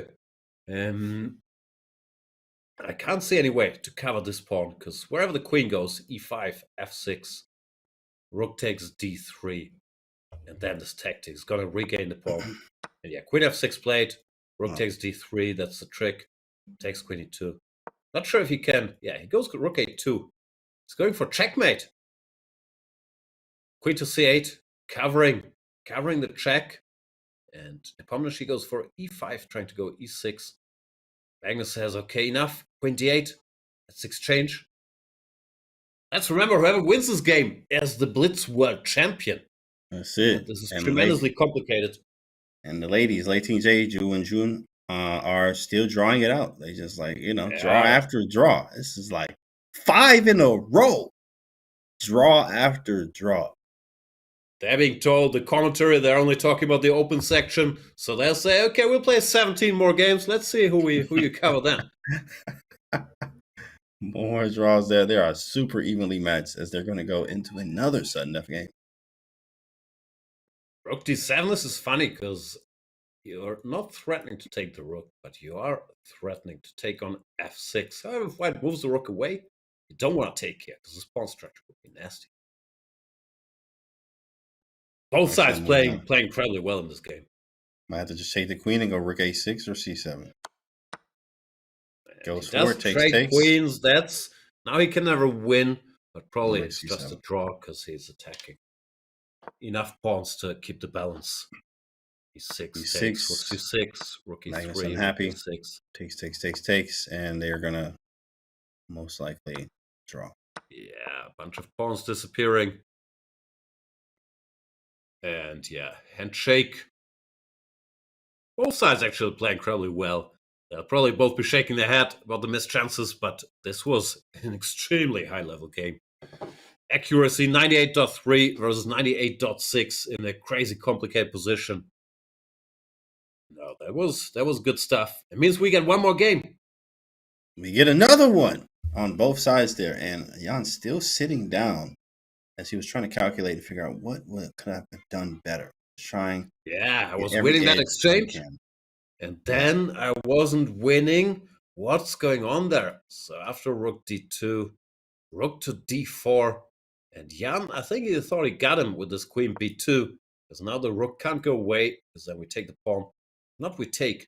But Magnus found this very cool move, knight g5, knight d4, ed. Now, if this rook were to go away, white is actually in trouble. Nepomniachtchi went into deep thought, found the best move, h4, using this pin. But after queen e6, unpinning, threatening a check. Game remained balanced. Yeah, neither side made any mistakes. This was just high-level high-level stuff. And a draw, as it always is, usually. You play it out like this, sometimes a theory, the Knight Orcs, the King's Indians, the sharpest stuff, end in draws, and etc. Yeah, can't complain too much. First draw in their match after Magnus won the first two, then Nepomniachtchi the next two. Different in the women's match, are up to 5 draws in a row. All right, 5 draws in a row is insane. I mean, come on, like how more evenly matched can you be? 5 Have you in ever a row. played 5 Blitz games that ended draws in a row? I don't think I've ever done that, and I do love draws. Never, not seen it. This is wicked. It's crazy to see. Scripted. No, I'm kidding. At the same time, they are just good compatriots. They know each other very well. They played a world championship match against each other. So, of course, they know each other's styles and etc. And it's very nice to see from LeiTingJie and Jun. So, still another game, though. Whoever wins is the Blitz champion, the world Blitz champion, in respective sections. The women's here with LeiTingJie and Jun. And in the open section, Magnus and Jan. Looks like they're ready to just keep going. But James, I have to leave you alone for 2-3 minutes. I gotta make it to the bathroom. So okay. I'll be right back. See you guys. Cool. We'll be here, chat. What's up, chat? We are still here. LeiTingJie versus Jun. All right. Happy New Year, chat. If you are in Europe, it's 6:30 over here on the U.S. side. But yeah, Happy New Year to all of you. Making 3 coffees, yeah. That's funny. We're holding it down. Huh? Jan, all right. Game time. See what happens. Bathroom gambit accepted. Exactly. Happy New Year, guys. Happy New Year. And I hope you reach your goals in 2025. If you didn't set any, hey, no problem. Still got time. There's nothing but positivity, especially all the good people out there. Shout out to you guys. Love the mods too. Magnus, let's go. Magnus versus Jan. Okay, predictions. Is this a draw? Does he win? Does he lose? Who lose? Exactly. That's up for you to choose. Here we go.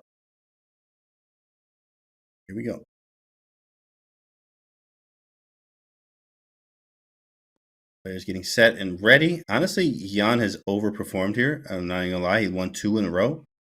And then drawing. We have about a minute till game, so we're just gonna chill. Watch the footage. Wait for Jan. Oh, okay. But maybe not.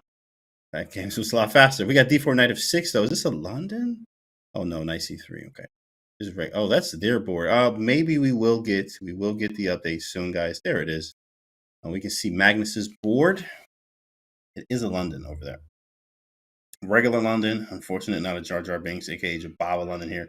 But we are playing London. Magnus is a fan of the London system. So we are getting a board reset, guys. We will be getting that fix on the board. So, yep, we got a London. Who's hyped for the London? Honestly, Magnus likes the London system. He has said this before. He said it's a good opening in a interview as well. Takes, castles. You just get a position. Right? You don't have to play the regular London stuff. London and World Champs is crazy. Yes, absolutely. We saw French too. Remember that? We saw Frenches too. So, okay. C4 hitting the D5 pawn. Obviously, we're going to get castle. The bishop goes on the long diagonal generally in this type of cases, but we've already traded it. This is a London here. So queen B4, we get easy positions. Maybe knight B, D2, or is he trying to trade the queens? We'll see.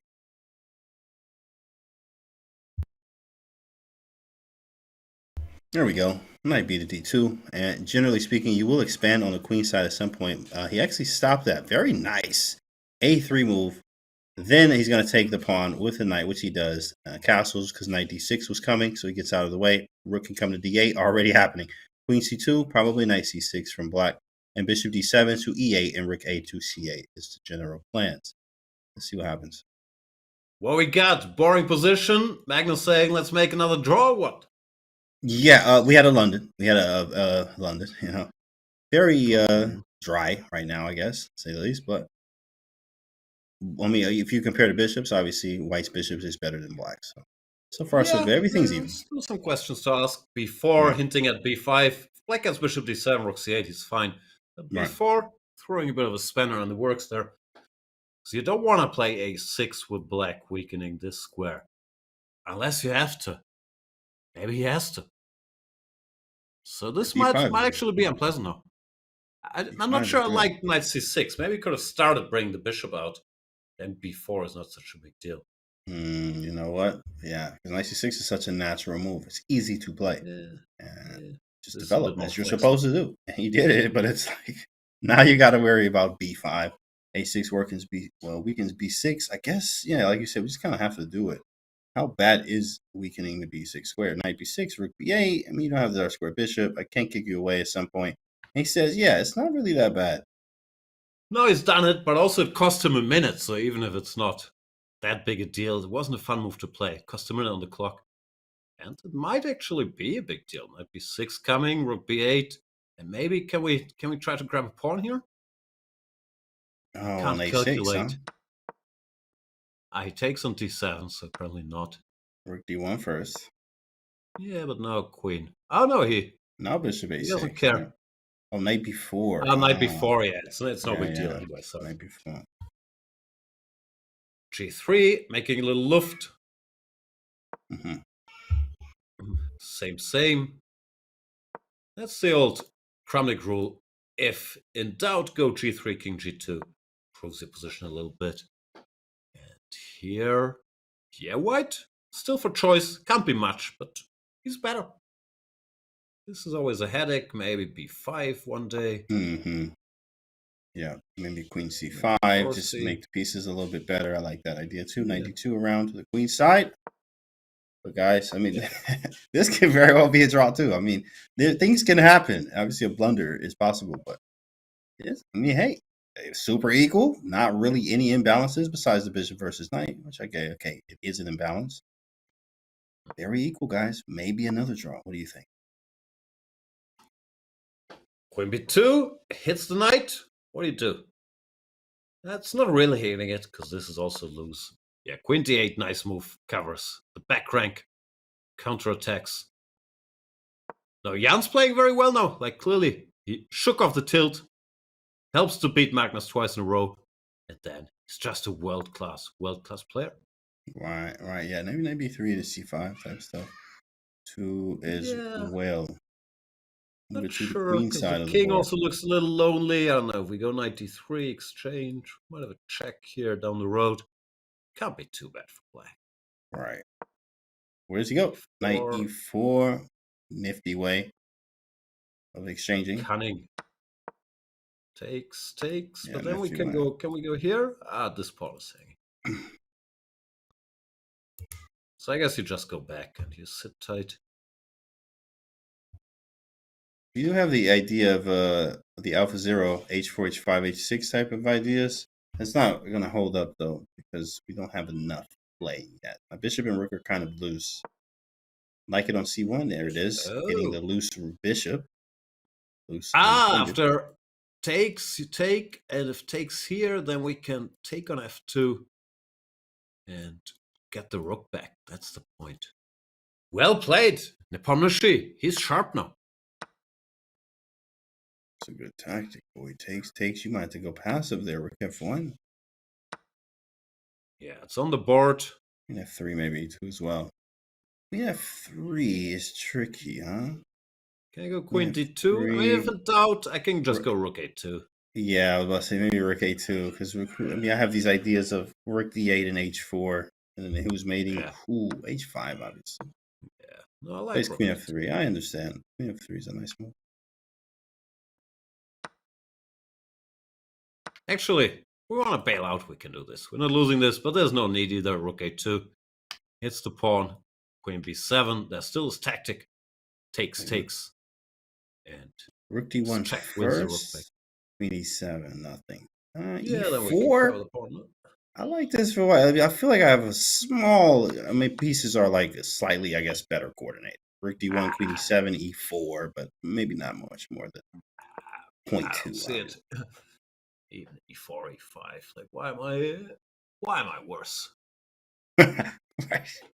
Right. Magnus takes. Oh, and Nepomniachtchi goes Queen F6. I thought he wanted Rook F2, Queen D2 check. But okay, can just take now and take on A3. And another draw. Another draw, boys. I was worried getting paid by the hour that this would be a short day, but the guys, they are saying, no, we got you. We'll play 5 more hours in 2025. No worries. What happened in Leiting J, Ju, and June? Oh, Ju and June is looking to close out. Whoa, she has an extra pawn, better position. Just needed 5-6 games to warm up. Now she's moving in for the kill.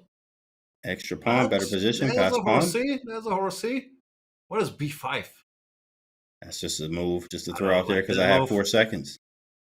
That's it. I have 4 seconds on the clock. B7. And we have Bishop A5 looming. Bishop A5 could be Could GG. do it now, but I think the human move is just King H2. Don't allow any checks. Then we cash it. Yeah, King H2 played. F5 trying tricky. To mix it. Oh, this is lost. Here comes the bishop. Queen D5, maybe even first. Doesn't matter. Bishop A5. Yeah. There it is. She's cruising. Now you take D8, and that is all she wrote. Wow, what were the odds the women's match finishing? Wow. Before the open match. Ju and June is the world champion, the new Blitz world champion, the double crown. She's also the classical world champion. Congratulations to Ju and June. What a legend. Ju and June pulling a Magnus, winning the classical, the Blitz. She's doing it all. She is women's world Blitz champion. World champion. Congratulations to Ju and June. Took a lot of games there, but doesn't matter how you get it. It matters if you got it done. And she got it done here. Look at that. Made it all the way through the bracket. Defeating Leiting J. 3.5, 2.5. Great stuff there. Excellent. Yeah.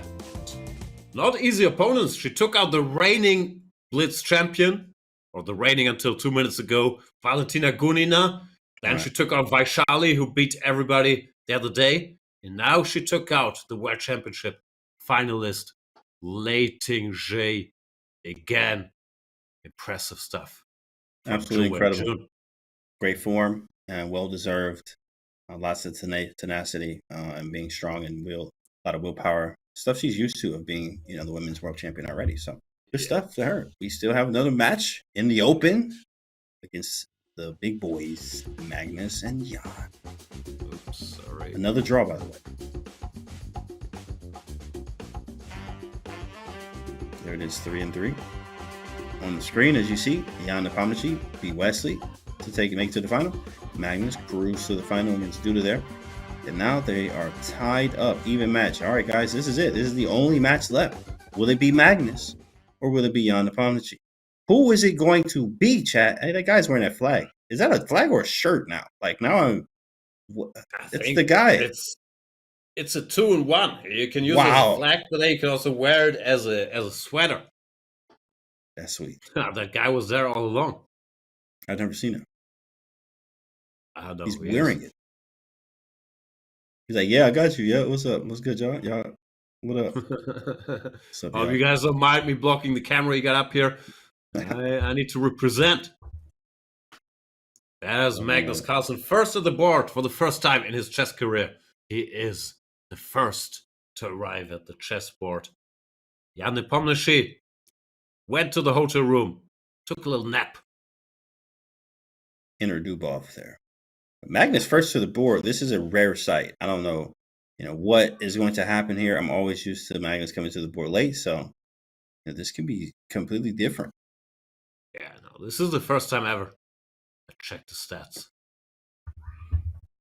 Man, this is wow. Algorithm is completely shifted as Magnus comes to the board first. Something's going on. Something's in the air. Oh, it's 2025. Oh, that makes sense. Okay. New year, new me, says Magnus. Gotcha. Maybe he's doing do the opposite. Like George did in Seinfeld in 2025, I do the opposite of everything I've been doing. Yeah. I'll lose some games to Nepomniachtchi. I'll come to the board first. Not wearing jeans anymore. He is in deep thought, Magnus Carlsen. Already. Can't be thrilled with how this went, but we've praised his bounce back ability already. Bishop E7, random move here. I can go D4 if he wants to punish it, but Jan doesn't. Semi-chessable course. Aggressive E4 repertoire. We go Bishop E7, D4. But Nepomniachtchi goes for the standard setup. D3, knight B2. I do like your course too as well. The aggressive E4 part 1 and 2. I do have those. Yeah, I thought it was pretty fire. I'm not gonna lie. The Sicilian coverage was nice with the nice E3s and all that. Pretty nice. Pretty nice. Also, the fantasy variation of the Carolina. I scored some nice ones. Gotta do the fantasy. Yeah, it was one sick idea. F3, E6, Bishop D3. I was very pleased with myself. It's a very silly idea. I was very happy. What is going on? Okay, Jan is doing not all the standard moves. He went B3, Bishop B2, which is a bit atypical, but I kind of like it. Takes BC, you get a nice grip on the center. And if not, you pick your spot to either go Bishop B5 or to take and then play C4. Looks nice for white. I like these takes for white too as well. D4, yeah, he's opening it up. D4. Take. Download the app. Download the app. There it is. And then Bishop G7, I assume. Yeah, looks stable for black, but white should be a little better. Some more space. Now you consolidate. F3, then you shuffle your knight around. What you want is like go C4, one day go knight D5, make black take it, then attack the weakness on C7. It's a 100 move plan, but white is a bit better.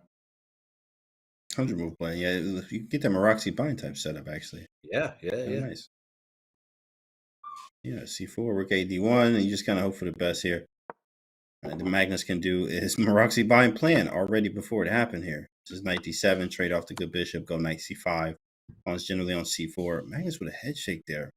Not happy. Queen C3 is nice. He can't go Queen F6 because C7 is hanging. Now he loses coordination a little bit. Now rook D1, F4. Like still not in time to go Queen F6, which you want to do. Nepomniachtchi, he's been on fire ever since that unexpected comeback. What it takes. Sometimes you E5. You can they can bleed. Like, he can be beaten. And he did it twice, and he built some confidence up. As you can see, he's playing a lot more confident than he was in the first two losses to Magnus.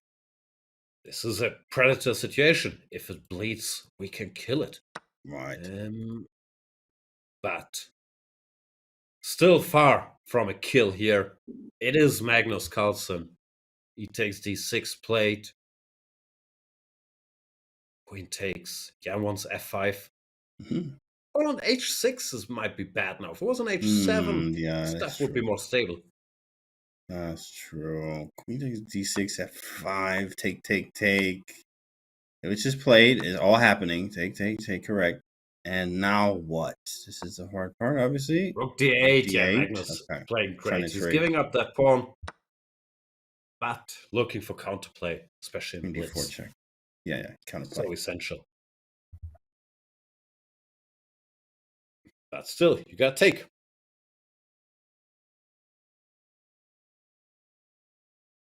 Jan probably doesn't want to relinquish the initiative, looking for a way to keep it going here.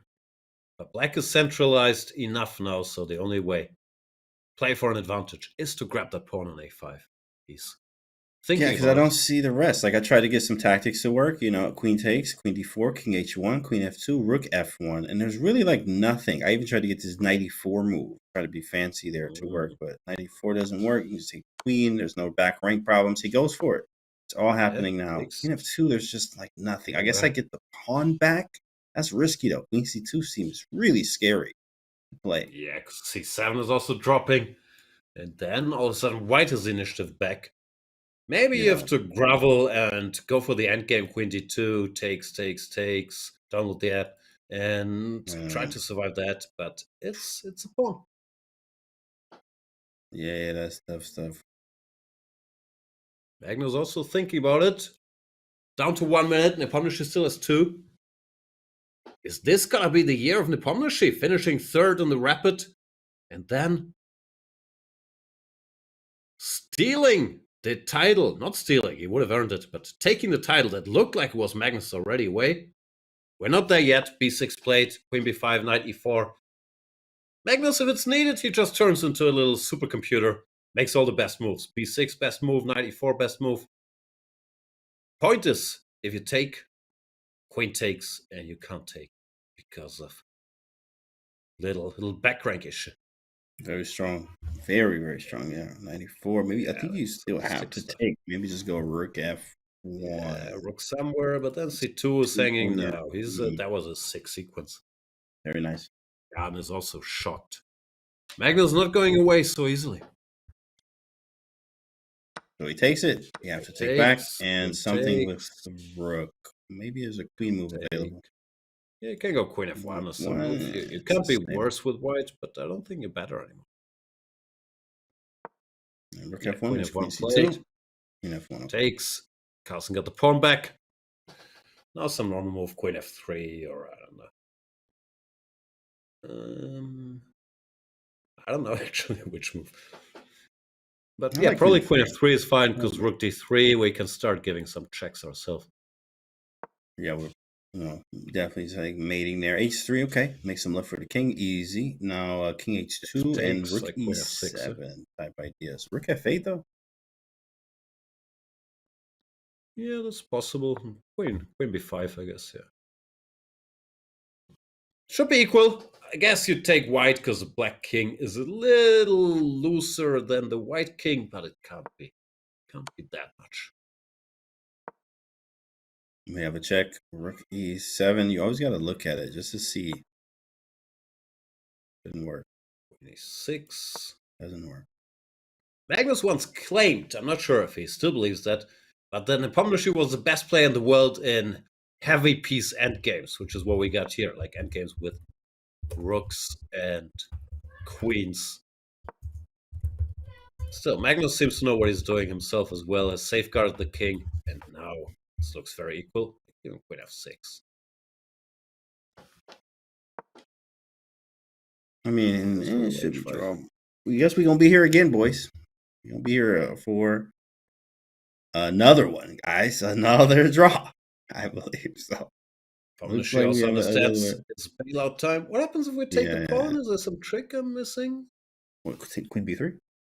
Yeah, gonna take. Oh, yeah, h4. Okay, then. Then exchanges are coming. This is equal. Maybe we could have taken. Takes. Yeah. Here we go. Same old. G3 and Nietzsche. B4, I'm not sure. The black king is closer. I'm not sure you should provoke any races here. B4, I really didn't like. Play G3, free your king. Still equal, but I didn't like it, like, aesthetically. Magnus not liking it either here, but understanding what happens. So draw here, another one. These guys are neck and neck, as we saw in the late Team J and Ju and Jun game, or match, as Ju and Jun was able to prevail, be victorious there. C4, little tactic. Yeah, played. King C4, okay, 4. Now Jan has to calculate that he's fine in the pawn end game, which he is, apparently. They look at each other, yeah, draw. Yep, draw. Another draw. What is this? 3 draws in a row in a sudden death? This is more like Die Hard than sudden death. Yeah, I wonder what they're discussing here. I wish we had mics there. That'd be good. You can hear what they are saying, but I don't think we have that capability. No mics. Okay, so we have no mics. It'd be good to hear what they're saying here, but where's Mike Klein, chess.com, when you need him? No mics at all? Maybe they're talking Armageddon. Maybe it's like, man, maybe we should do Armageddon. Yeah, enough. Yeah, let's flip a coin. So we have 3 draws. Say enough. We can't win. Hey, we have so many draws. Come on. It's close to midnight. I got a table at Nobu's at 7. Like, I have to be out of here. I have a reservation.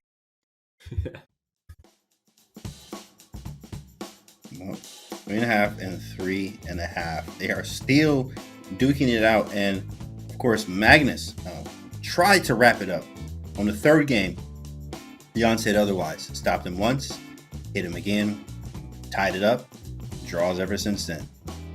Whoever wins is 2024 FIDE World Blitz champion. I'm wondering what they're discussing there. Is Magnus trying to change the rules again? Saying, okay, I'm tired of this. We're co-world champions now. Congratulations. Right. Yeah, right. You know, I got my jeans on. I'm feeling some kind of way right now. Yeah. You need to figure this out. As for the game, yeah, it was a slow Italian. Jan was a bit better out of the opening. They got the structure, which I liked for white. It looked like Nepomniachtchi was doing everything correctly to put pressure. Managed to pick up a pawn. But then, when Magnus was a pawn down and with his back to the wall, he turned into Super Magnus. Oh, sorry, that's not what happened. He went b6 first, very important, because his queen was covering that square. Chased the queen away, and now knight e4 works. Because after takes, which you have to do, queen takes e4. The rook can't take, and even if you go rook c1, there was queen takes c2, so black regained the pawn, and neither side could make any progress, so another well-played draw. Both are actually playing tremendously well. I think maybe that's also why Magnus is frustrated, thinking, I'm playing well, what's this guy doing all of a sudden? He's not giving me anything. Yeah, definitely. It's frustrating, of course, especially being where he was. He was half a point away from being the World Blitz champion. That was it, half a point. You know, and he didn't, just give him the game. Jan just played very well those next two games. Now that third, obviously draws in between, all the way up to what we have now. Now we have more chess, guys. Another game, another one, another one. We have another game. So, yeah, we're going to flip colors, and hopefully we have a decisive result. If not, guys, we're going to be here. We'll be here a whole nother day if we have to. Jan, sitting over here a whole hour extra into his new year, 2025. It's 1 a.m. here. Yeah. With us, spending it with us, chat. We got to feel that's how I like to party. Do some commentary with GM Canty at the end of 2025. Let's go. I see Detroit basketball there. Awesome. Nice. Paid by the hour. Yes, in fact, no, we are paid by the hour. In fact, so chess.com, we're getting double right now. This is holiday pay right now. I should have asked for double. I wasn't aware of that. Yeah, we're getting holiday pay. We get 1,000 every minute. So shout out to chess.com. Thanks for that. 1,000 every minute. We'll be here all day. Yeah, I guess we're waiting for them though. I think we may be taking a break. So we're going to be doing the same thing. You over there do the same as well. So guys, we'll see you in a few minutes with more action here at the FIDE World Blitz Championship. We're Rapid and Blitz, but we'll be back in a few.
Next, we have the big four of chess tactics. These are by far the most common tactics, and if you just learn these tactics from this video, you will win a lot more chess games. First, a double attack is exactly what it sounds like. You create two threats with one move. For example, attacking two pieces, or maybe attacking a piece and threatening checkmate. Next, a fork is the most common form of double attack. One piece moves and attacks two different pieces. In this classic example, white sacrifices the queen to make way for this gorgeous knight check. The knight attacks both the king and queen, a special case known as a royal fork. White bags the queen on the next turn. A pin is when an attacked piece cannot move, because doing so would allow the capture of a more valuable piece hiding behind it.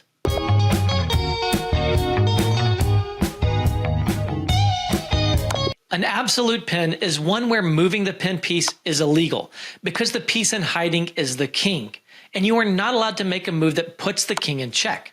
A relative pin is one where you can move the pin piece. You just don't want to, because you will lose material. Here's a great example from a World Championship challenger, Viktor Korchnoi. He captured this defended pawn because after the queen captured, rook d7 pinned the queen, and white was guaranteed to capture the queen on the next move.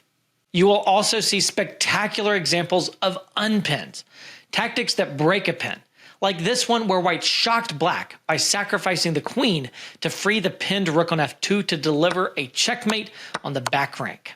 Finally, among our big four, we have discoveries, or discovered attacks.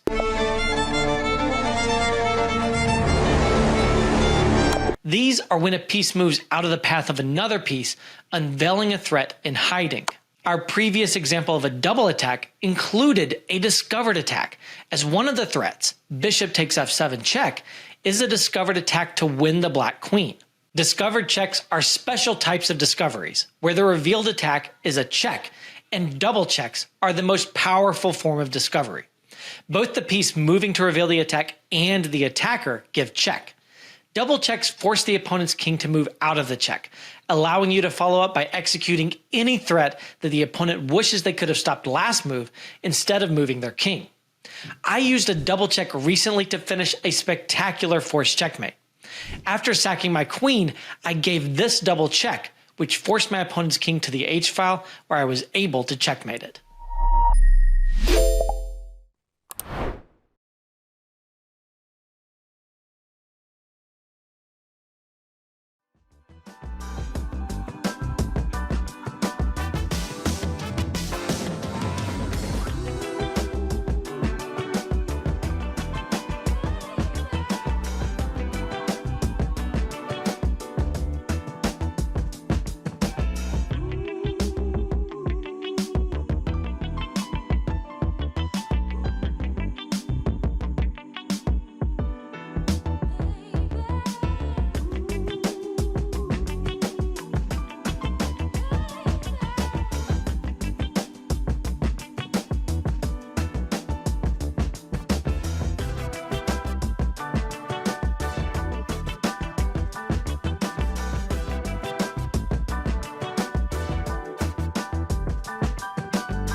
Welcome back to the FIDE World Rapid and Blitz Championships 2024. I'm here with Jan Gustafsson, and we are debating some rules on the backside, huh, Jan? What's going on? Let's. I know some people in the chat already kind of know what's the talk is going on right now.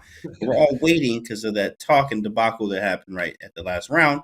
In the last game, they were talking. Everyone was talking, and what happened? I know, it sounds like NRK, the Norwegian television, is reporting that the players are saying, okay, you know what, we played 3 sudden death games. Can we just share the Blitz Champion world title? We've had enough. It's New Year's Eve soon. So let's get out of here. And apparently, FIDE, probably not looking for another fight with Magnus Carlsen, is drawing up some document. I don't know. I don't like it. Rules are sudden death. You play until someone wins a game. You can't just say, okay, we've played 3 games. We both played well. Let's both be world champions. That's not how it works. Yeah, no, it's funny. It's like it's crazy because like in Jan's shoes, he like, well, sure, I ain't gonna fight Magnus no more. I mean, listen, hey, okay, I'll take that. But then secondly, it also is. I mean, it is changing the rules, and people do want to see, one champion here. This is why we have sudden death. Right, one winner from the sport. So, yeah, how do you feel about that, Jan? In chat, what do you feel about? I see somebody said disqualify both. Wow. Imagine the NBA, whatever. LeBron has a double overtime game. He's saying, "You know what? I'm tired. I've done a lot. The score is still tight after double overtime." Adam Silver, how you feeling? Let's both give a W to the Lakers and the Clippers, whoever's playing in this game. You're right with that? I mean, it's never happening. Only in chess, because FIDE already has this stuff with Magnus. They backed down in the jeans affair. And now he's saying, you know what, enough. Another power move. But I have a feeling it's going to happen. They'll find some wording. But there's nothing in the rules about that, is there? It's sudden death. You play until someone wins. It's not like you play 3 sudden death games and then you go home. Yeah, actually, what is the verbiage for that? Like, when do you stop? Is it 3 games, or like they actually have to create something? You play until someone wins a game. That's it, and you have to create. You literally, they're creating. I mean, if they're creating something like right now on the spot of like. You can't change the rules on the spot because one of the players or both of the players want the rules to be changed. That's not how it works. Yeah, this is different. This is different here. I see claps here in the playing hall. Something's going on in the playing hall here. I can just see on the back end here. Let's get a shot of that playing hall and see what's going on. As things are happening. Not sure what, but we see people walking around clapping of hands and stuff. So someone's there.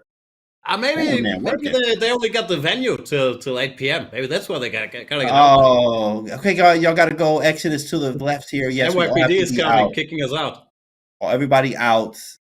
We have the New Year coming in. Sorry, you got to go. It's the NYPD New Year's fundraiser starting 9 p.m. Get out of here, guys. The New Year is coming up as sometimes everyone is already. It looks like everybody's leaving, right? Maybe they just announced, okay, everybody's world champion. Get out of here. No more chess. Yeah, we got this. What is this tweet? Is this a video? Nice. Okay. What's it say? I can't read. Something from FIDE. It was very small. But it was a FIDE post on X or Twitter. There you go. Yeah. FIDE saying something about go check the tweet, guys, from FIDE on Twitter. That's what it is. FIDE talking about Magnus, and so we'll see. I'm going right now. Okay.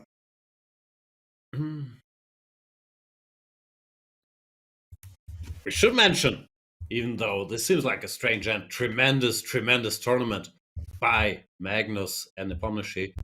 Yeah, FIDE is tweeting, Magnus Carlsen suggested to Jan Nepomniachtchi to share the first place.